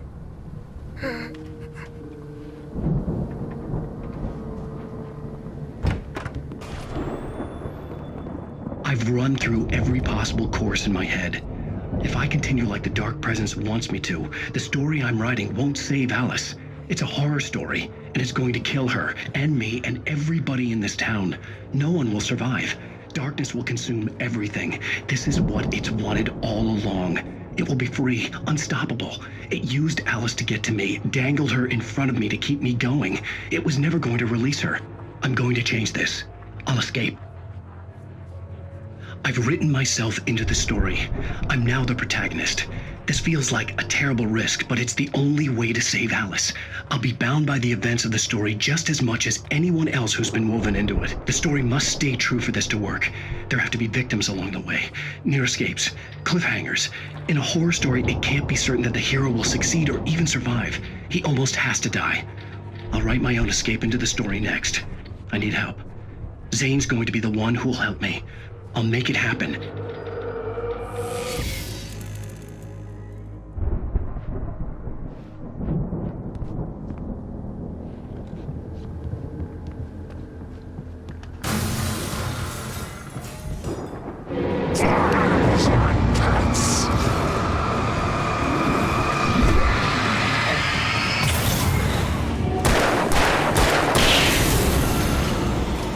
Let me guess. Danny, huh? The farm was still a good distance away. I'd need a car to get there fast.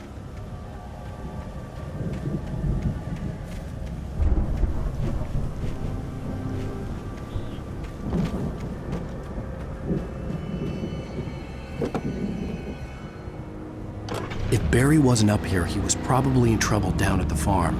For a moment, I felt bad for doubting him.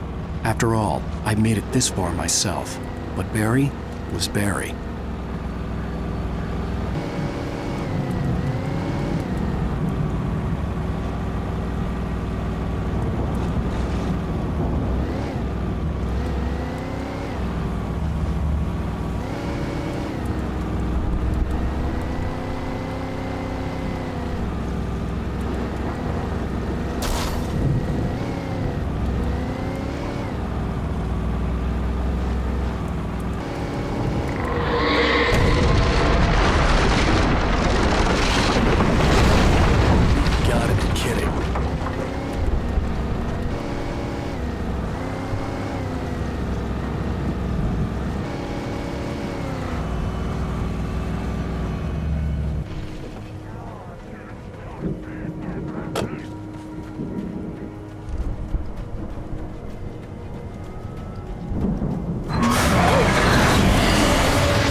I'd known the brothers used to be some kind of rock stars, but it hadn't really sunk in until I saw the stage.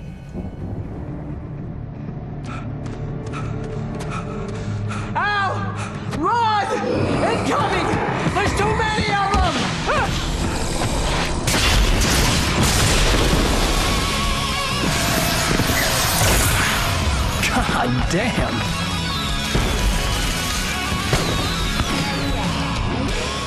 I'm so glad you decided to go it alone, Mr. Bronson. Shut up and shoot! Al! We have to fight him off! I can set off more of the fireworks from here and help you out! Hey, Al! Did you notice there's a lot of ammo and stuff around? This place is stocked! Al, hold on! I'll try to get the stage lights on!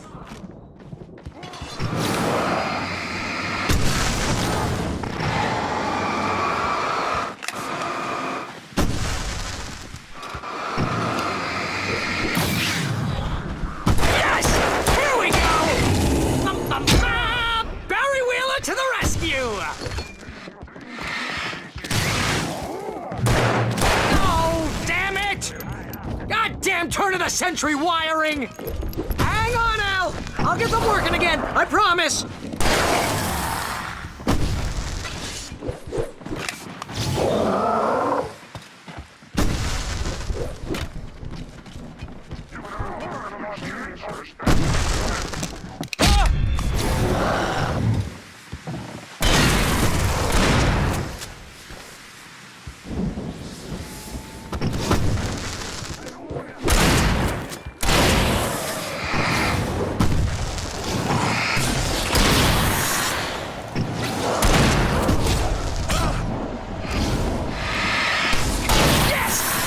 Stay in the light!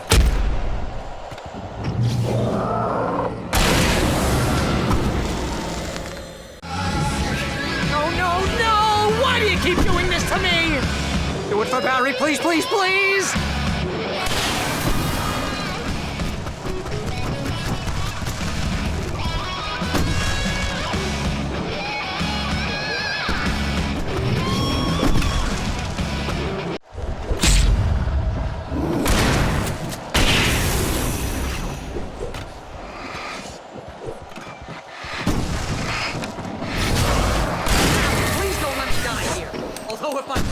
This is pretty much how I always wanted to go out.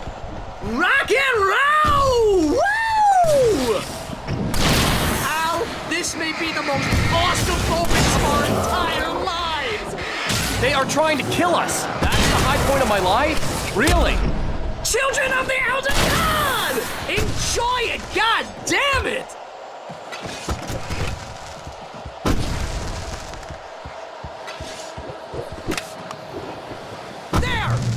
Back in the game, yes!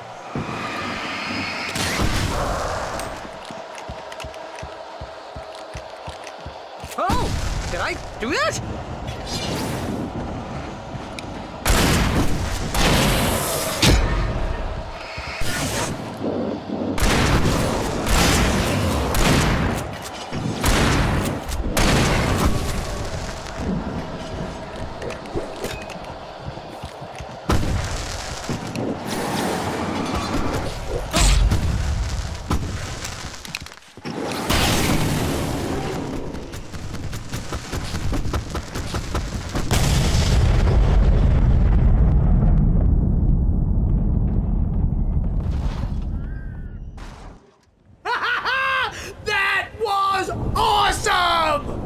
Bright Falls, rock and roll capital of America.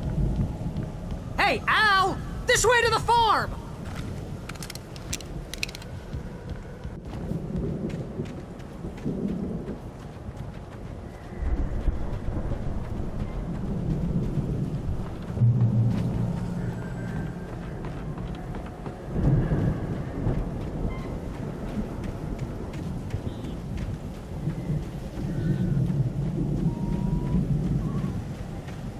See, bestseller? No reason to worry. Your cutout's good as new, right where I left it. I'll come back for it once we have the place secured. Yeah, that's been my biggest worry all this time. We need to get this thing moved out of the way. This is as far as I got before they ambushed me.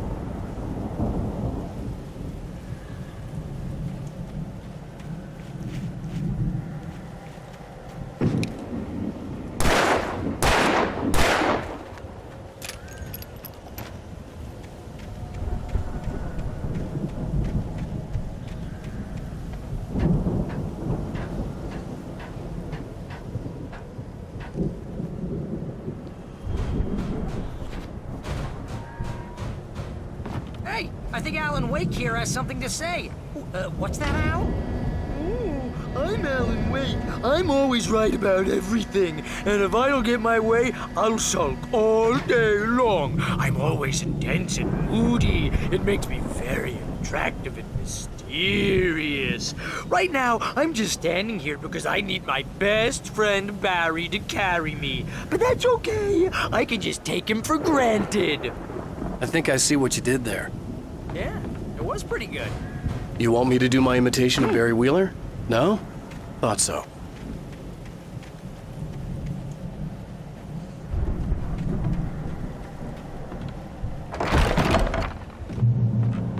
Wow! You look at that thing, Al! They really went all out with this Viking crap, didn't they? Look at all this stuff! They must have done okay for themselves, so how come I never heard of these guys before? And this from the guy who learned about Ozzy Osbourne through reality TV? Sleep. We all spend a third of our Night dreams in its Springs. soft embrace, Man, somewhere brings back between memories. fantasy and Hey, oblivion. remember when I got you that gig? But Your dreams first have a real way of writing forcing job. What got you themselves into waking started? life, Was this one of your or episodes? Vice versa. In Night Springs. Tonight's episode, The Dream of Dreams. That's by someone else. We join Mr. Jones as he explores the endless dreamscape, only to be brought to a sudden stop by a decidedly mundane situation. A long line of people. Hey, Jones, right? Listen, we're gonna have to wait until His Highness over there is good and ready. Oh, wow. Who's that? You don't know him? What are you, new?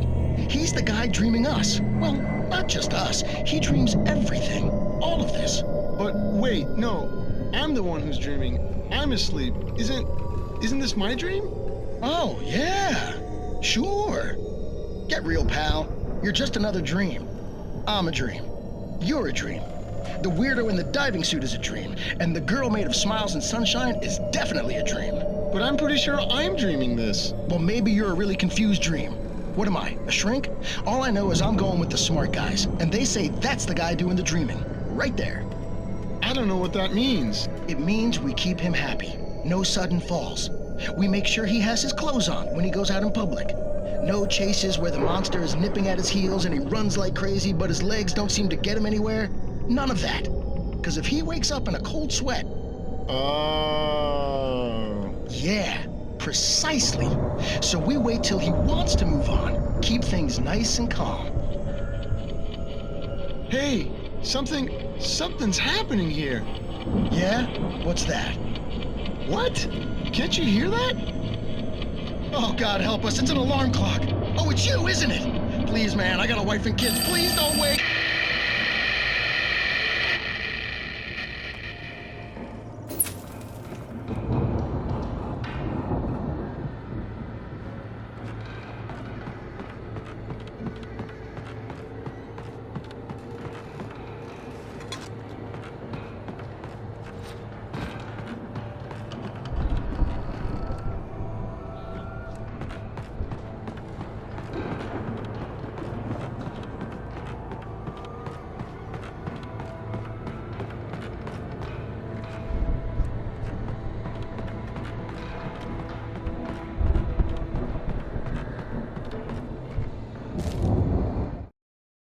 It's 1976. Madness reigns at the Anderson farm. Contrary to all logic, the headiest ingredient of their moonshine is unfiltered water from Cauldron Lake. The Andersons feel like gods. Odin can't stop laughing. He contemplates cutting his eye out. Tor runs across the field, naked, shrieking, hammer in his hand, trying to catch lightning. Their songs have power. Something ancient is stirring in the depths, coming back. The Viking boat looked imposing, almost like a battering ram.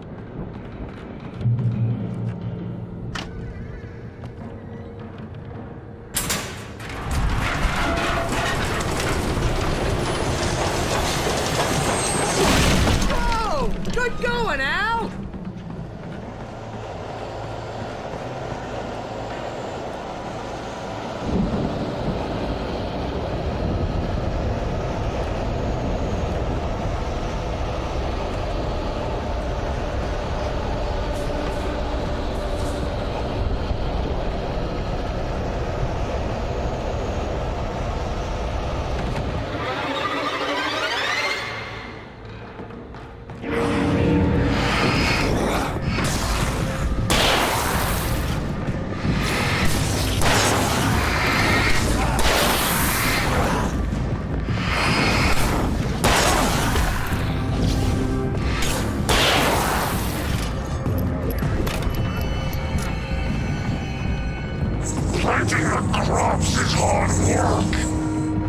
think we can make it through here, Al?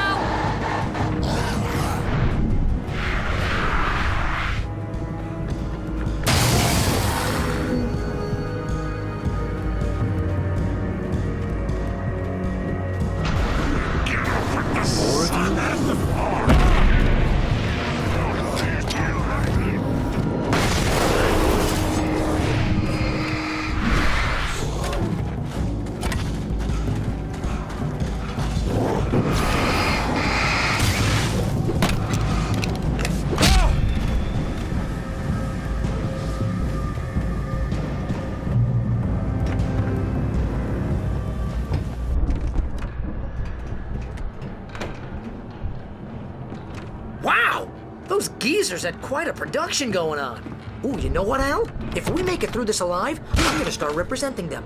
Yep, sell this stuff online, maybe get a reality show going, release a new single. Good luck with that, pal. Hey, you find us a way out of here, okay? I'm gonna take a closer look at this stuff. Be careful, Al!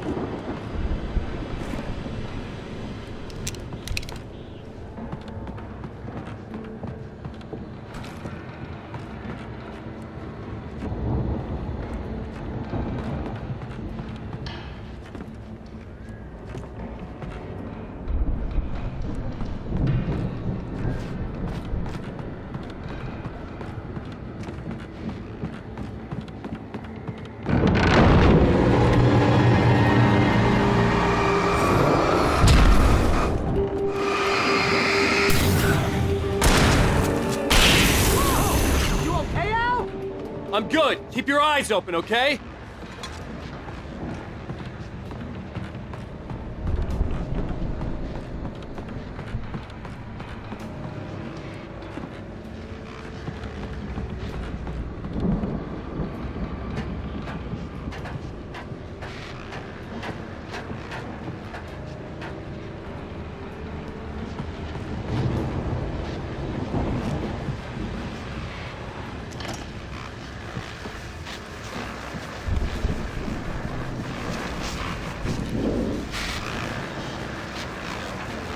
As you regular listeners know, I tend to work through the night, but I'm not the only one. Deputies Mulligan and Thornton are taking a couple of moments off their busy schedule to join me here in the studio. Boys, how busy are you now? Deerfest is almost here, isn't it? I bet that keeps you in business. Pretty busy, yeah. Actually, Pat, we've been real busy with other stuff, which concerns an ongoing investigation. We can't talk about that, Thornton. I wasn't gonna say anything. I was just saying we got, other irons to fry. And how would you compare your workload to last year's? Things have seemed relatively peaceful to me, but people do tend to get a little wild this time of year. Oh, it's wild, Pat. It's pretty wild. There's been all sorts of trouble this year. Vandalism, fighting, public disturbances. A lot of people gone missing, too. Yeah, it's pretty much the usual stuff, Pat. Just, a lot more of it. Now, is it just me, or does Deerfest get wilder every year? People seem to be more drunk, at least, or they start earlier and younger. Oh, it's definitely not just you, Pat, but... Definitely, Pat. Hey, I'm talking here, Thornton. Oh, shoot, I lost my train of thought. Not just me. Oh, yeah, it's wilder, Pat, but actually most of the trouble seems to be coming from grown men. People who ought to know better, Kids are doing fine this year. Well, that's nice to hear at least. Boys, I want to thank you for stopping by. I'll let you get back to your patrol. Sure thing, Pat. Yeah, sure thing, Pat.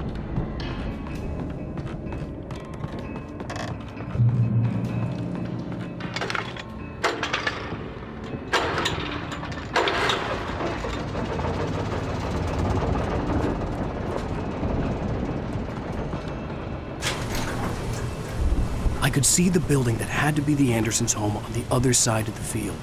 It wasn't far now. I wasn't worried about trusting the ramblings of two burned-out geriatric wrecks. They had the goods.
Al?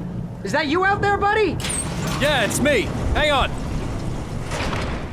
Hey, let's go, man.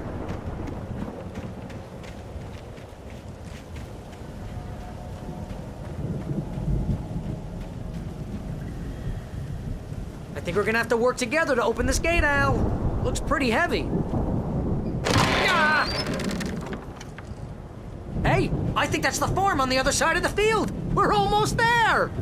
This farm is a crazy place for crazy people. We should feel right at home then.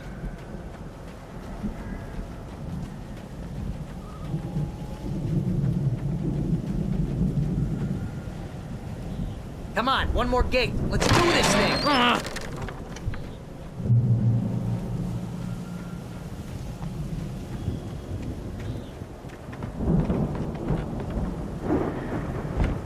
Lights are out.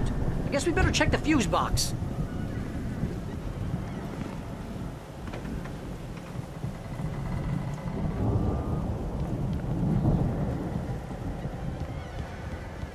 You know, this place looks kind of lived in. I thought the Andersons were in the booby hatch. Again, Alice's screams rang in the stillness of the night. I saw myself run toward the cabin, flashlight in my hand. I followed my past self. I was an out-of-body observer, a time traveler in a crazy drunken dream. This was the beginning. The night Alice had disappeared. The mystery of what had happened during the missing week was about to reveal itself. Yeah, I don't think they keep too close an eye on them at the clinic. They seem to slip away a lot so they can get wasted. No kidding. Those guys sound awesome.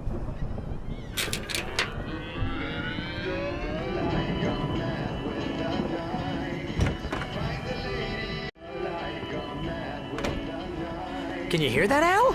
Music? Of course. We need to find where it's coming from. That's the message the Andersons talked about. That's the whole reason we're here. Lady of the Light? Oh, that's gotta be what's-her-face, the crazy lamp lady from the town. Cynthia Weaver. Right. Must be.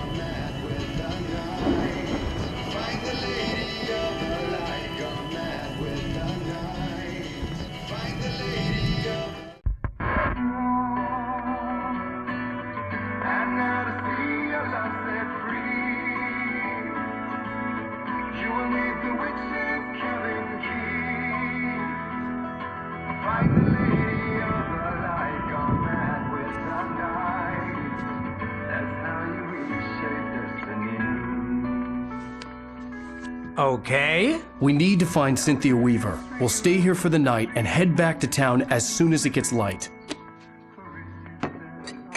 Hey, Al. Lots of hours before dawn. Might as well get some rest. And by rest, I mean drunk. Come on, Barry, this is... Yeah, what the hell?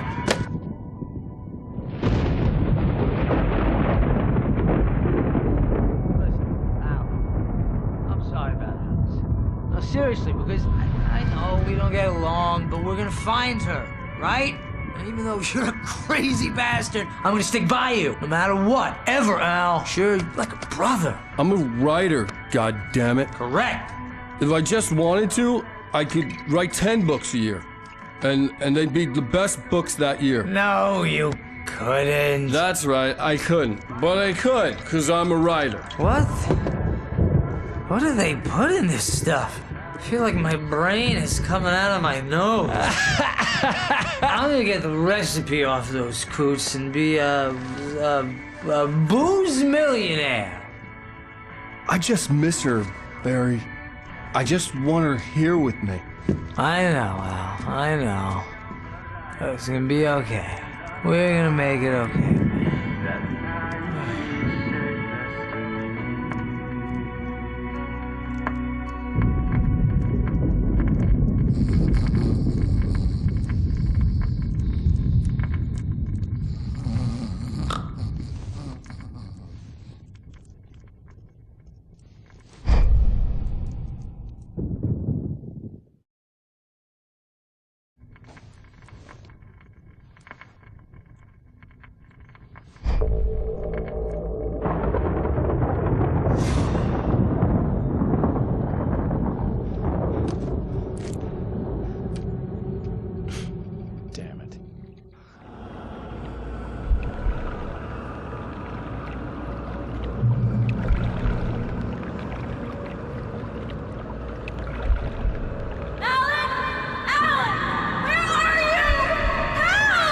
Alice, I'm coming!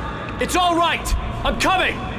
It was a crazy, drunken dream, and yet it was more than that. It was the truth, a suppressed memory unearthed by the Andersons' moonshine. I was there, an out-of-body observer.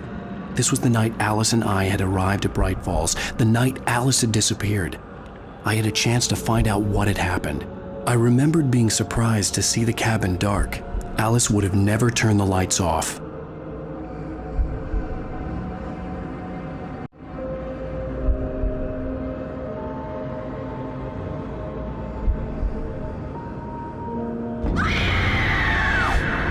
Alice? Alice!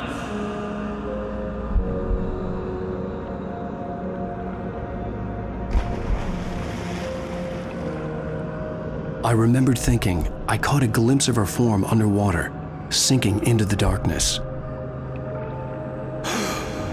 Diving after her was the last vague memory I had of that night. After that, the next thing I could remember was waking up behind the wheel of the crashed car and finding the first pages of the manuscript.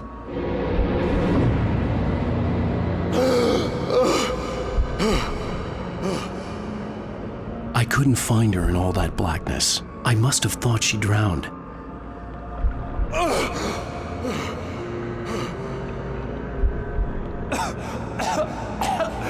Alice! Jagger had Alice, and Alice! so she had me. Alice!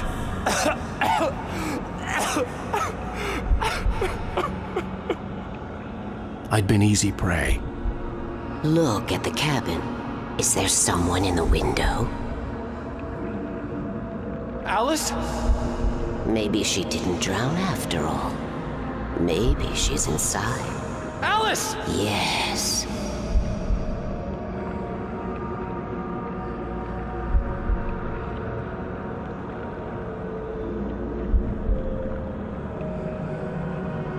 The dark presence had touched me.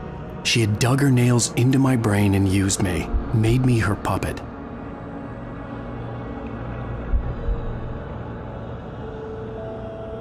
She must be here somewhere. Maybe upstairs in the study. Alice! Yes, that's where she is. You can apologize. Alice! You laugh at the whole thing together and put it behind you.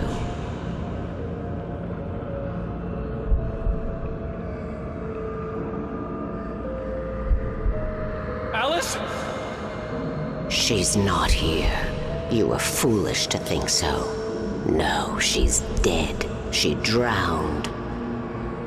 No, no, no! It's your fault your wife is dead. You are guilty. All she wanted was to help you right. You killed her. Oh, hush. There's still hope. Cauldron Lake is a special place. Here, you have the power to change things. She wanted you to write. I will tell you what to do.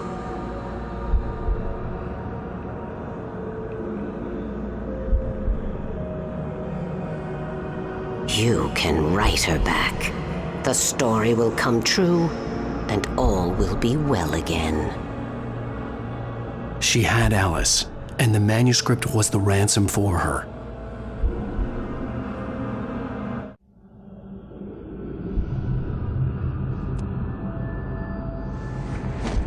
Yes. All right. I'll fix it. I'll bring her back.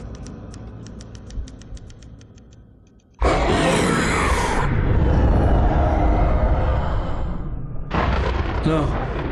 I wrote it. I remembered it all now. In the dark, I'd written for days, a week, almost a complete manuscript of a novel entitled Departure. Jagger had been my editor, whispering in my ear, making sure that the unfolding story would make her more and more powerful. I thought I was saving Alice. Even with the cobwebs she put in my head, some part of me had been aware enough to write my escape into the story, to bring a light into the cabin to release me before I could finish, to interrupt the horror story before the ending, where darkness consumed everything and everyone. Zane was weak and far away, but I had written him into the story, and his light had been enough to set me free. It isn't here now. I'm here because it was written. I brought the light to set you free. You must hurry. It will know I'm here. It will be back soon. It stole the skin of my Barbara a long time ago. She looks so old.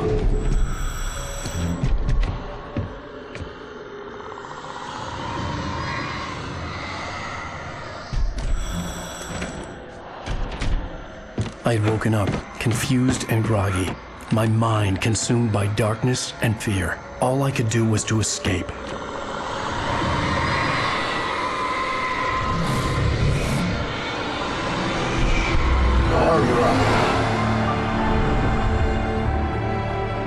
The week spent in the cabin had taken its toll. I was barely conscious and fading fast. It had to have cost Zane terribly, thrown him even deeper into whatever dark place he now haunted.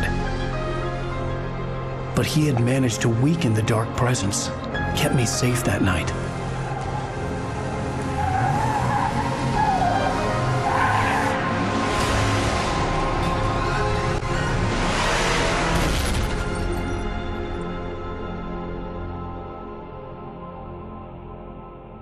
I wrote it. It's my fault. That's right, James Joyce. It's your fault, and you're gonna pay for it.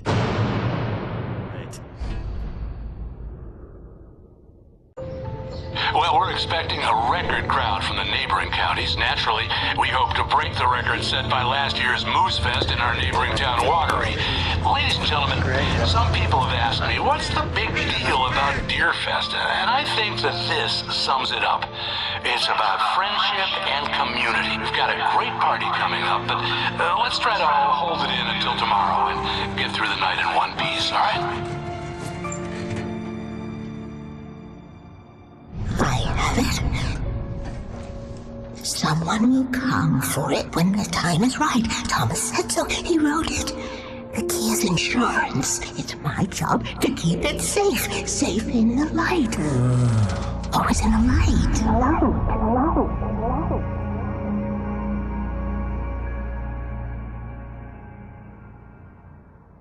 All the manuscript pages were gone. The FBI agent had taken them. I think my tongue just took a crap in my mouth. Ugh. Oh, wait, we're in jail now? Oh, Al. Al, this is not good. That about sums it up.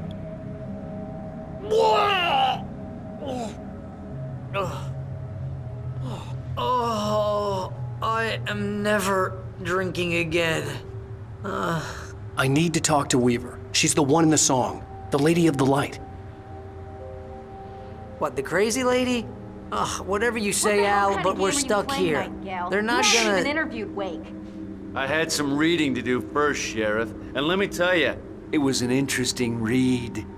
Well, I've got you now, Raymond Chandler. It's all here. All the evidence, including conspiracy to murder a federal agent. There's no way you're walking out of here. You hear me in there, Bret Easton Ellis? Huh? Agent Nightingale, I want to talk to your superior. Well, we all want things, Sheriff. I wanted my... Look, that's not possible right now. Agent Nightingale, I insist.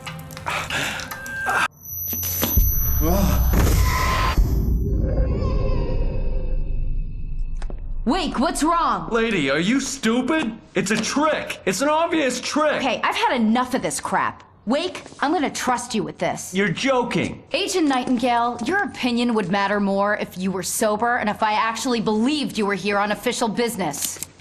Whoa! Get back in the cell, Stephen King. The only way you're leaving this place is over my dead... Wait a minute. I know this. Oh my God! Light. We need light. It's the only way to fight this thing. In my office. I've got your things there. Follow me. Oh man, we're sitting ducks with the lights out. Nightingale tried to make sense of the manuscript. It was disjointed and strange. He didn't understand half of it, but it all rang true. Impossibly true. He took out his hip flask when he reached the page that described how he reached the page that made him take out his hip flask. It wasn't the booze that made his mind reel. Stay cool. I can get the emergency power on. Nightingale felt the situation veering out of his control, but the gun at least felt steady in his hands. He was ready to fire, resolved that he would let this happen over his dead body. And yet he hesitated. He had seen this moment before, read it in the page. He was transfixed by the déjà vu and the horror that he was a character in a story someone had written. Then the monstrous presence burst in behind him and dragged him into the night.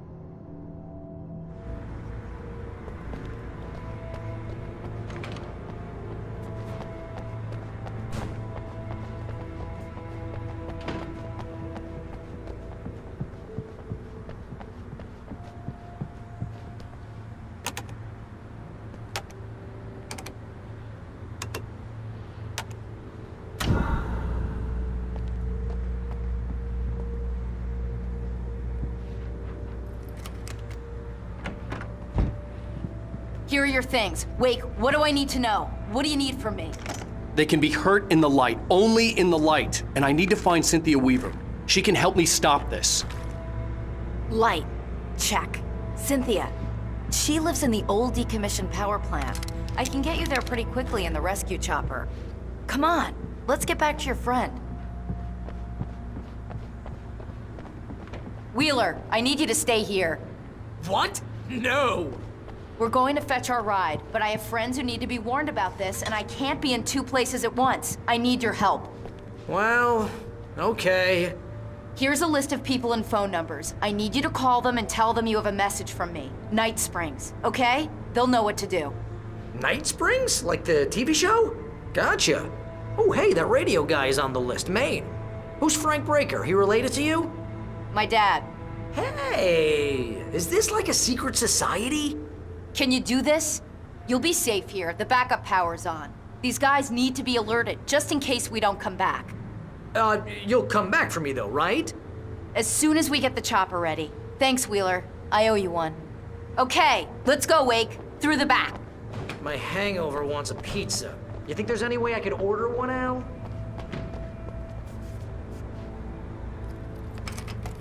Hello, Mr. Breaker. Oh, hell. Whatever took Nightingale must have broken the gate controls. We can't reach the gate's control box from here. We need to get to the other side over the rooftop. I'll go. I'll open the gate for you once I'm across. You stay here in the light and cover me, Sheriff, okay? Are you sure? Okay then, but hurry.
Hey, Sheriff! Your password. Night Springs? What's that all about? It's a stupid joke we have. That Bright Falls is the original inspiration for the TV show. This town can get weird at times. Never this weird, though. We need to bypass the damaged control box. What am I, an electrician? Hold on! Ow, damn! That's smarts. Good job, Wade. Okay, stick close. Our first stop is the town hall. The keys to the chopper are there.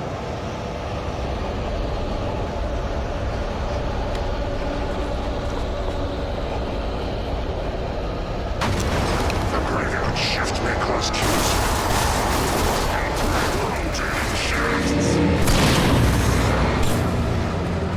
Say that!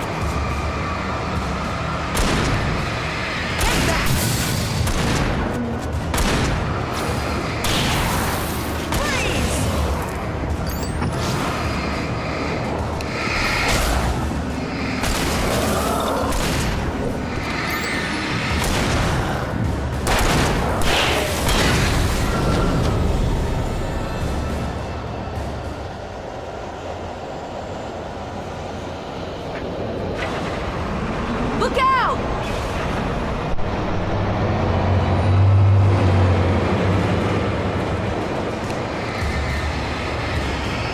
Say that! Freeze!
And I thought New Yorkers were rude.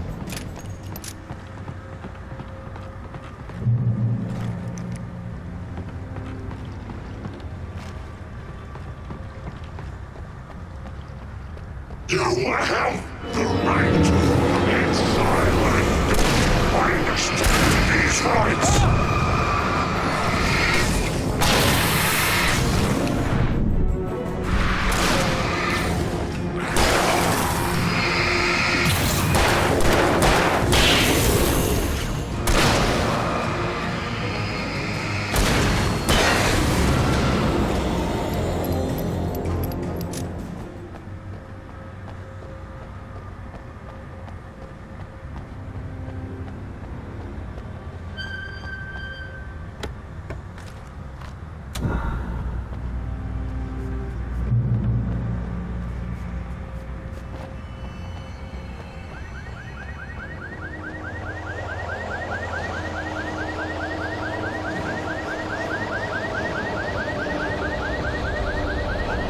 Over here! There's light!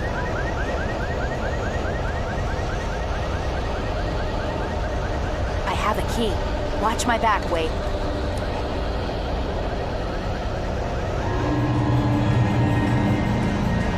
It's an ambush.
Let's go, Wake.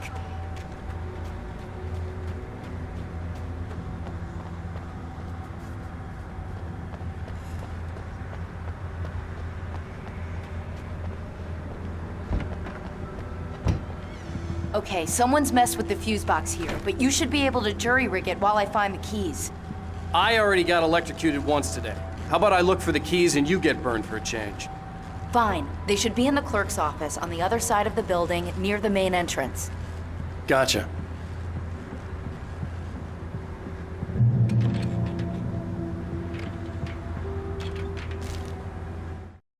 The darkness that wore Barbara Jagger's face was furious.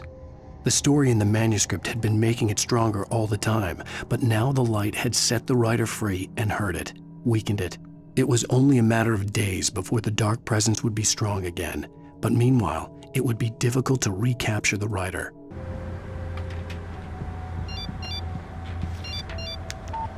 The message was from Barry.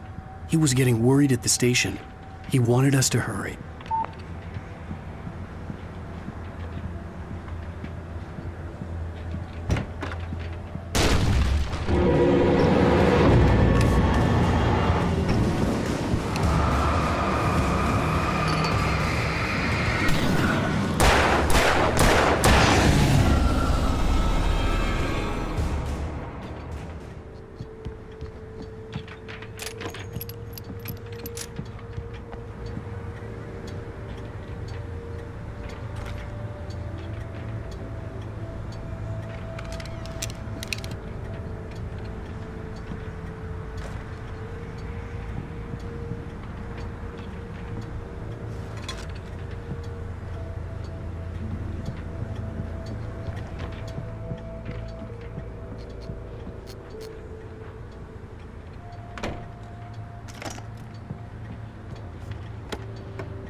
Okay, Sheriff, I got the keys.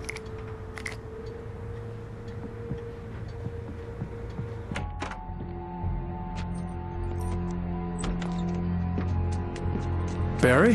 Why isn't he inside? Oh, God! Oh, God!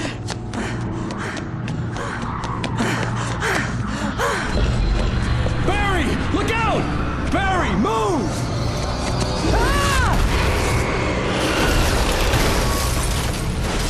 Barry! He made it inside, Wake. He's okay.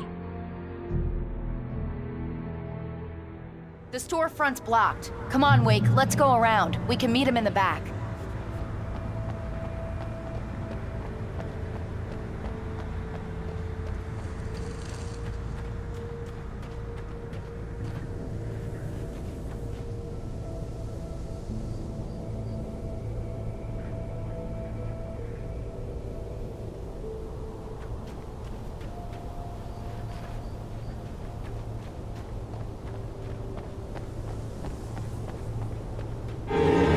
It's rabbit season!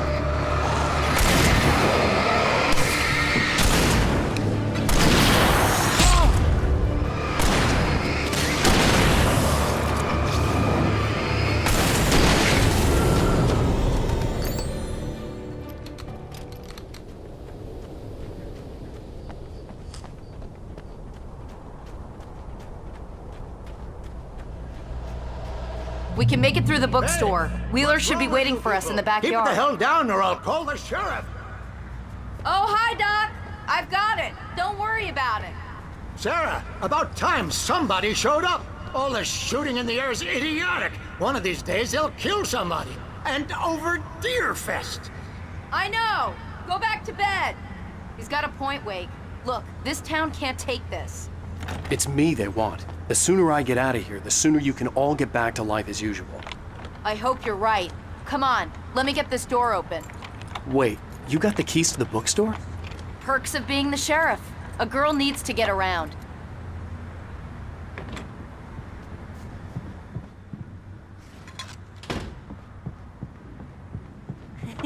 They're really taking advantage of your presence here, Wake. I heard they're selling a lot of your Alex Casey books. Right now, I'm not a big fan of my own writing. Cynthia Weaver worked hard, following her obsessive rituals, sometimes fighting them, always giving in to them in the end. She haunted the halls of Bright Falls' abandoned power plant. She marked her caches with light-sensitive paint that could only be seen by eyes that had been touched by darkness and saved by light like she'd been. She was preparing defenses and supply lines for the war she knew would come. The war between the forces of light and darkness. I don't see Barry. Look, Wake! Maybe that's him. That's the way to the chopper.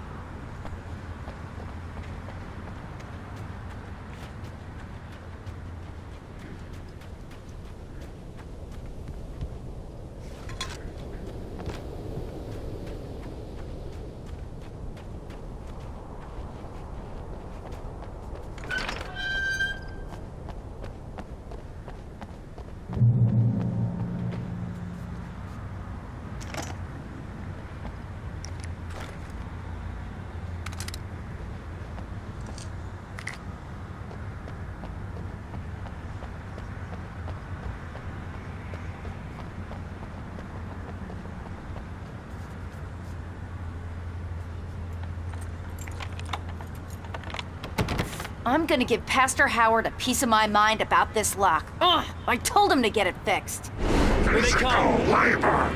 Let's take a break!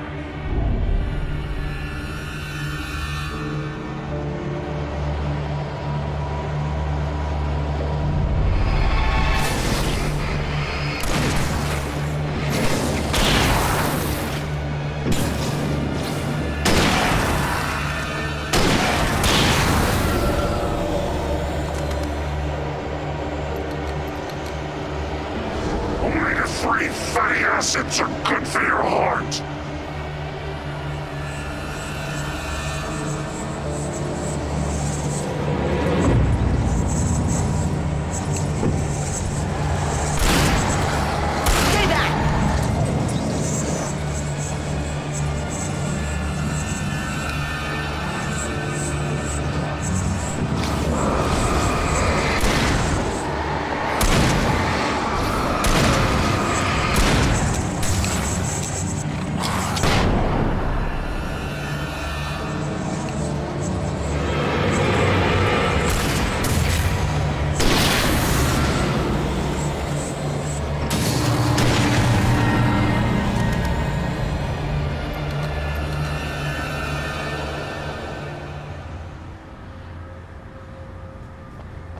Okay, it's open. Let's go, Wake.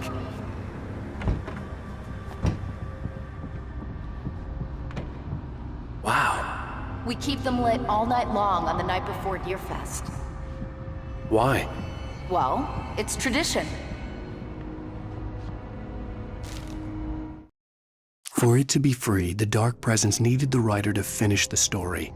Again and again, the story let it get frustratingly close to the writer without letting it capture him.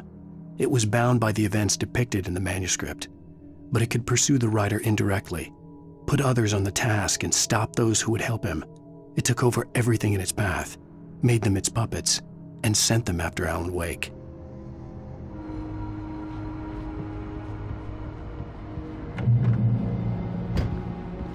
We're almost there. We'll have to go through the basement to get to the parking lot. Yeah, there's no way going through the crypt will turn out to be a bad idea.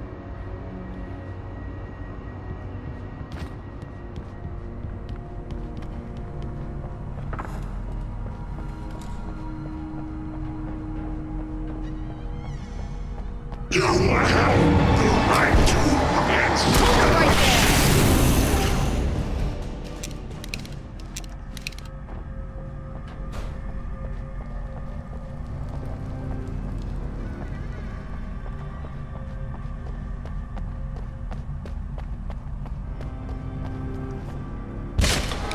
Did you call 911? Guess that one saw the light, huh? You didn't like that one? A tough audience. Well, I got plenty more. What are the Christmas lights for? Protection, man! Like garlic against vampires? Vampires. The helicopter's just across the parking lot and up the hill. Come on!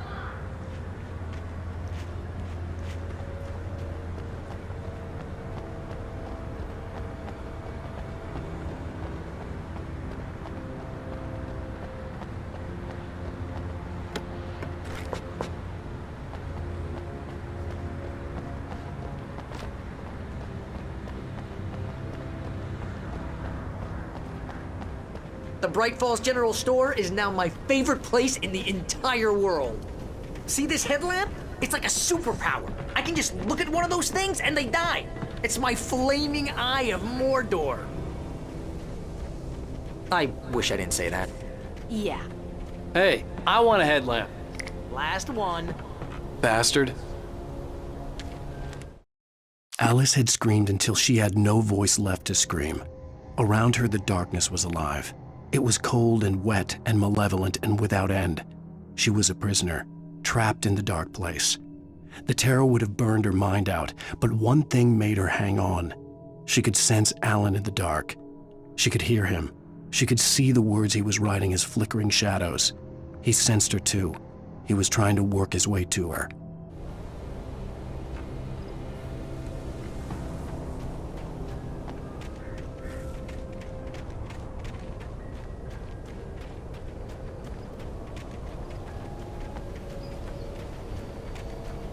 When someone throws a damn school bus at your head and you're about to take a helicopter ride with someone who may or may not have a pilot's license, you're cleared for departure to Night Springs. No offense, Sheriff.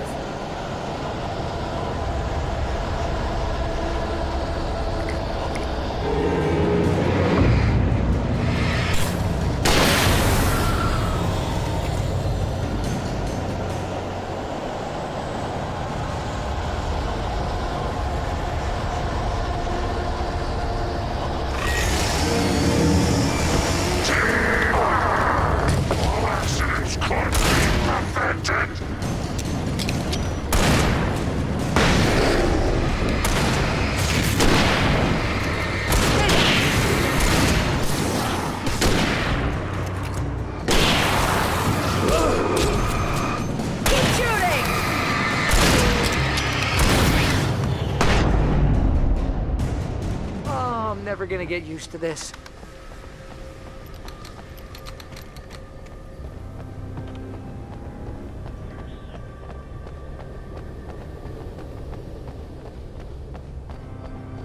The helicopter's just up ahead. I'll need a while to prep for takeoff. Don't take too long. I want to get out of here.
Just get me to Weaver, Sheriff. You're taking a big chance on a local crazy lady, Al.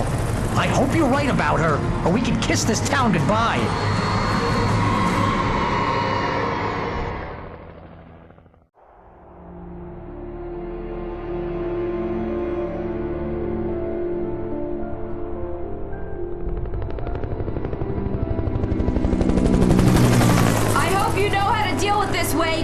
I guess you New Yorkers are used to rough situations like this. Right. The city's a war zone. King Kong, mutant alligators, and Alex Casey shoots the place up every weekend. Look, I never even carried a gun until a couple of days ago. Well, my dad used to be a cop there. Tells some pretty wild stories. Stuff like this? No, just normal bad stuff. Kinda like your books, Wake. I used to tease Dad that he was just like Alex Casey. You've read me. Oh, sure.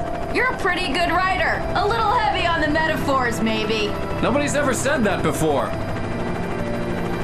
We're coming up on the power plant. See the lit building over there? And that's the dam further up the river. I can't land here. I'll take her down the road across the river. Just get me there, Sheriff.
This is good work for the night person.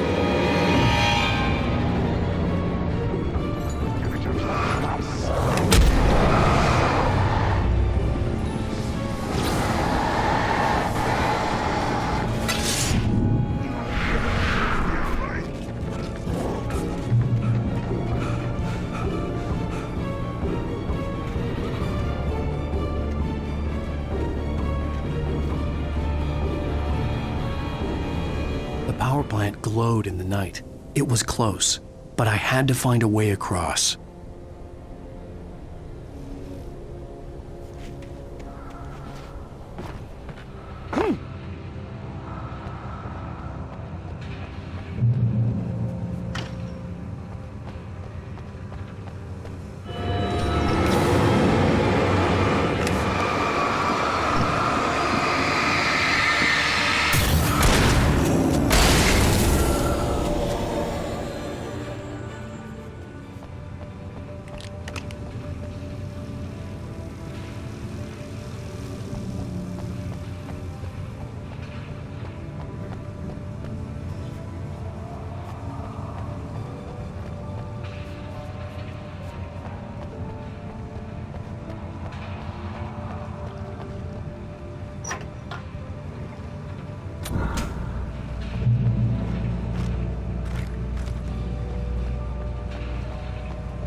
Making her way through the water pipe alone, Cynthia was angry at the writer. Foolish young man, taking unnecessary risks. And the way he broke the rules. Didn't he understand what was at stake? Since the terrible days in the 70s, she hadn't wavered once, as hard as it had been. She was tired of protecting the town all these long years, and now only wanted to rest.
The story I had written in the cabin had come true.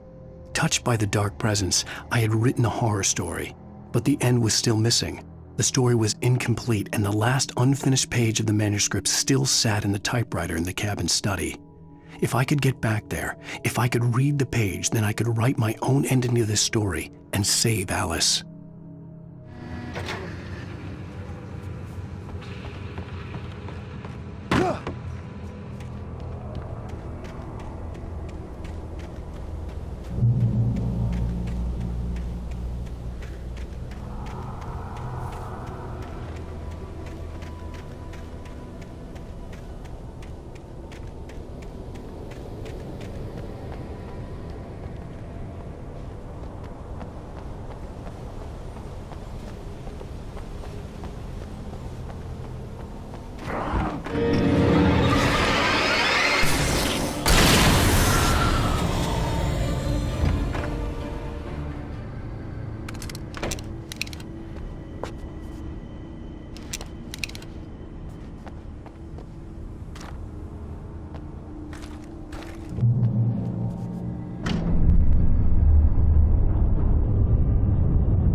Or birds.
Are we men dreaming of being butterflies, or butterflies that dream of being men? Such philosophical concerns are by necessity abstract.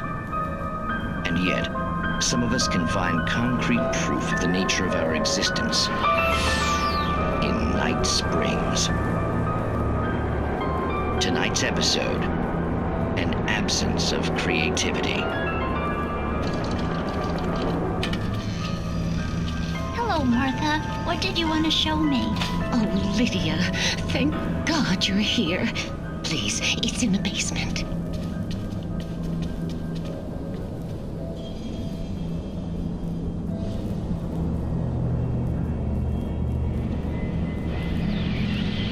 Oh, Martha. Oh, that's amazing. Isn't it just? I found it here this morning. It's like it isn't there, but oh, I can't look straight at it. Yes, I'm sorry about that. How did you get here? Well, I'm trying to work. Did you put this thing here? In a way. To be more precise, I put everything here but that. Really? But what is it? Oh, I guess the temptation is to call it a hole, but it's really an absence, a profound lack of reality. In Martha's basement? Yes, I was doing so well, too. I came up with 2 old ladies and put something really weird in the basement. It was a great start, but I'm completely blocked now. I can't imagine what I was up to. Well, surely it's just an ordinary basement. Is it? Why did you call your friend here, then? Well, I don't know. Oh, well. Couldn't you just ignore it? Oh, no, I couldn't do that. It would probably turn into a plot hole. Might be one already. Could sink the whole enterprise. Oh, my. Listen, ladies, not to be rude, but I'm really not at all sure where I'm going with this, and you're just not helping. You should just go back upstairs for a cup of coffee while I try to figure out what I'm up to. Well, if you think that's best. Maybe I should just stop here. Or is that too moronic? Is that too moronic? Indeed. Who can tell? It's a fine line between the stupid and the sublime. In Night Springs.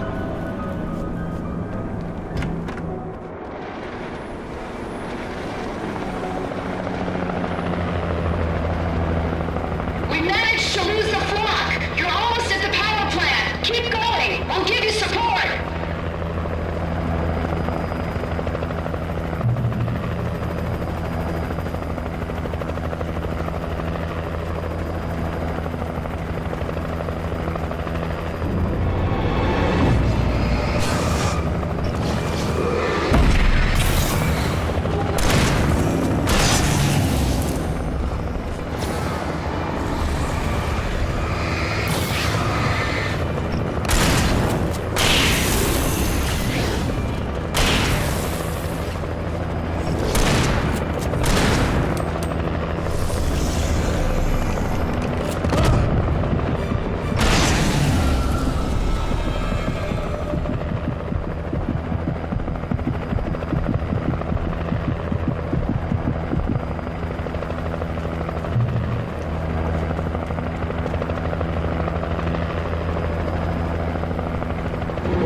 recognized the logo on the power plant sign.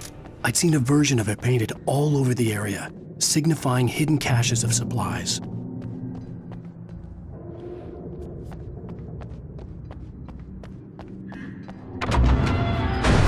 Hold it right there! Miss Weaver! Cynthia! I'm a friend! Prove it!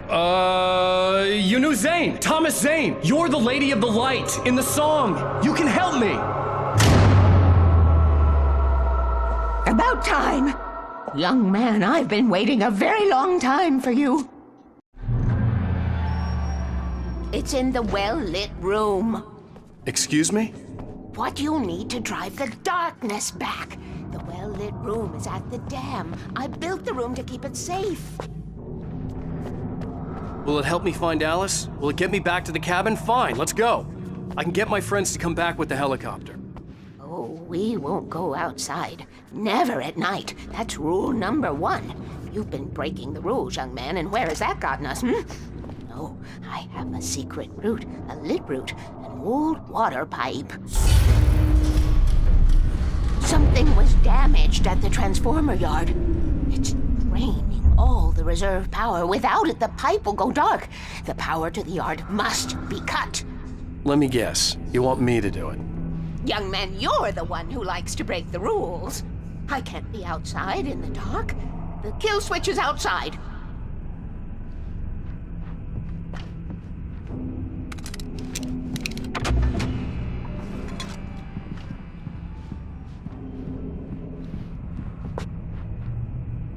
I have been preparing for these times, the dark tides. You have found my caches, haven't you? You can see the signs. Very few people can.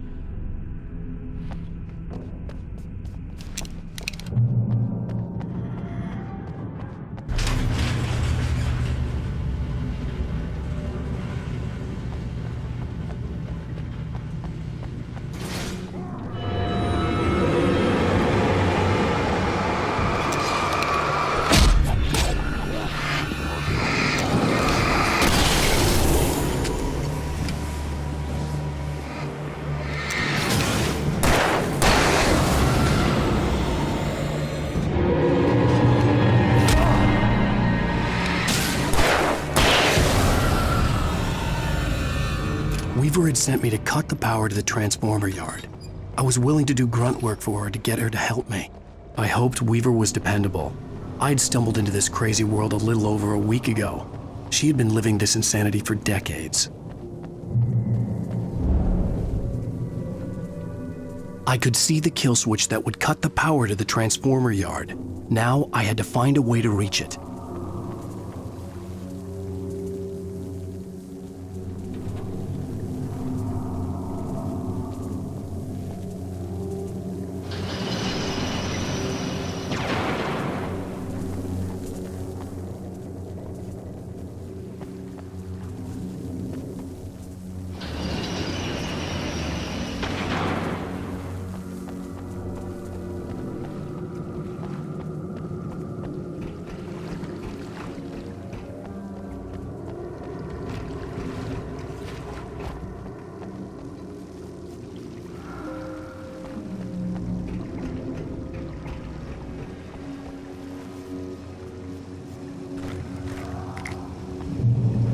Who designs these things?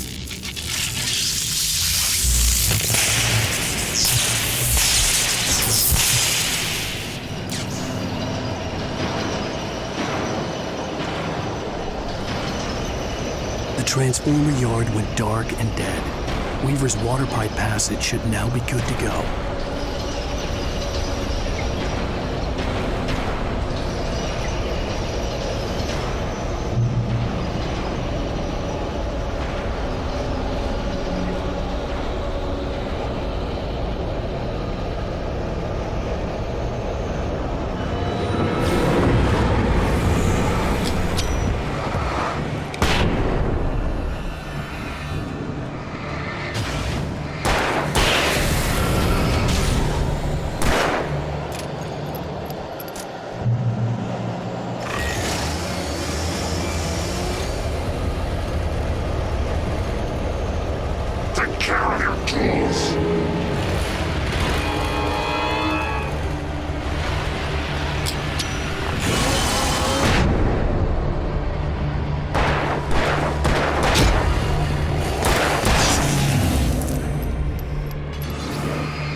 This way, young man. Follow me.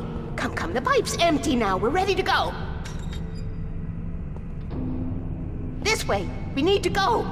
I knew them both, Tom and Barbara.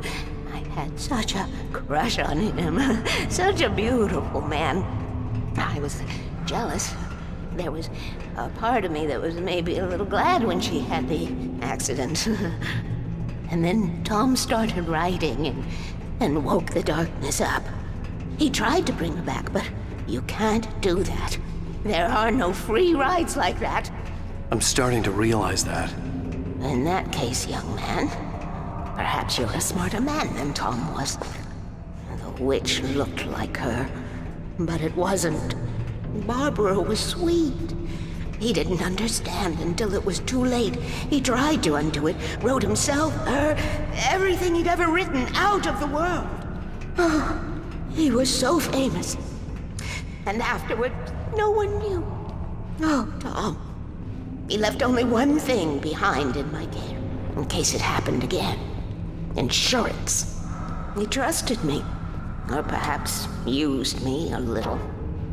Tom knew how I felt, knew I wouldn't refuse him. I built the well-lit room and put it there. It's been waiting for you. We are characters trapped in a story you have written, and none of us will survive to see the end of it if the darkness isn't stopped. She'll twist the story to her own dark ends. How do you know all this? Tom, that's the way he wrote it. He still talks to me, you know, in television, from beyond, from below. We have both been touched by the darkness, young man. He saved us both with light, but the darkness stays with you. Leaves a stain. This pipe will take us directly to the well-lit room. Okay, I need to call my friends, tell them where we're going. Hello? Al! Barry, we're headed to the dam in one of the pipes. Meet us there. Okay, I'll tell Sarah. It's Sarah now? Whoa! No! For the sweet love of... Barry! Barry! We gotta go see if they're okay. They're probably dead. You must reach the well-lit room. This is no time to be a selfish idiot. That's my best friend.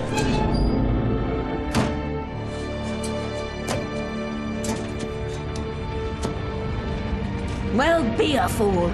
I'll use the pipe. I'll meet you at the dam if you make it.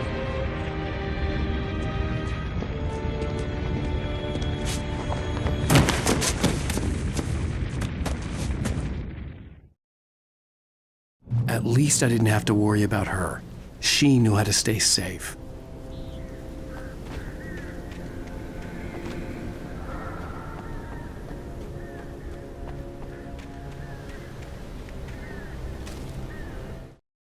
Sarah was almost starting to relax. Maybe they could turn this into a win yet. Suddenly, there was a piercing sound, like a table saw gone wild, as 100 birds made out of shadows swarmed into the rotor. The chopper bucked wildly and the board lit up, telling her what she already knew. They were going down. Barry Wheeler screamed next to her.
Sheriff Breaker! Sarah! The crash site looked bad, but as far as I could tell, the wreck was empty.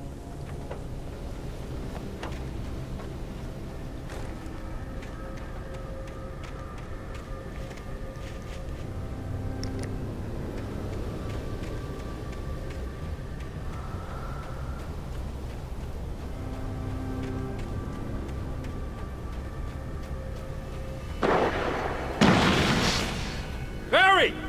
Barry! Freeze! Ah! Over here! Oh, no, Hang in there, I'm coming! We're coming! Get the hell back, you freaks! Fight him off!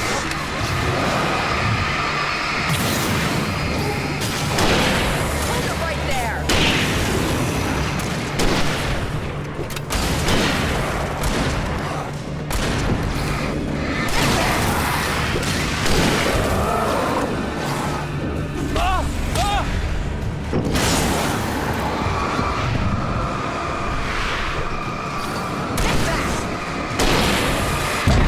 Keep shooting! Oh, no you don't! That's far enough! You know when to make it. I have a different ending in mind. Yeah, I'm fine. Thanks for asking. I knew you'd be all right. How's that? The flaming eye of Mordor? Laugh it up, funny man. Didn't we have somewhere to go? Weaver will meet us at the dam.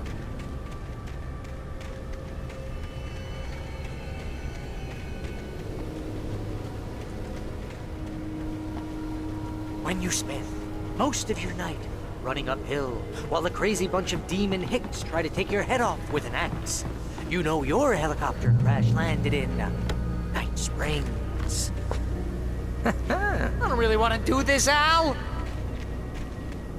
Ooh, I should have kept that gym membership. You see those lights? That's the elevator we need to take.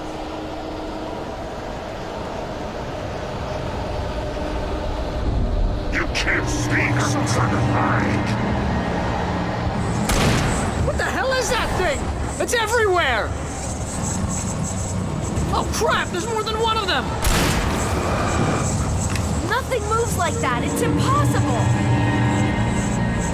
Ah! Al! Do something!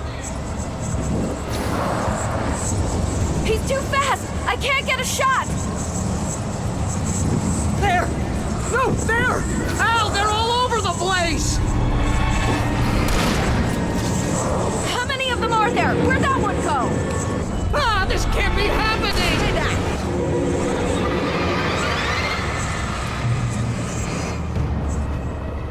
Damn it! I lost the perp! Was that it? Are we safe? That was... wow. But it's I dangerous think we're out okay. here. Wake, call the elevator. I'm keeping watch. Hey, Al, I got a bad feeling. Let's keep our eyes open.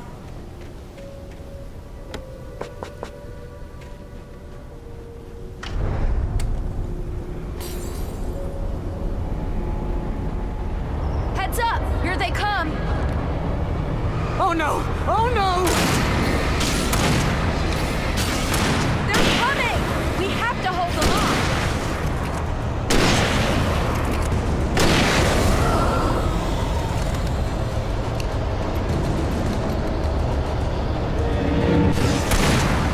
Oh no!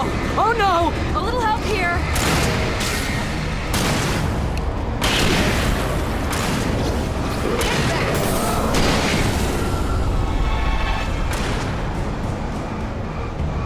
I swear this is the slowest elevator in the world!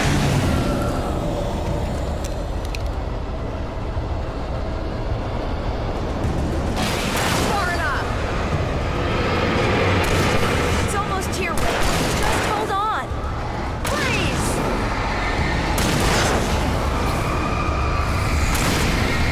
Fight him off! Put him right there!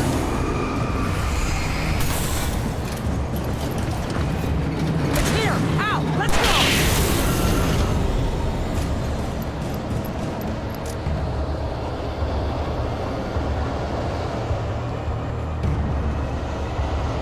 Al, hit the button!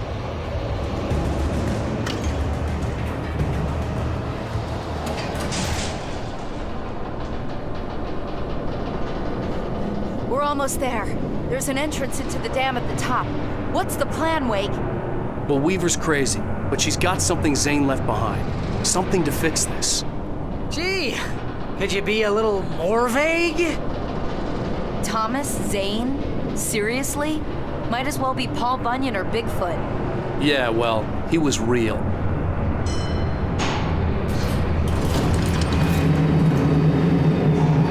Let's be careful, okay? Oh, jeez, I hate this. Okay, Wake. There's a button over there that opens the door.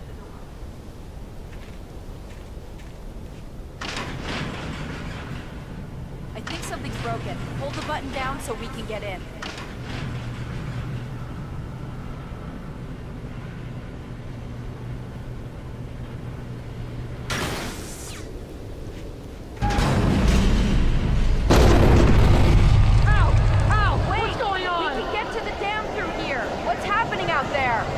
You guys go ahead and find Weaver. She should be in the dam now. I'll have to make it alone through the top. Okay, Wake. Good luck. Don't get yourself killed. Ow! Please, be careful. I'll take good care of Barry, Wake. You just look after yourself.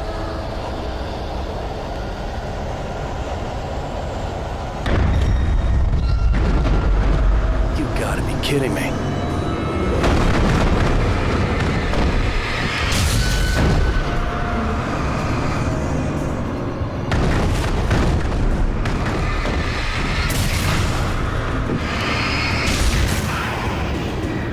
Down, boy.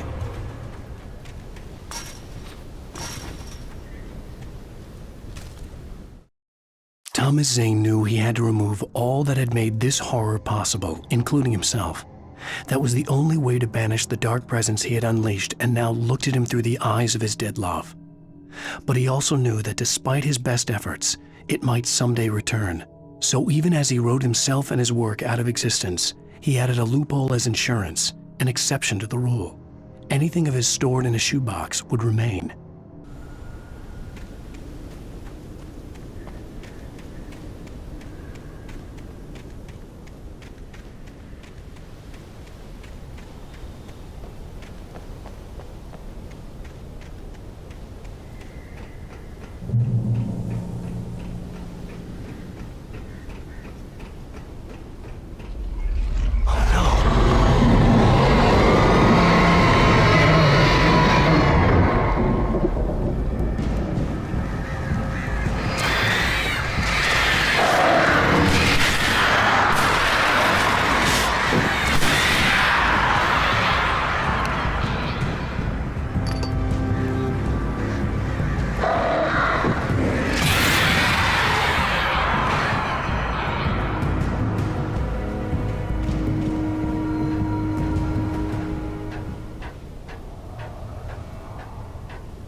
Can be a hobby or a job.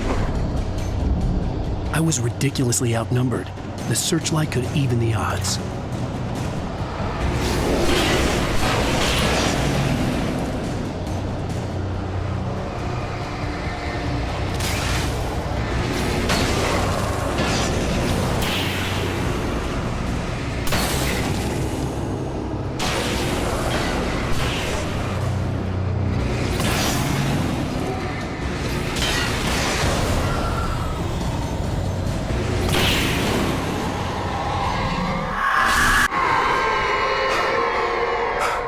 Enough.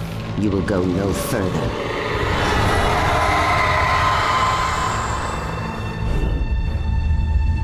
Stop now.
wrong. But it was a foolish chance to take.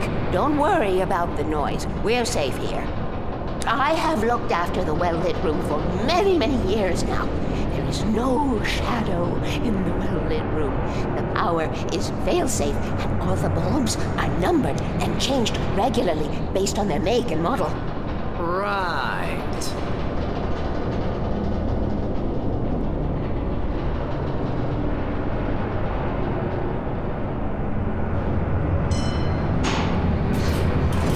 There's an old army base at Raincoat Point, north of here. It was active during the Second World War. They operated here back then.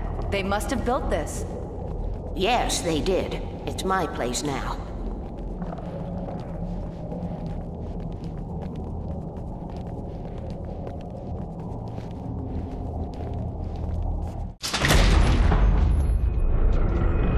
Take it, and I won't need to worry about the room anymore, because 6 and 33 and 118 need changing soon, and I don't want to climb up the ladder to change them because it's very late, and I'm tired.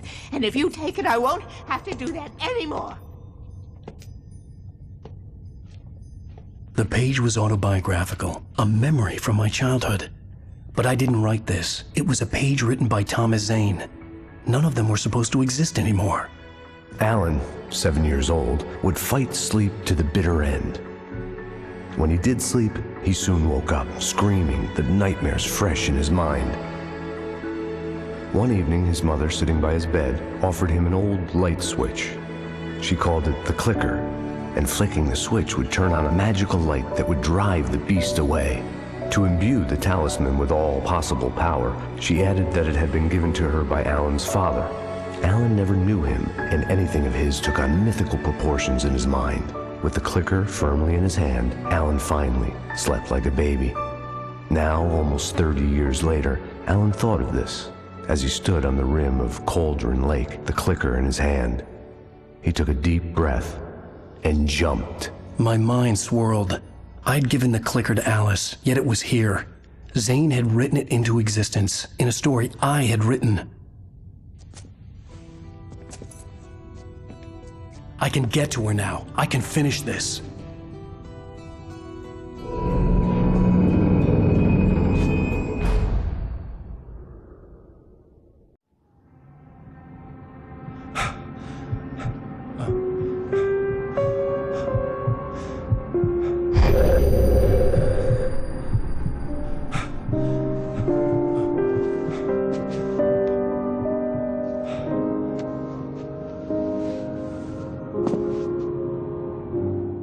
I had a hangover.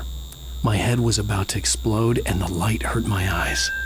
I needed my sunglasses and painkillers to dull the pain. In one of my finer moments of self-deception, I swore to quit drinking.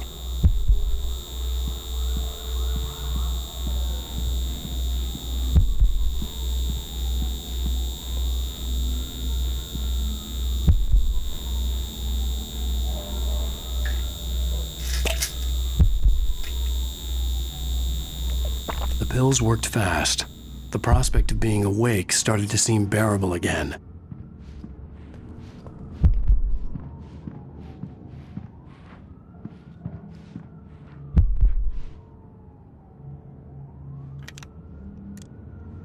The sunglasses made the world look bearable.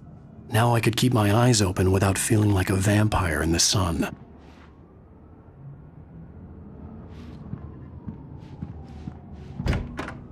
There was a message waiting for me on the machine. You have one new message. Al! Are you still asleep? Wakey, wakey! You should have your show on your TiVo. If Alice wasn't too mad to record it. She called me earlier and really chewed me out. Yeah, we went a little overboard last night. But parties are a part of this business. Al, look, I'm saying this as your friend. She's not doing your career any favors by trying to run your life like that, okay? I'll talk to you later, Al. Watch the show!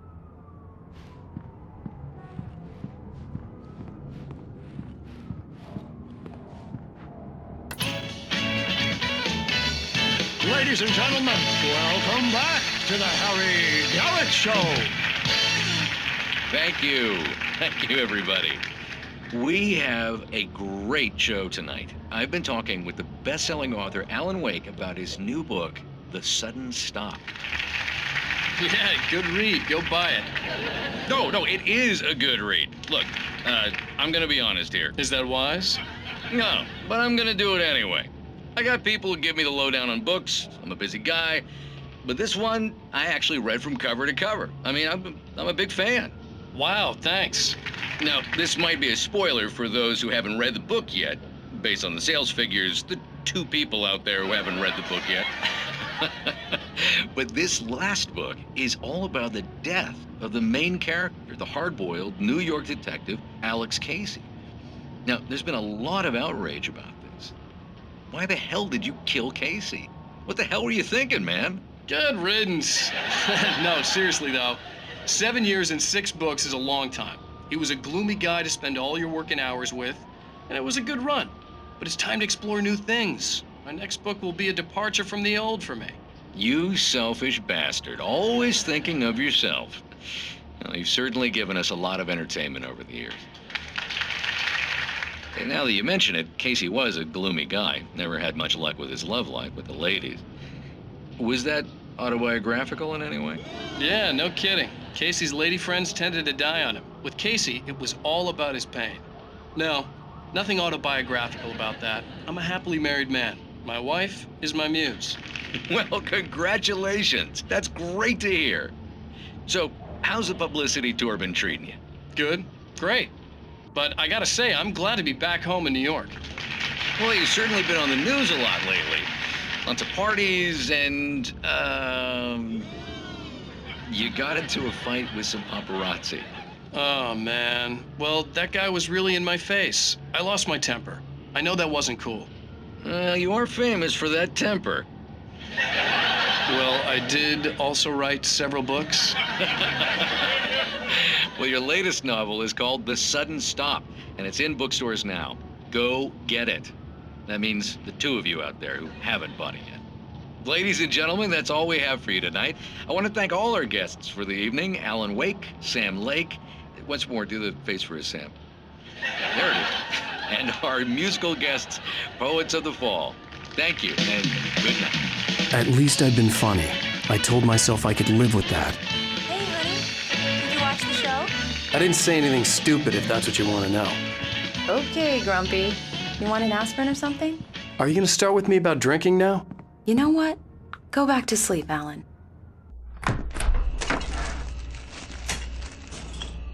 What? Now you can't even talk to me? Well, this morning I was angry because you said you'd be home at midnight and you showed up at 7 a.m. and passed out in mid-sentence. Now I'm over it. Are you angry? This goddamn tour. It's gotten out of hand. Oh, honey. It's almost over, right? We can get back to normal. Then you can start writing again. I'm sorry, honey. Alan, you're not thinking straight. Just take a shower and go back to bed, huh? Yeah, you're right, honey. I'm sorry. Once this is over, let's go away together. A vacation. Just you and me. Some peace and quiet.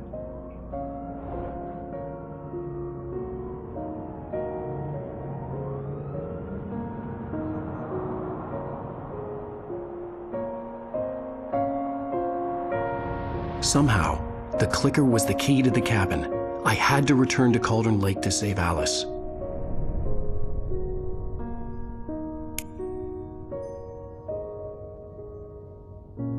I'm going back to the lake to finish this. I'm going to write an ending to the story in the manuscript on my own terms, to make it all right. Why can't you just write it here? The last page is still in the typewriter. I need to read it first. Everything needs to be just right. Zane tried to cut some corners, and it didn't end well. Okay, ready when you are. I'm sorry, Sarah, but I need to do this alone. Barry, take her gun. Miss Weaver, close the door when I leave.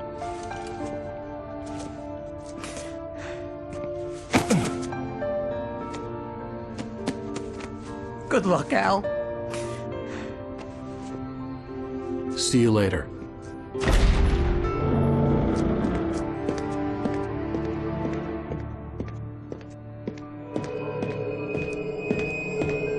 When I got out, it was warm and sunny. I'd flicked the switch of the clicker. Had it done this? I didn't stop to question it. I had to take advantage of the sunlight to get to the lake. On Zane's page, I'd stood on the rim of Cauldron Lake, about to use the clicker. That's where I was headed.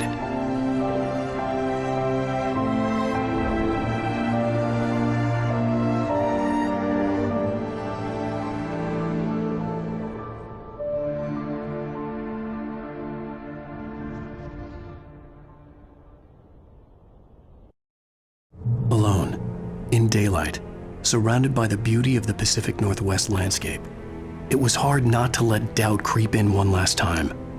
I could still chalk everything up to a dream, a delusion. I had enough imagination to make up something like this, having been in the cabin all this time, trapped in a story inside my head, gone mad from grief over Alice's death like Hartman had claimed. There would be no way of knowing. I told myself it didn't really matter. My course was set.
Darkness had touched me. There was a link between us, always would be. I could feel its presence again, getting closer.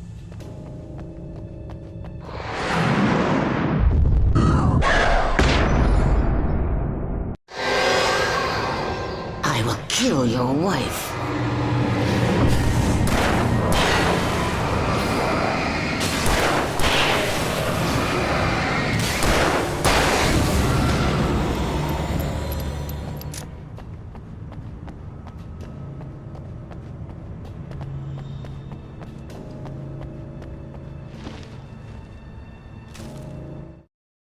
The Dark Presence was no longer trying to capture the writer so he could create the ending it wanted. The writer knew too much. He was too strong. And he carried a weapon left behind by Thomas Zane, something that could hurt it. Now, the darkness was doing everything in its power to simply stop the writer from ever reaching Cauldron Lake and the dark place it came from.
Nice to see you, too.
The bottom of Cauldron Lake was a graveyard of things the lake had claimed in one way or another over the decades.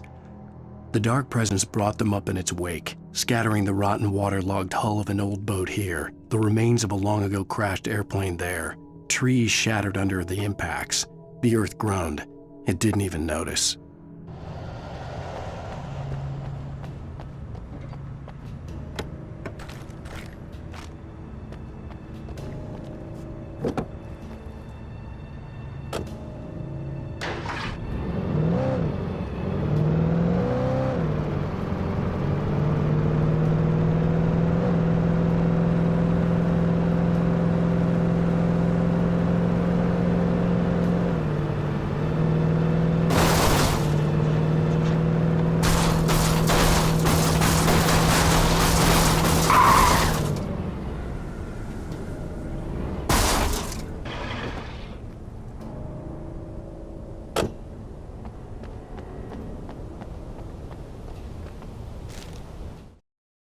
In the end, Barry wasn't going to shoot Sarah.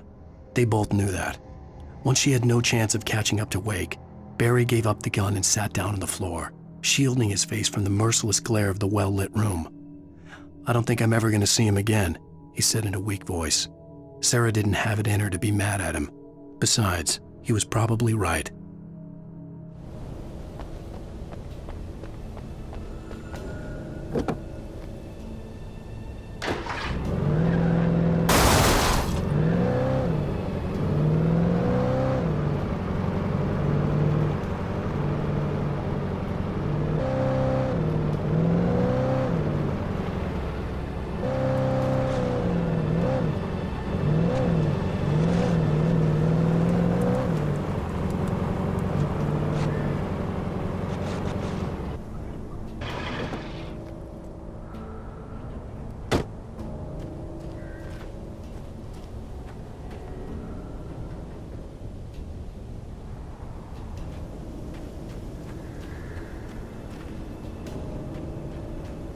I had to get the gate open.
Zane cut its heart out, but it didn't die.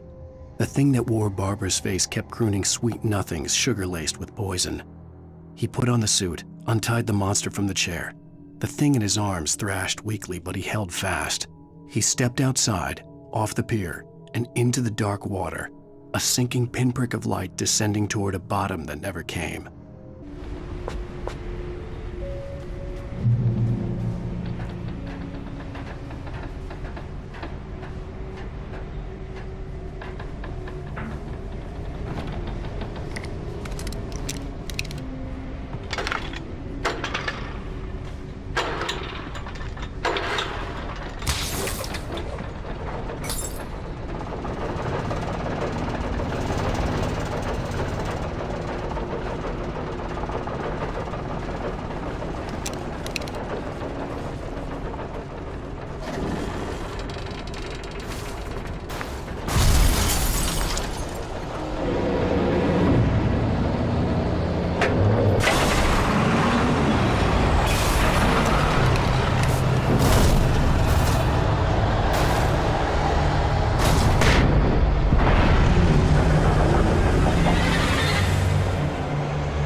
When I told Barry my plan back in the well-lit room, I'd acted as if I knew what I was doing. I didn't. I was operating on the shifting logic of a dream. I had to fight my way to the lake through the horrors of the night. I had to flick an old battered light switch imbued with childhood magic. I had to write a happy ending to a horror story. I had to save my wife from the dark prison she was being held in.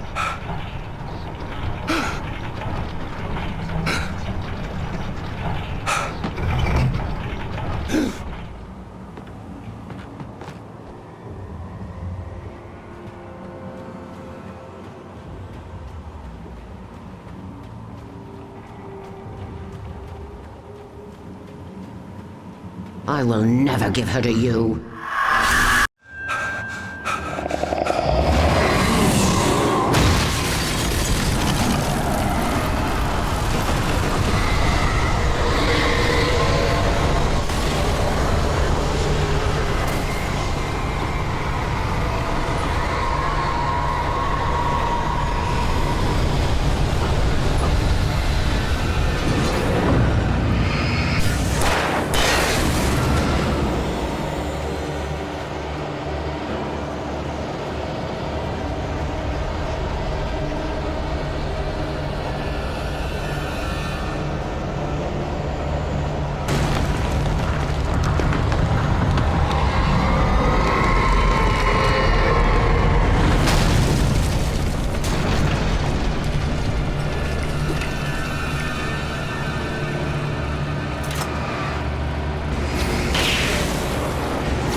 The dark place I found myself in was unlike anything I could ever have imagined.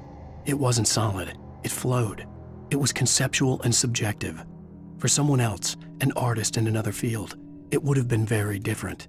I could sense the story of the manuscript all around me, the words and ideas floating in the air, poised to become real.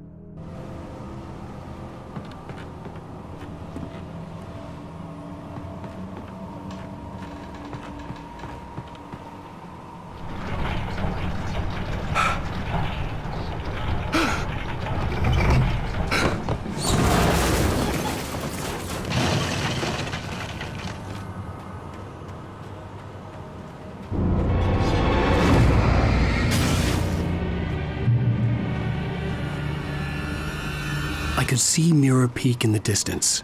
That's where Cauldron Lake was.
I needed to get the generator running.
After Zane had gone, I stood alone in the shifting dream that was the dark place. I had to find a way to the cabin. I'd written myself a way through this place in the manuscript. I followed the idea of a path. I'd written myself across the ocean that blocked my way, and with that, there was a bridge to the island beyond. The idea of the cabin flickered in the underwater darkness. I willed the cabin to be real, and it was.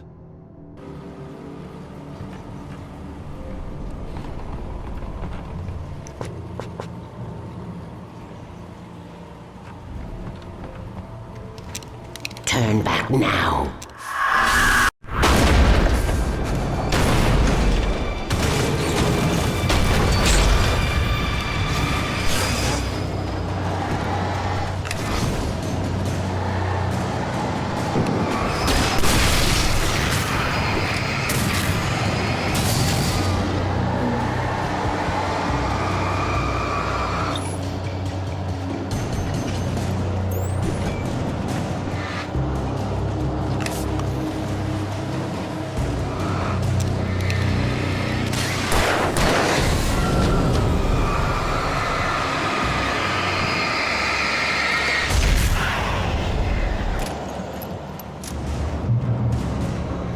Do as you're told.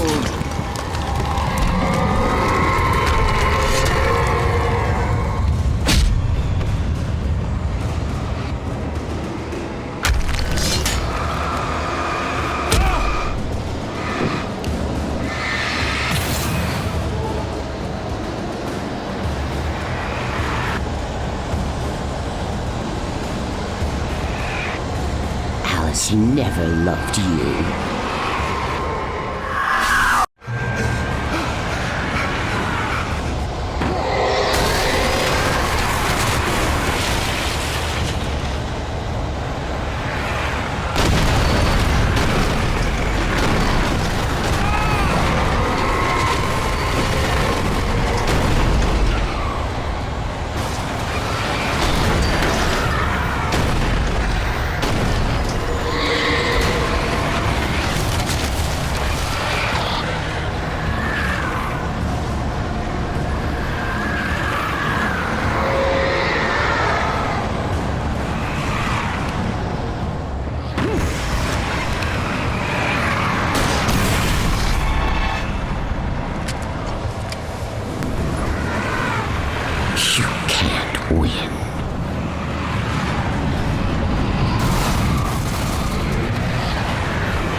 You will fail.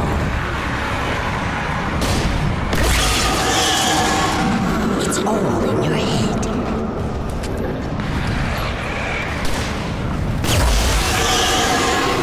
Your mechanism?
Baby, you were having a bad dream. It was just another nightmare. No, Everything's fine. You're home. it wasn't a dream. Everything's fine. Turn the lights on. Turn the lights on! Shh, baby. The power's out. There's no light. Come back to bed and I'll make you forget all about your fear of the dark. My fear? It's your fear. Why aren't you afraid? You're not Alice. Turn the lights on now. Where's the clicker? What did you do with it? Alan, honey, you're still 1 foot in a dream. You're not making any sense. Come back to bed. Alan, you're scaring me now. Come back to bed. Have you taken your pills? Do you want me to call Dr. Hartman?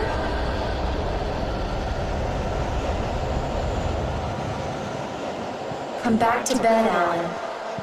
Come back to bed, Tom.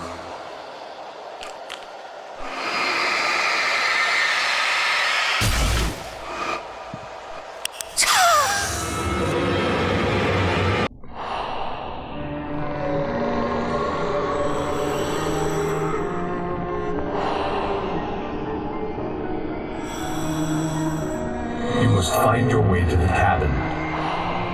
It stands in your way. It won't let you pass. It has no heart. It's filled with darkness. You must fill its heart with light.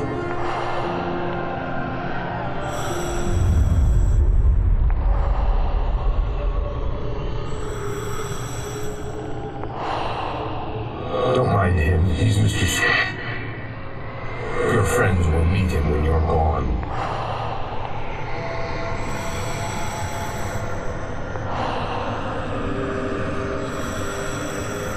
Use the clicker.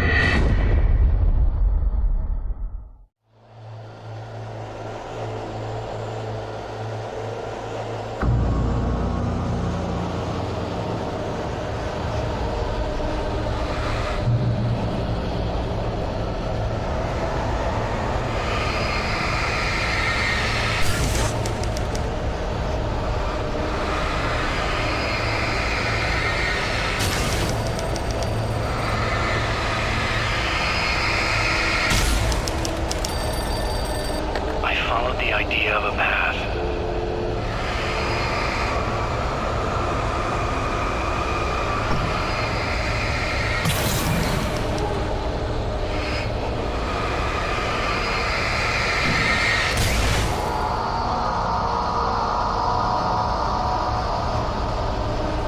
I'm leaving you. What? I'm leaving you, Alan. I met someone. I'm in love with someone else. Alice? No, what do you say? You can't. You don't love me. How could you? You don't even love yourself. All you do is torture yourself with work you can't do anymore. No, I love you more than anything in the world. You're my muse. I'm not. Who are you? What have you done with my Alice? Alan? What are you doing? Put the light back on! What are you doing, Alan? Stop! Put the light back on! It wasn't true. Nothing like that had ever happened. You're not my Barbara. Tom, let me go. I promise to be good. Please, untie me, you naughty boy. I will help you write your masterpiece. I will love you forever. No, you're not Barbara Jagger.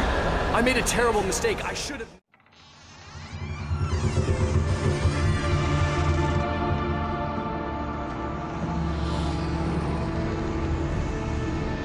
Now you will never get her back.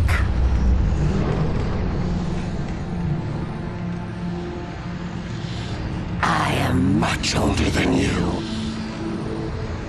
Older than your first work of art. I will find a new face to wear. Someone else to dream me free.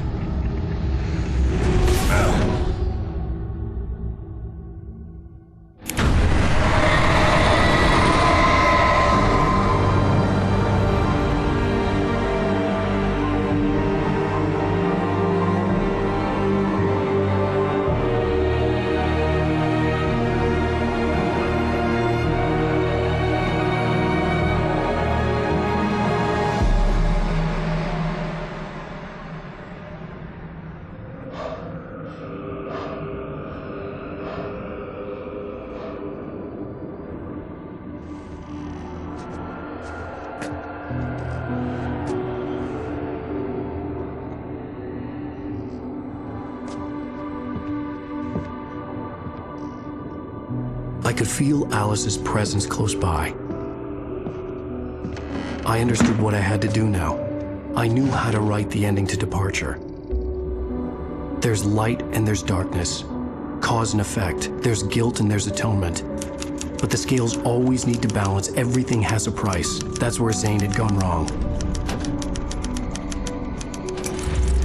There's a long journey through the night back into the light. Alice? Alice?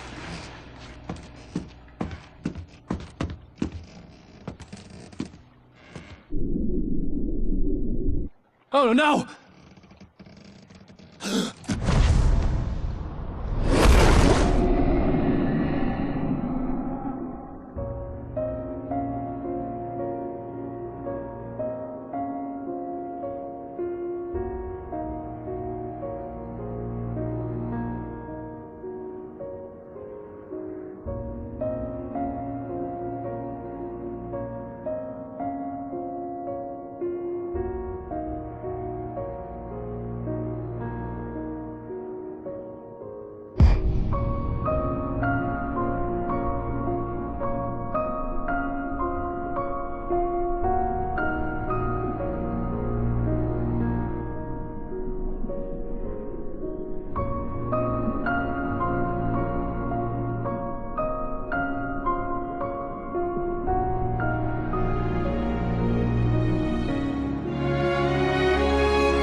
It's not a lake.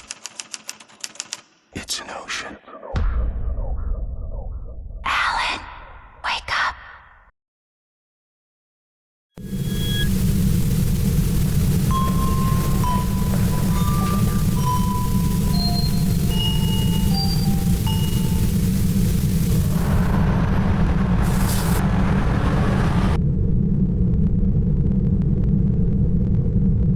Tonight, I'm going to give a practical demonstration of the many worlds interpretation. As you can see, this is a loaded 9mm pistol. It shall be part of a thought experiment. And now, a real experiment.